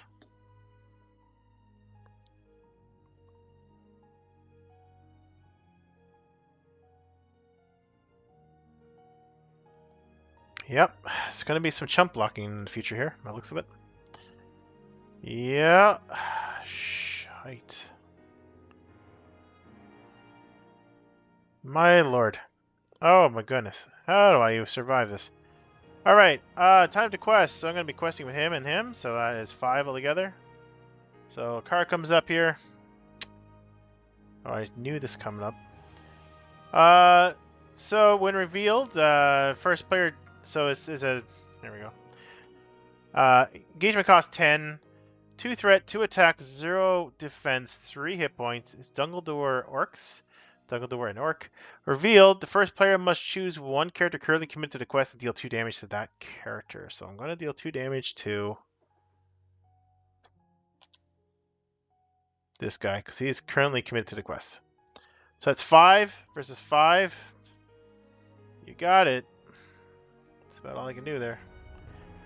Not going to travel. Engagement happens. Or do I want to travel?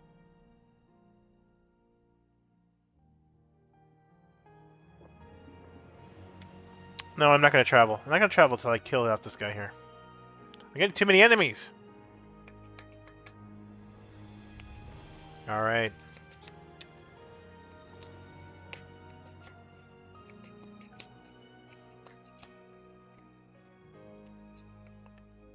Can we do this, I wonder? Alright, well, let's see. We've got a shadow card. We got a shadow card. We got another shadow card. Another shadow card. So I think I'm just going to let this one go undefended, because what can I do? Alright, cool. 1 damage.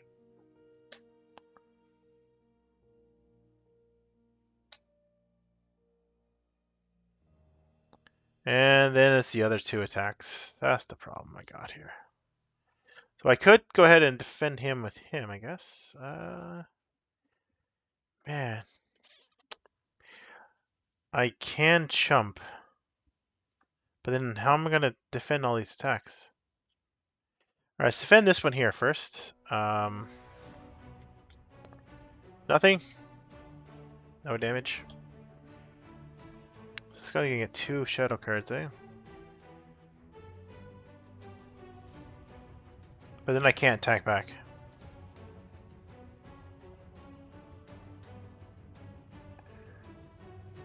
Alright, so I'm going to defend... I'm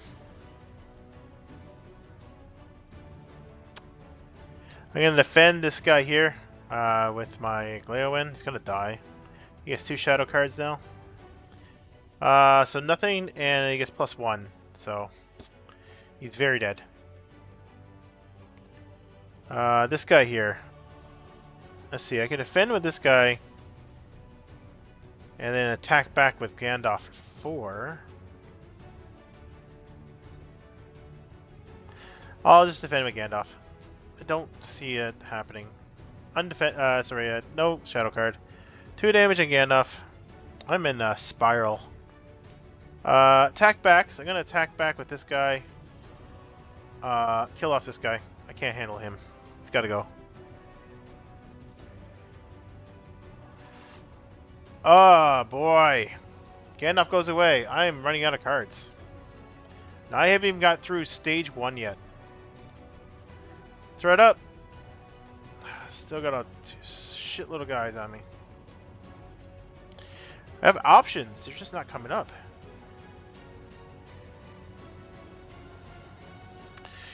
This is a death spiral happening right now. You're witnessing it. We'll see what happens here now.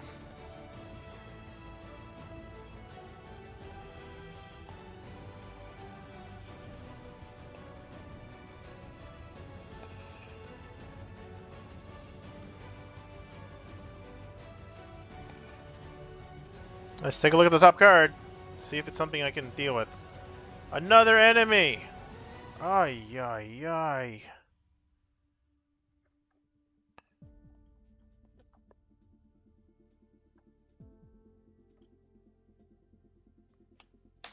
We're going to pay 3 for another one of these. Use it. Use both of them. Get rid of all the damage.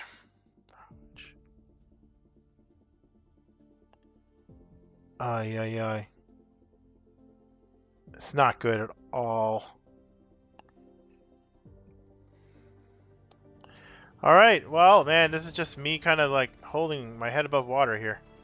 I don't know if I can even quest. I guess I can. I guess I'm going to have to. Oh my god, I think I might be dead here. We'll see. So questing for 5. This guy comes out. So that ties it. Engagement happens. I'm not traveling. So I'm getting him. Shadow cards come out. Yikes. I'm not getting lucky with the locations at all. It's all enemies. The orc. I mean, I'm gonna have to huck my hand. So 3 cards. Defend. Protect your Lorian. No shadow effect. Oh my god, there's the other orc though. Ah! Yeah, the troll, I'm sorry. Hill troll. 1 damage. The troll, these guys are undefended. Okay, nothing. Woo, god, thank god. The Misty Mountain goblins. So that's undefended, so that's 1 damage. Somebody. Doesn't matter. Misty or Mountain goblins. Let's see. One of these guys are going to go undefended. Let's make him undefended. Defending character does not count their shield. Thank God. I was gonna take that anyways. So that's 2 over here.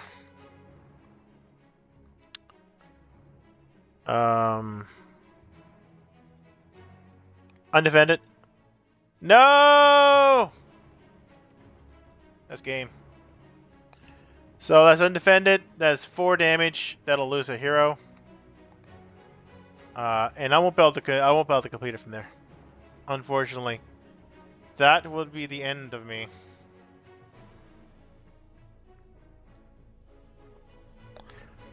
Losing a hero, and then I haven't even got past stage 1? Nah, it's over.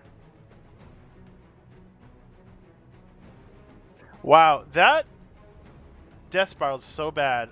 There are so many locations in here. And treacheries. I can't believe all I did was pull enemies. Like, whoa. That was terrible. Alright, well that's a loss. So crack that up as a loss. We're going to do a good shuffle here. We are switching decks, as I said I would. Back to the other one. I don't know if the other one's got a better chance, actually. This is supposed to be the better deck of the two, but my God, I couldn't even get past the first little bit.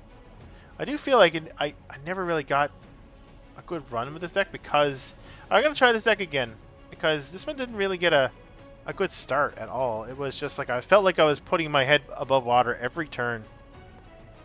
So we're gonna end up doing a second one. That's a fail.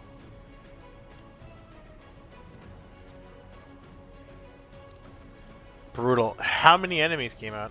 Oh my goodness. Or will I switch? I guess I should switch, hey? I don't want to. But yeah, I'll switch. Alright, switching decks.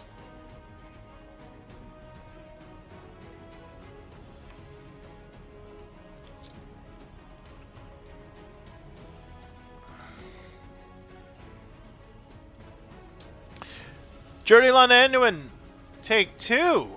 We're gonna do a nice shuffle here.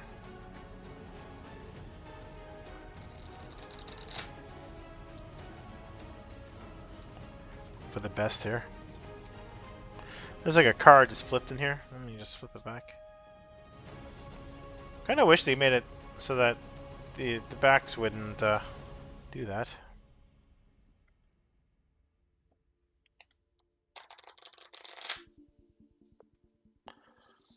Journey Along Anduin, take 2. Let's see if we can do this. I failed it, and I lost. Now we're going to use their second deck and hopefully succeed. So this deck has got Elwyn, Elnor, and Glowin. 25 is the starting threat. Let's see. Do I get Lucky Punk? We'll find out. So we're going to do another shuffle in here. Yeah, unfortunately, I think not having Unexpected Courage... Sorry. Not having Clavering Stone or...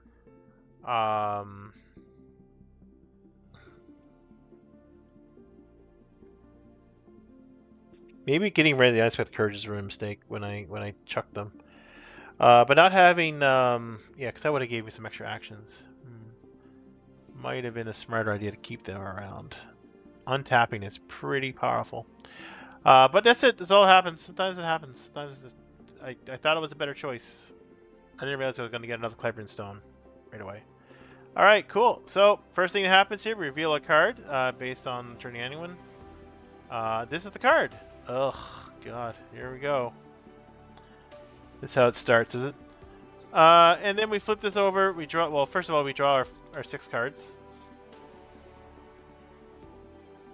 So we got a Dungledore Beastmaster, which is a pretty nasty guy. All right, so this is our starting hand. This is a ridiculous starting hand, by the way. I got a Steward Gondor, so I'm gonna want to keep it. Oh my God, look at this! Gandalf, and this dude, like opening hand. Holy cow! Yeah, he's not terrible, because I could get a sneak attack and have fun with that. Yeah, so that's what I'm gonna do. I'm keeping that hand because Steward Gondor has to be in my opening hand, or I'm gonna get effed. We are flipping this over, going down the river. We're getting Hill Troll in play. Luckily, this time, the Hill Troll is not going to come out swinging hard because there's so many enemies in this deck. Because he got 30 and 35, so I got 25 threats, so I got some time now before I have to deal with them. So this is, like I said, different deck, different strategy. I do have to build up an army, though, to take these guys on. Which, luckily, I have a little bit of time to do. Not the cards to do it, just got time. So resources, go on everybody. Boom, boom, boom. Probably the last attempt here now. Card.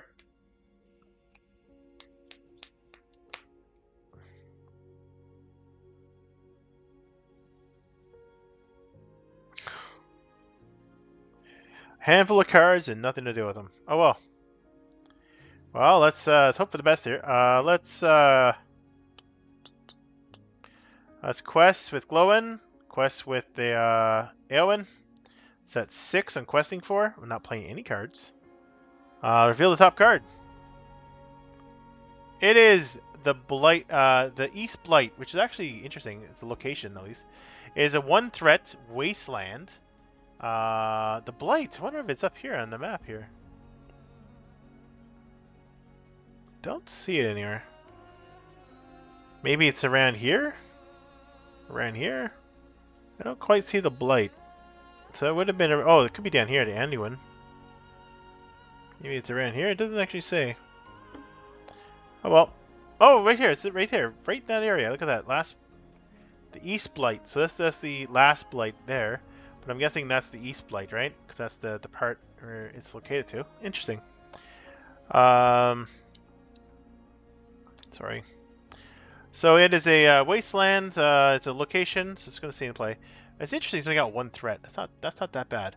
But it does have 6 quest points. So if I do travel to it, I've got to try to get that. When faced with the option to travel, the players must travel here. So there you go. Looks like I'm not going to have no choice but to travel here.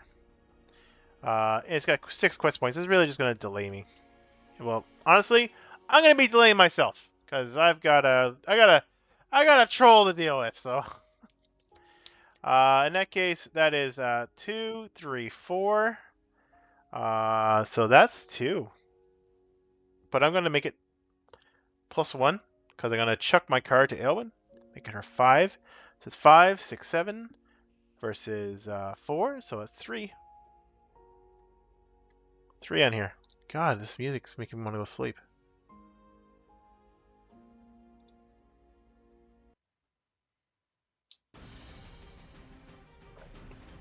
Okay. What we got going on here? We're not. So I have to travel here. I don't have a choice in the matter. And I can't do anything unless I defeat the Hill Troll. So.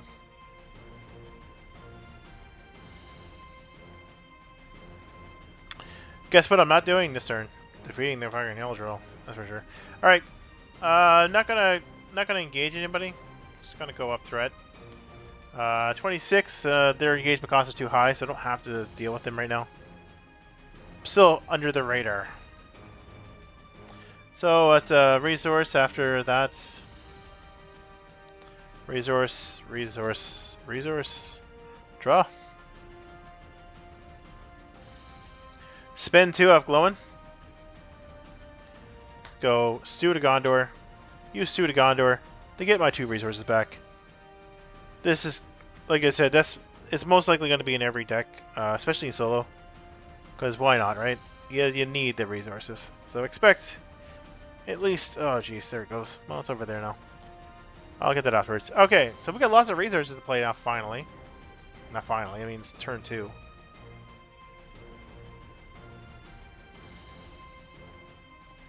Hmm.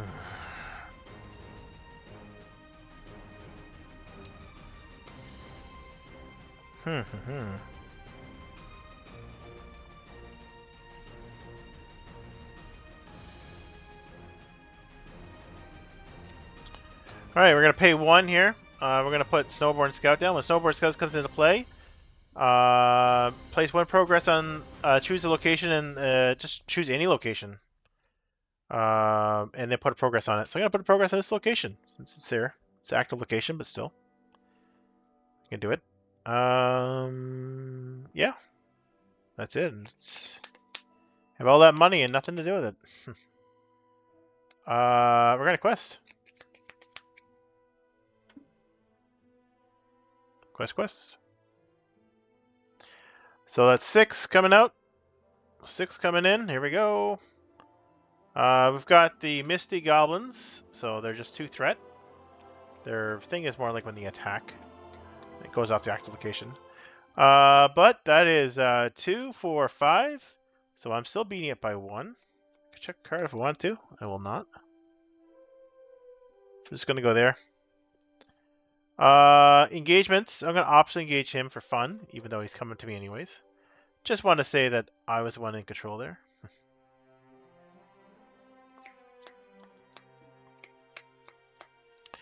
Alright, he's going to make an attack, so I'm going to end up defending with Eleanor. When I do that, it takes 1 off the quest. The active quest.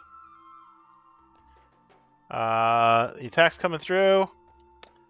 +1 attack. If it's undefended, it's +3. So he's going to do 1 damage, because 2 attack, 2 defense, 1 damage. Makes her have 2 hit points. Kind of a risky place for her to be. Alright, untap.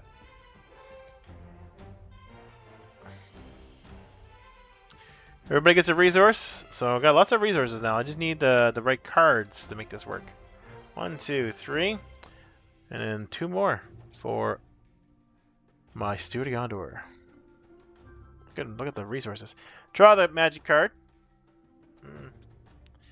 Not super magic.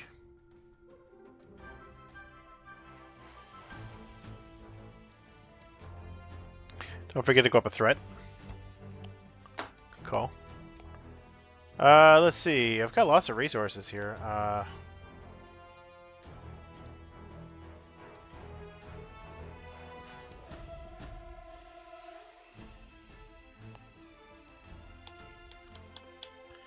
Alright, we're going to play Gandalf. We're going to spend 3 off this guy because it's a neutral.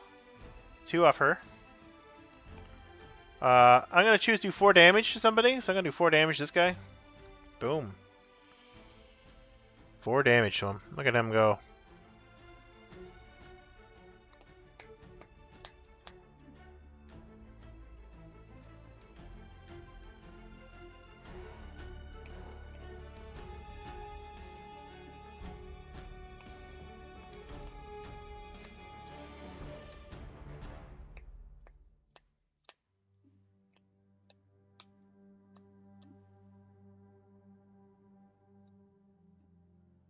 It's questing. I'm going to quest just with her, I think.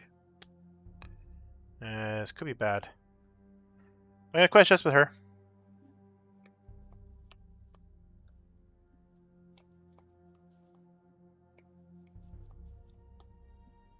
Or will I?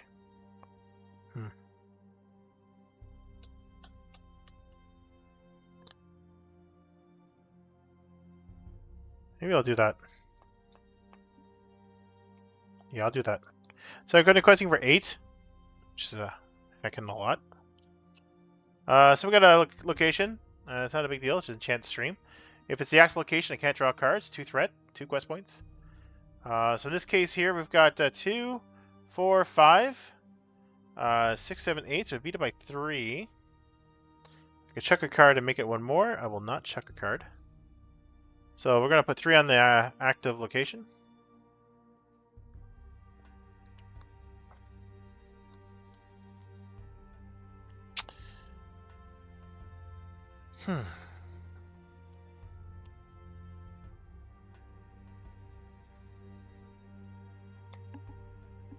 Alright, the goblins are going to... I can't go anywhere, so the goblin's going to attack. I'm going to defend with Eleanor again. So when he attacks, he gets rid of this. No shadow cards, so it's a fully defended attack. Attacking back, I will attack back for 2. I put a 1 damage on him. Threat up. Gandalf goes away. Goodbye, Gandalf. Resources, untap, sorry. So that's refresh phase. Refresh. I already went threaded up. Card. And money. I said money!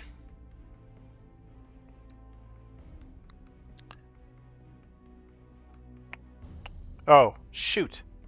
When Gandalf left, I was supposed to spend 1 to use Valiant Sacrifice. Sorry, guys. So that's technically 2 more cards. My bad.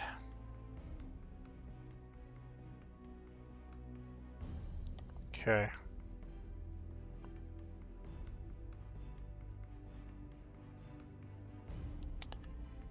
So I'm starting to get some options here.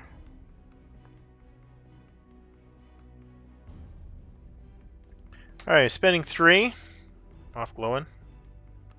Put down this archer guy.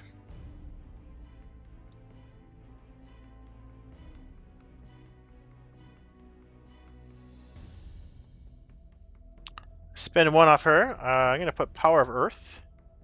So this will lower its threat by 1. Makes it a little weaker.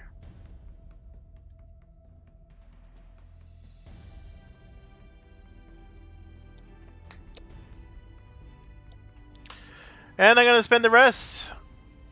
Unfortunately, not what they wanted to do. To do Gandalf. And Gandalf will do another 4 damage. To a certain friend of ours. 1, 2, 3, 4. He's got 1 hit point left. Gee whiz. It is quest time. That is a lot. That's 4, 5, 6. 6 out there right now.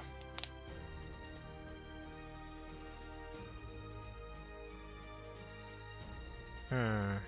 6, eh?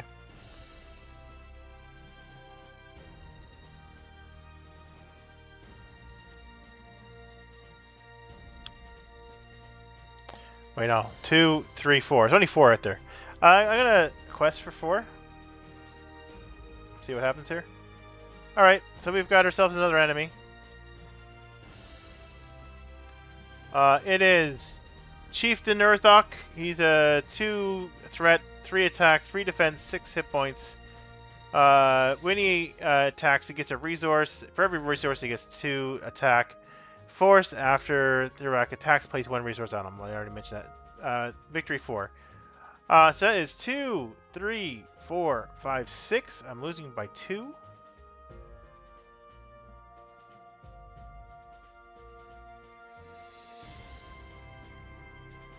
I will chuck a card. I'm gonna chuck Silver Lodestone Archer to her ability to bring up by 1. I still lose by 1, so it's an unsuccessfully quest. So because of unsuccessfully quest, I go up 1 threat. So they interrupted me. Still can't do anything. I'm still under the radar for the dude up there, but I might be engaging him. I don't know. Let's take a look. So if I engaged him, I don't need to do one damage to him to kill him. I can defend him. Defend him. Kill him, yep. So I'm going to optionally engage the Hill Troll.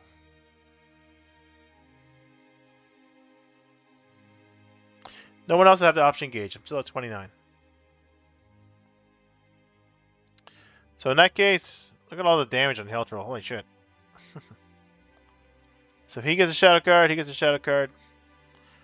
I'll be defending the Hill Troll with Gandalf. Gandalf means me. Nothing. God. It does 2 damage to Gandalf.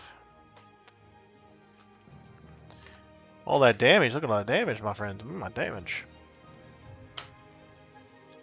Gandalf! This guy's attacking. I'll just defend him with Elnor. No shadow effects. Nothing in particular.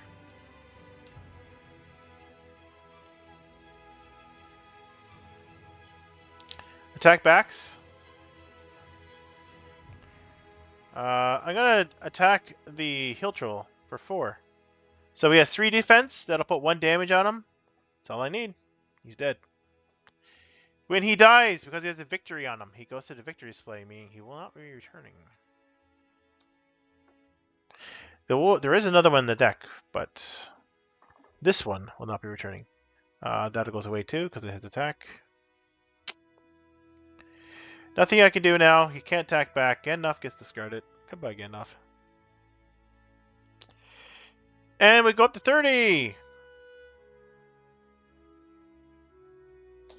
Refresh. This one's working out a bit better than the other one, just mainly because I'm able to hide away. Drawing a card. Oh, nice. 1, 2, 3. Tap this. 2 more. Don't think I have anything here I want to use. Nope. Alrighty.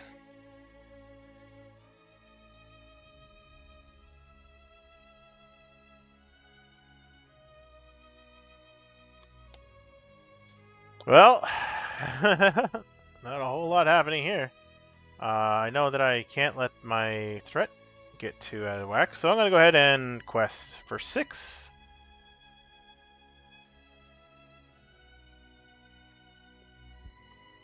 Let's draw a card. Deal 1 damage to each character controlled by a character has 35 threat or higher. Well, that's not me, so that fizzles. Engagement. I'm not going to engage anybody, because screw that. That is 4, 5, 6. I actually beat it by 1. Because that's only 1 right now, so that's 5, 6. So that puts a 6 one on that. So it finally gets rid of this location. I could travel there if I wish now. Which, you know what? For 1, I'm not going to travel. Oh, that's the wrong discard. I'm not going to travel. I mean, there's only 1 threat out there. And it doesn't let me draw cards. Attacks. This guy's going to make an attack on me. Is it going to be one of these good attacks or not?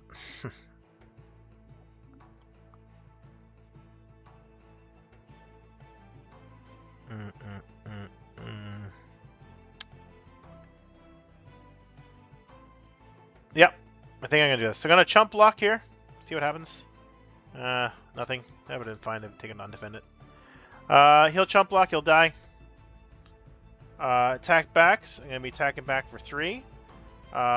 2 damage to him. He's already got a damage, so that kills him. There we go. Threat up.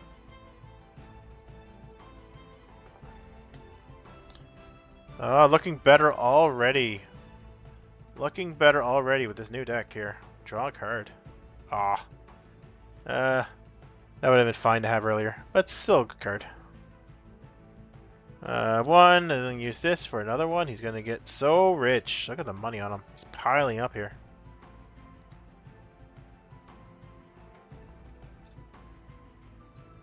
Alright. Time for me to get through this.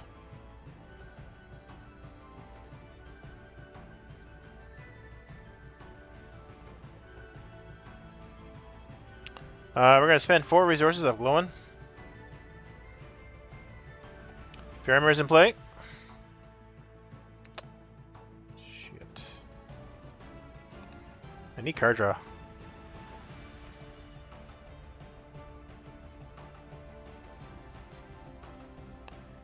Gandalf, where are you?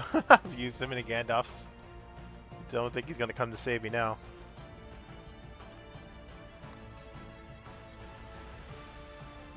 I'm gonna have to deal with some of that stuff that's in there. Alright. I don't know how I'm gonna deal with that stuff though. It's either deal with it now or die.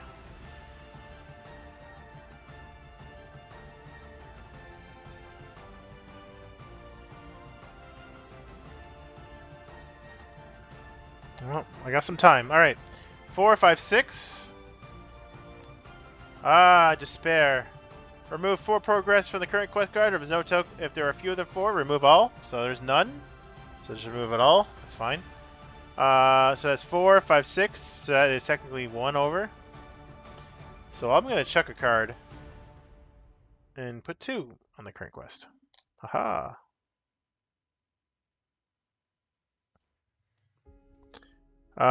Engagement. Do I want to engage anybody? So if I engage this guy here, I don't really have anybody to defend with. Yes, I do. And I can do 3 to him. Maybe more. Okay, I'm gonna engage this guy here. Optionally engage. Get the shadow card. I'm gonna defend with Faramir. Gives him a shadow card. Let's see what happens here. Oh, it is a +1.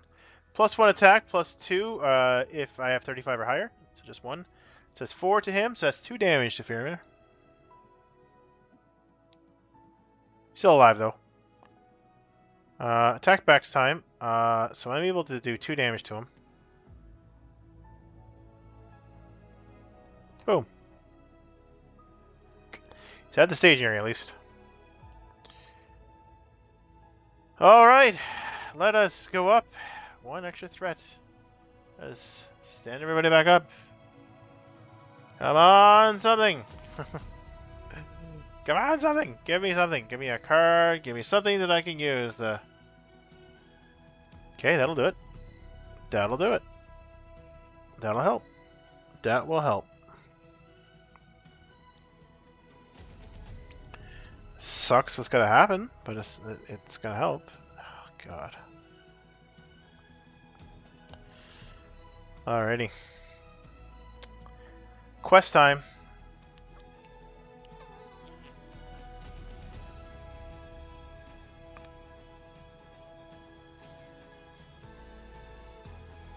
So we're going to quest with Eowyn alone.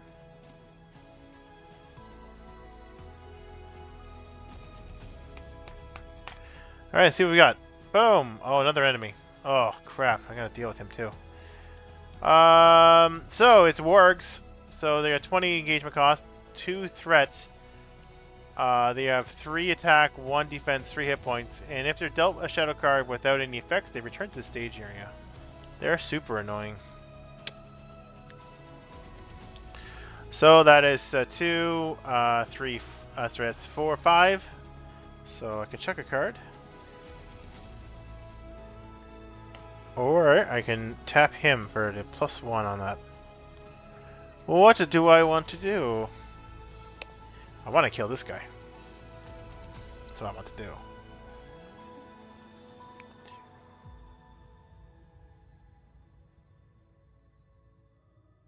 Okay. I'm chucking a card then.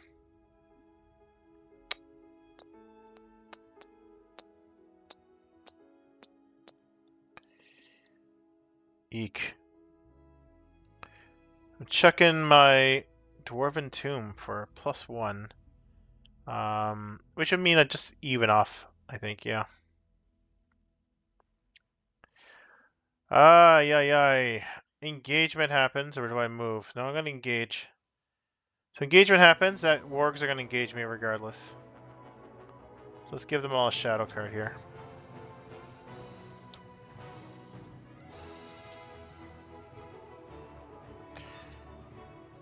So what I'm going to do here, I'm going to play in a light in the dark. I'm going to send him back to the stage area. So he's not going to get to attack me. I was able to deke him out, I guess. He's probably going back there anyways. This part sucks.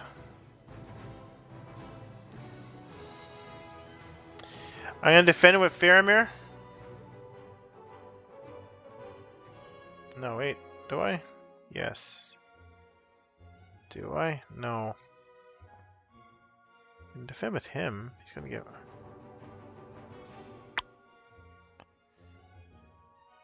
Okay, I'm gonna defend with Glowin. So he's gonna get 2 cards. This could end up killing Glowin. Oh my god. This could kill him. Deal X shadow cards or X number of players, so we get another shadow card. It's another card. Wow. So he's getting +1, and I don't count my defense. So that's 4 damage. That will kill him. Wow! Yep. So no defense and +1. That's the 2 cards I did not want to see together. Shit. It's another loss. After all that work. Oh, look at my hand. I didn't have much in my hand either. What was my next 2 cards? Oh my god! I would have had a chance. I should have defended with him. I just didn't think that would happen. Those 2 combos, those 2 cards came up. Wow. Unfortunately, I don't have enough time to do another quest. Holy crap, holy.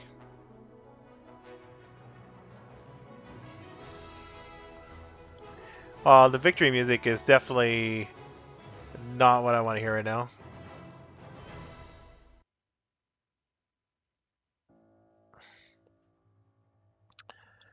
Yeah. Wow.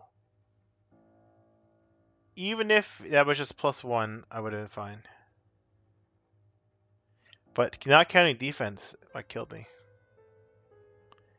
If I defended with him, it wouldn't have mattered. I still would have been able to kill him off. But shit. All right, cool. Well, that's that. I fucking died. No way I can continue without it with a dead hero at this stage of the game. I'm still at the first stage, so I still haven't beaten the first stage yet. I still think this is doable, so I'm not gonna downgrade the deck or anything. Just what terrible luck. The first game I was flooded with enemies. The second game, literally a combination of 2 shadow cards did it. I should have been more careful with this guy. Should have been more careful. Unfortunately, there's not enough time to do another game. No! Which means I'll have to do it next time. Journey along to Anduin. Yep. No joke. First one was easy breezy. I even killed the hill troll too. Wow. Had to use so many shenanigans. I had to get 2 Gandalfs out.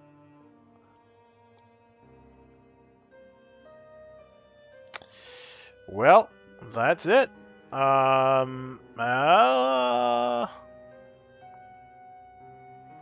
Yeah, rest in peace. Wow.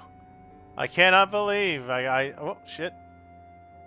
Cannot believe I died twice. 2 different decks. So wowee. Ow. Wow. God. And I was thinking I was gonna do it too. Once I beat the hill troll, I was like, the rest of it should have been fine. I mean, I knew some of these guys were gonna be a problem, right? Because enemies are usually problems in general. But I figured I would get the upper hand, you know?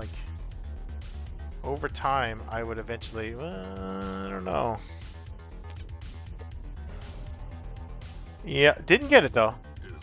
Yeah, anger is power. Let's go. But I never got the upper hand. I ended up losing instead. Ah! The fellowship is broken. Yep. This game is no joke. This is the second quest. Okay, first of all, the third quest is way harder than this one, so I can tell you right now. I'm going to have some problems in the future. It means I got to do that quest again. I think the first deck probably has a better chance, but fuck.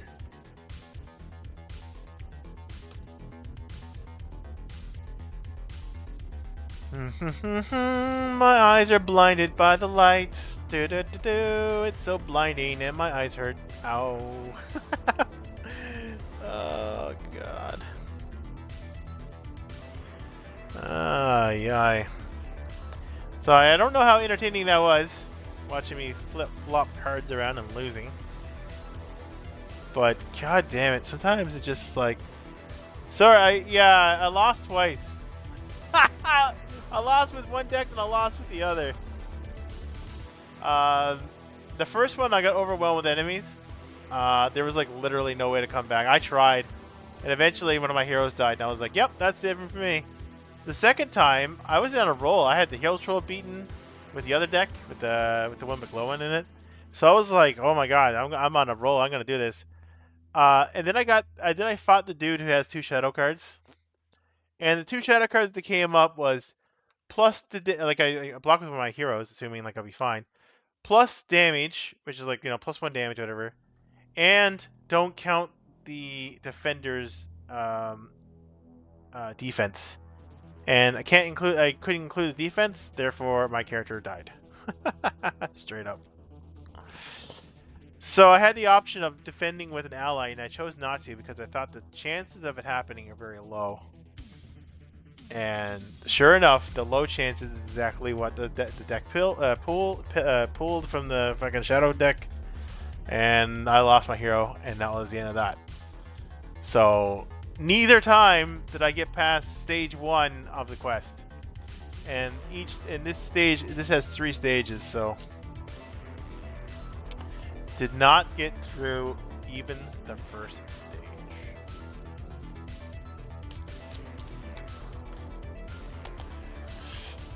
Oh, oof indeed. Oh, were you here the whole time, Rawfox? Or are you just joining?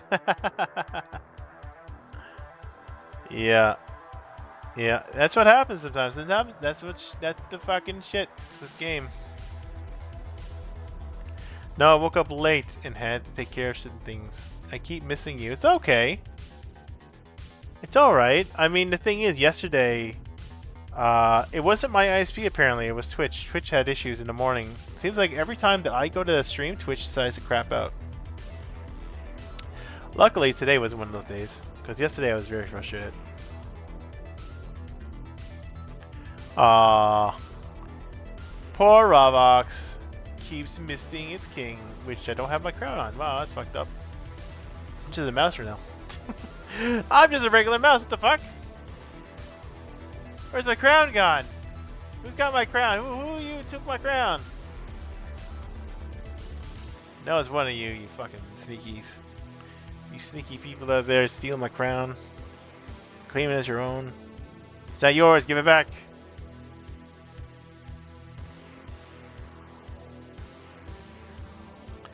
Hill Troll must have taken it. Oh my god. Yeah, that Hill Troll was brutal. Hitting me for 6? Yeah. I was able to... Where did it go indeed? Yeah. What was funny though was the way I was able to take care of the Hill Troll was I fucking kept playing Gandalf and doing damage to him, to the Hill Troll. And then I lured it down when I had the good opportunity and fucking finished it off. But unfortunately... It wasn't the Hill Troll that was the issue, apparently. It's just some random dude. Ah!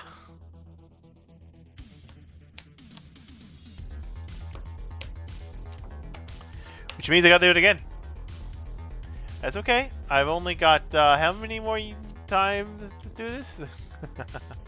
A bazillion more before I can fucking even do it. Seeing how, like, this is quest 2 of fucking how many? How many quests are there? A lot. Let's count it up. How many? Okay, how many quests are in Lord of the Rings LCG? Let's see if the AI knows that number. Probably doesn't.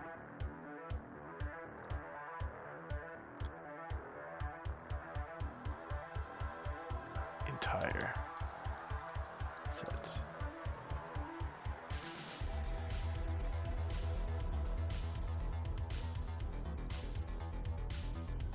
Game.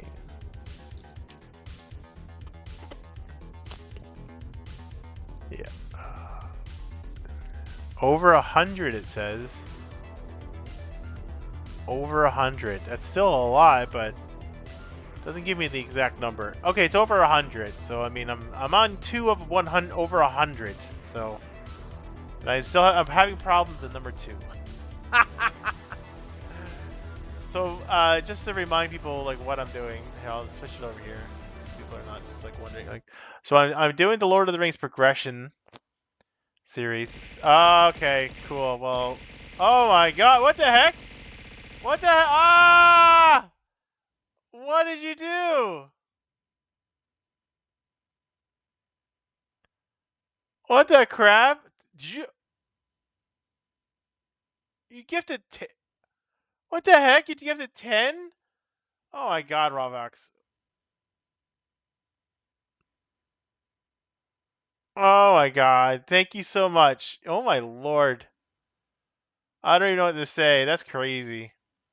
That's crazy. Oh my God. Oh, they're on sale. Yeah. It's funny. I was doing the same thing. One of my streamers, I gifted them subs as well because it was on sale. But I really appreciate you, Rovox, for doing that.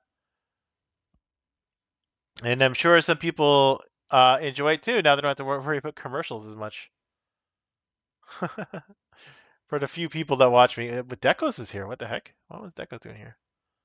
Sparky was here at one point. What the heck? I know some of these people. Huh. Cool. Well, I'm sure everybody else appreciates it too, but I certainly appreciate it. Doing that kind of shit is like fucking super generous. Heck yeah. I'm not even playing Darkest Dungeon. Well, I will be at some point, but you know. But yeah, I was just explaining, I guess, with regards to this. Thank you. Um, that so the progression rules basically is this game came out in 2011, and I'm playing the game as though it was 2011. So basically, I'm only playing the cards that were available when the quest came out, and I'm starting at the very beginning, which is why everything is harder because I have a very limited card pool. As I was explaining before, some cards that are in the deck are not really in tune for solo play. It's more for group play, and I still got to put them in the deck because the limited card pool restricts otherwise. So,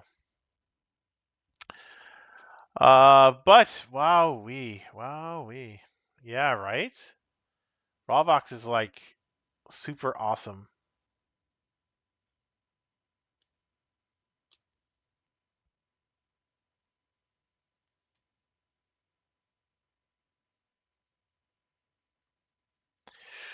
Will I continue this tomorrow? I'm not sure. I think I might, just because it's in my fixations.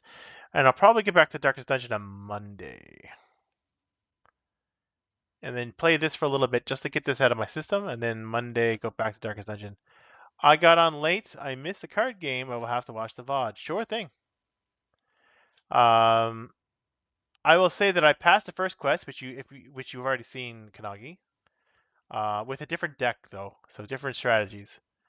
And the second quest kicked my fucking ass twice. Two different decks. So holy crap.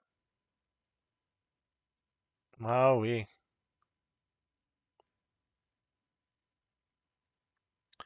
Yeah. It's not easy. It's not easy. Um, and that's not even the hard one. The hard one is like the one that's coming up afterwards. I figured this one wouldn't be too hard, but honestly, I kind of fucked up myself on the second one. I took a risk that I didn't have to take. I didn't have to take the risk, and I decided to do it anyways, and that's what fucked me. So it is. Such as it is. I could have just kind of just played the long game, but I was like, no, I have an opportunity now to kill this guy and have some extra guys available. And I decided to, I guess and that was the reason I died. Do the quest in a particular order. Yes. So, the way that I'm doing the quests, I'll go over this a little bit here.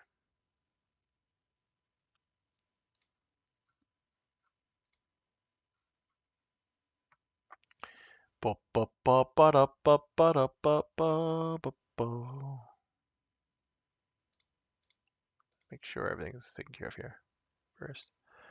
Here we go. So here it is. Oh shoot. Sorry, guys. I keep pushing buttons and I'm not supposed to. So over here on this page here, so this is the cycle. So it's, like I said, it's over 100 quests. But what we're doing is we're going back to the very beginning. We're going back to the past to play Lord of the Rings. That sucks ass. I'm just joking. It doesn't suck ass. It's a great game. Best game at all. Best game ever. So we just did Passage Through Mirkwood, the first one, which was very easy. I think people were going like, lol, it's too easy.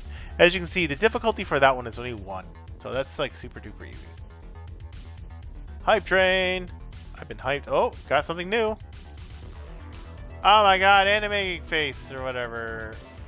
I guess. Cool. Neat. Thank you. Thanks for the hype. So the second quest was right here, journey along to Anduin. So basically, I only get the card pool. Choo choo. You got it. I really appreciate that. So journey down to Anduin. That's the second quest. That's the one I kept losing at. So I've got all of these. And I'm right here. Yeah. But that's a difficulty 4. Yeah, 2025. Yeah, kind of. So yeah, so keep in mind that this includes all of the community made stuff.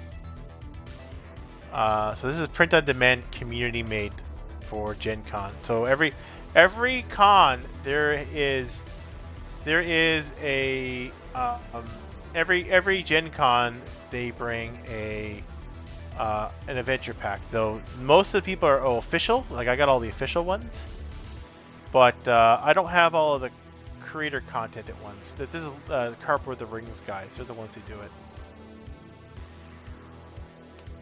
It is very active.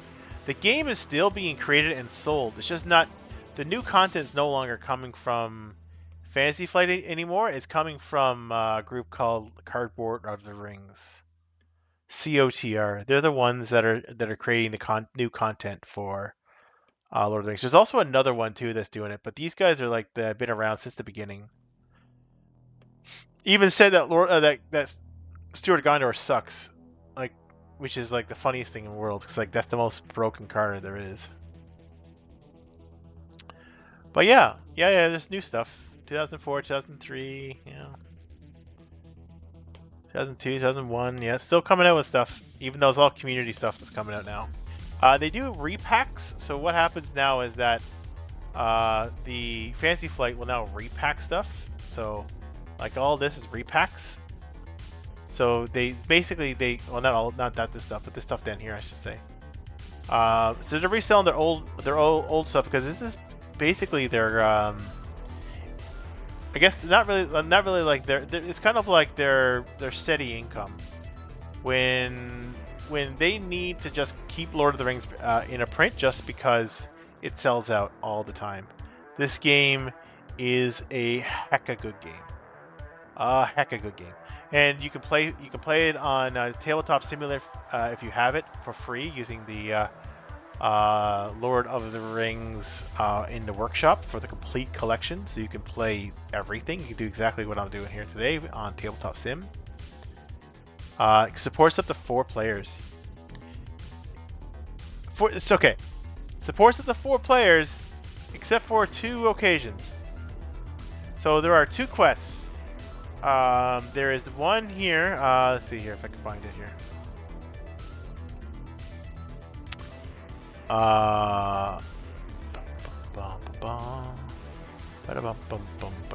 Let's see if I can find it.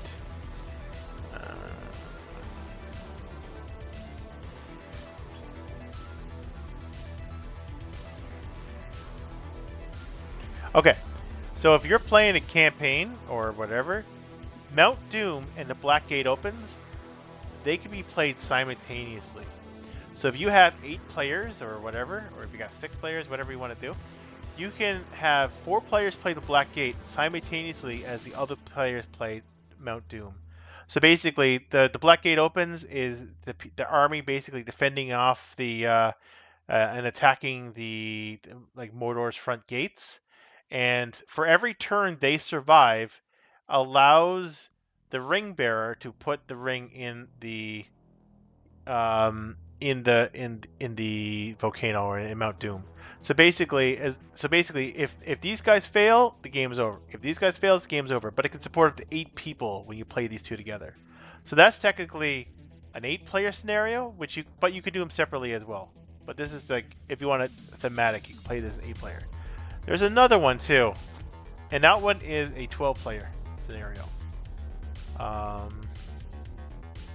It was the very last one they put out at Gen Con. Not this one. Not that one. Is this it? Is this the one that can support 9? I think it is. No, that's not it. No, it's not it. It's Hunt for the Dreadnought. That's not it either. It's another one. Nope, that's not it either. Mines of Moria, no. Nope. Wizard's Quest, nope. So what's interesting is these two here, the Wizard's Quest in the Woodland Realm, they are ones that other players can build the. So what happens is these have a set of rules, these particular quests, that players can design their own quests, their own quest decks using the cards from it. So this is kind of like your ability to make your own quest deck and then give it to players or play against it yourself. Kind of like to show off your ability to create your own scenarios. This is kind of like the forerunner before all this fan content, because they basically give you the ability to make your own fan content using their little individual make your own scenarios. So, and that was like a bunch of cards. They did it for 3 different packs. These are 2 of them. They did one a little later on too, which is pretty cool. This is the one. This is, I don't know why this is 1 to 2 players. It's not right at all. This is fucked. This is a 12. This is a 12-player scenario. So basically, you get 3 different areas. So basically, there are 3 different quests, and everybody's playing the quest at the same time. So everybody got 3 different objectives they got to achieve, and everybody's got to achieve their objectives. As you do objectives, you're helping other people out with their objectives.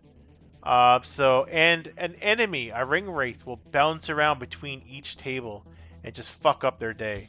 So you're literally trying 3 to 12, yeah, in the description. Yep. Oh yeah, okay, that makes sense. Yeah, this one's fucking crazy. This one is crazy. I have it. It's nuts. I've never beaten it. Never will.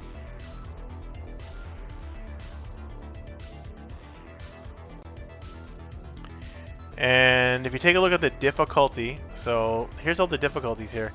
So you're gonna see a couple 8s here. This one's madness. Shadow and Flame is too hard. Assault on Osgiliath. Oh my god, I can't. When I have to do that one, I'm gonna cry.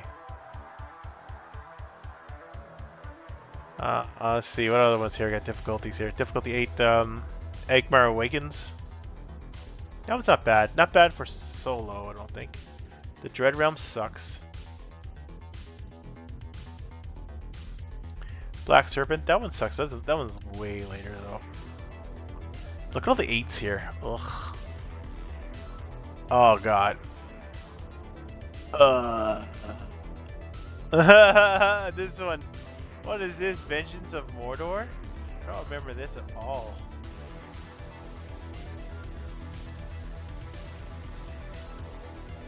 Oh my god, what the fuck is this? Oh, I do remember this one. Oh no. No, no, no, no, no. That one there. Okay. That one there, you can literally lose in the setup phase. So when you're setting your game up, you can just lose. What's this here? Tell me more about these nuts you have. Salty nuts?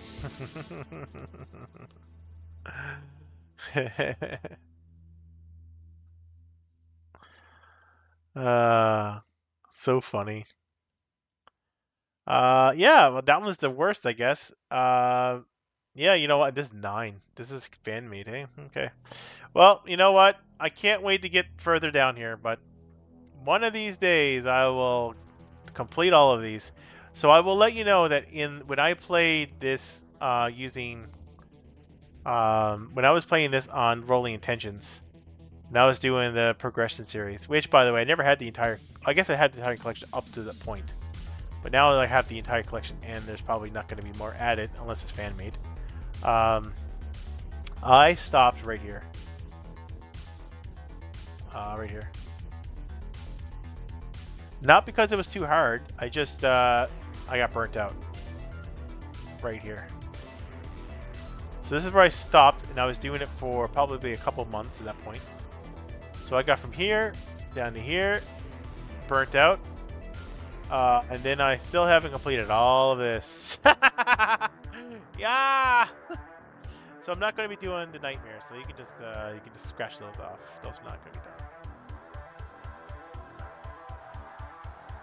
Reread all of Lord of the Rings? Heck yeah, do it.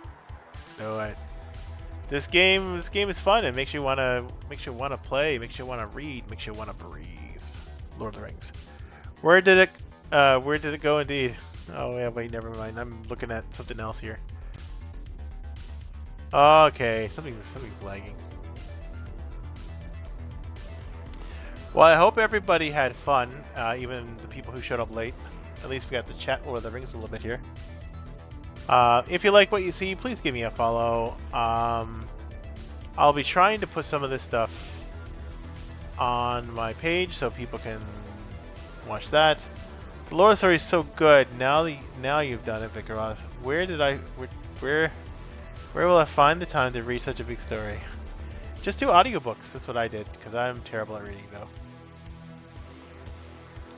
Yeah, Fox is a hero. I tell ya. Fox spoils me so much. I don't understand. Such a spoiling me, the king. Ooh woo. Yeah, audiobooks is good. And it's funny because the guy who does the audiobooks, I think you can get one with Tolkien, right? Who reads the Lord of the Rings audio book? Nope, it's narrated by Andy Shricks.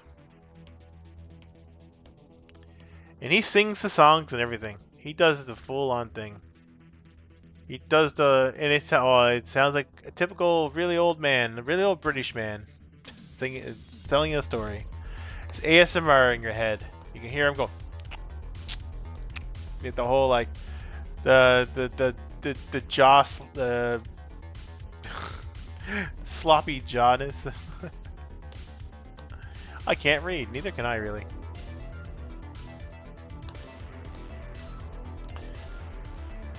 Neither can I. Well, I feel sad. Everybody's coming in towards the end.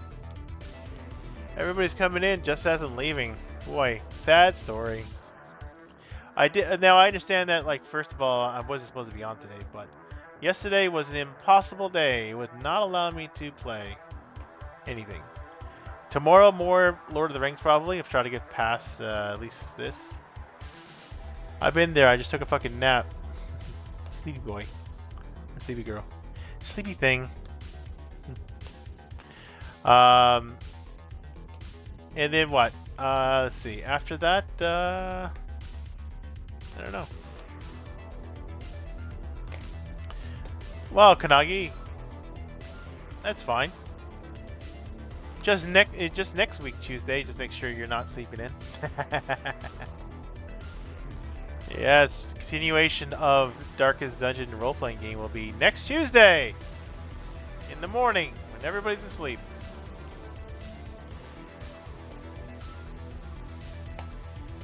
I get to hear Kanagi and Silver try to survive the dungeons, even though it seems like they're doing pretty well off of themselves right now.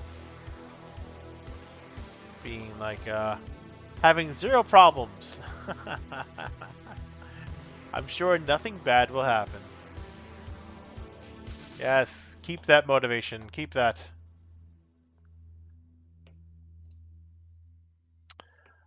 This is a neat site too. If you the site's been around forever, by the way. But if you do Rings DB, you can see the entire collection of all the cards. You can make your own decks and stuff. You can even it even gives you codes that you can use, so you can make your deck in here. Use that code on Octagon, or you can even use the code for let's see here. Playing Dragons cards. Oh, look at that. Oh my god. They got another place here. Wow. So it looks like you can do all sorts of stuff here. There's a deck code, and once you build the deck on Tabletop Simulator, you can use the deck code and yes, the Octagon file, text file. I don't see the code here. Log a quest. Reincarnate! I'll have to go watch the VOD I had partway through, but I didn't get to see Kanagi order in a fleeing death. I did get to see Kanagi ordering a fleeing man's death. The silver reflects the end of Bear Trap. But yeah, that did happen. Yeah, I remember that too. The abbreviated version, so you don't have to watch the VOD, is on the YouTube channel. So if you just want to watch it without all the other context in it, it'll cut off about an hour of watch time. So if you want to cut off an hour of your watch time and just watch the actual game and not all the other shenanigans, go there. If you want to see all the rules, talks and stuff that we have in between, you could just watch the VOD. Because the VOD will have all the little individual rules that we went over that sidetracked a lot. We did a lot of sidetracking. So, whatever works, whatever's best. Well, as for that, everybody, I hope everybody had a good time. I appreciate Robox once again for gifting all of my subjects, gifting my subjects with a little gift, and also basically giving me money. So indirectly, I mean directly, technically. So yeah, very nice. I do plan on doing this more tomorrow, because heck, and that's what I do, man. Also, I'm opening up the floor. If anybody wants to talk about game design, if anybody's got like their own games they want some assistance with, just talk to me.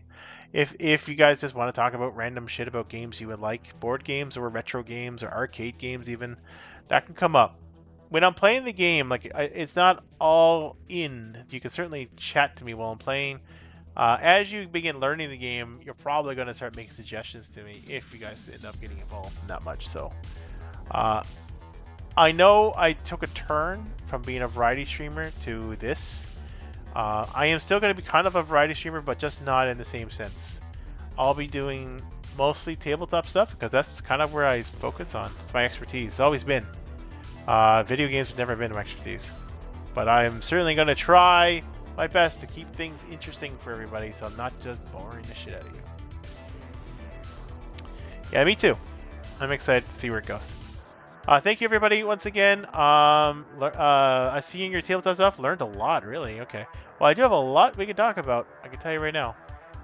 So Thursday is what? Tomorrow? Is it tomorrow, Thursday? Or no, tomorrow's Wednesday. So Wednesday, going to be another gaming time, probably another one of this.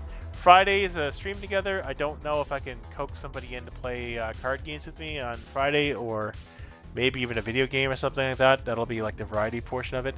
Monday, probably be back to Darkest Dungeon, if not this again. I'll see. Anyways, have a good day, everybody. I'm going to take a look to see if anybody is online, so I can, do the typical thing of streaming the shit out of them. Thank you for stream. Have a good day. I have a good rest of your day, Tiny King. Wow, rude. Rude. If I could throw something at you, I would. I would throw something at you. Looks like Goat is still online. What the fuck? Alright. Go enjoy Goat. Goat's having a good time here. Delta Ruin. Oh wait. If you don't want to be spoiled, watch out. Ow! But we gotta support our goat friend. Our goats in our community. You've seen him around. He's goated, and he's a friend of mine. We'll be eventually playing goat stuff with him again, Kanagi. Yeah, we're gonna be playing Diablo 2 when he's done his marathons of his Deltarune. He said he's up for it, so whenever he's done all of his Deltarune shit, we'll have to go back to playing the hardcore mode, Diablo 2 or something. At some point. I don't know when that's gonna be though. But yeah. Yeah! Just all the fun. All the fun. Blah. Go B. I think he's on the second chapter now, so if you haven't gotten that far, watch out.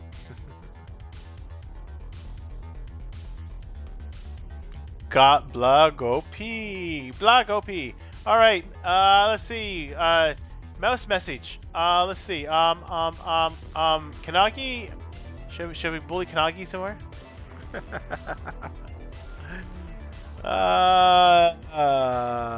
I do want revenge for calling me a tiny king after all.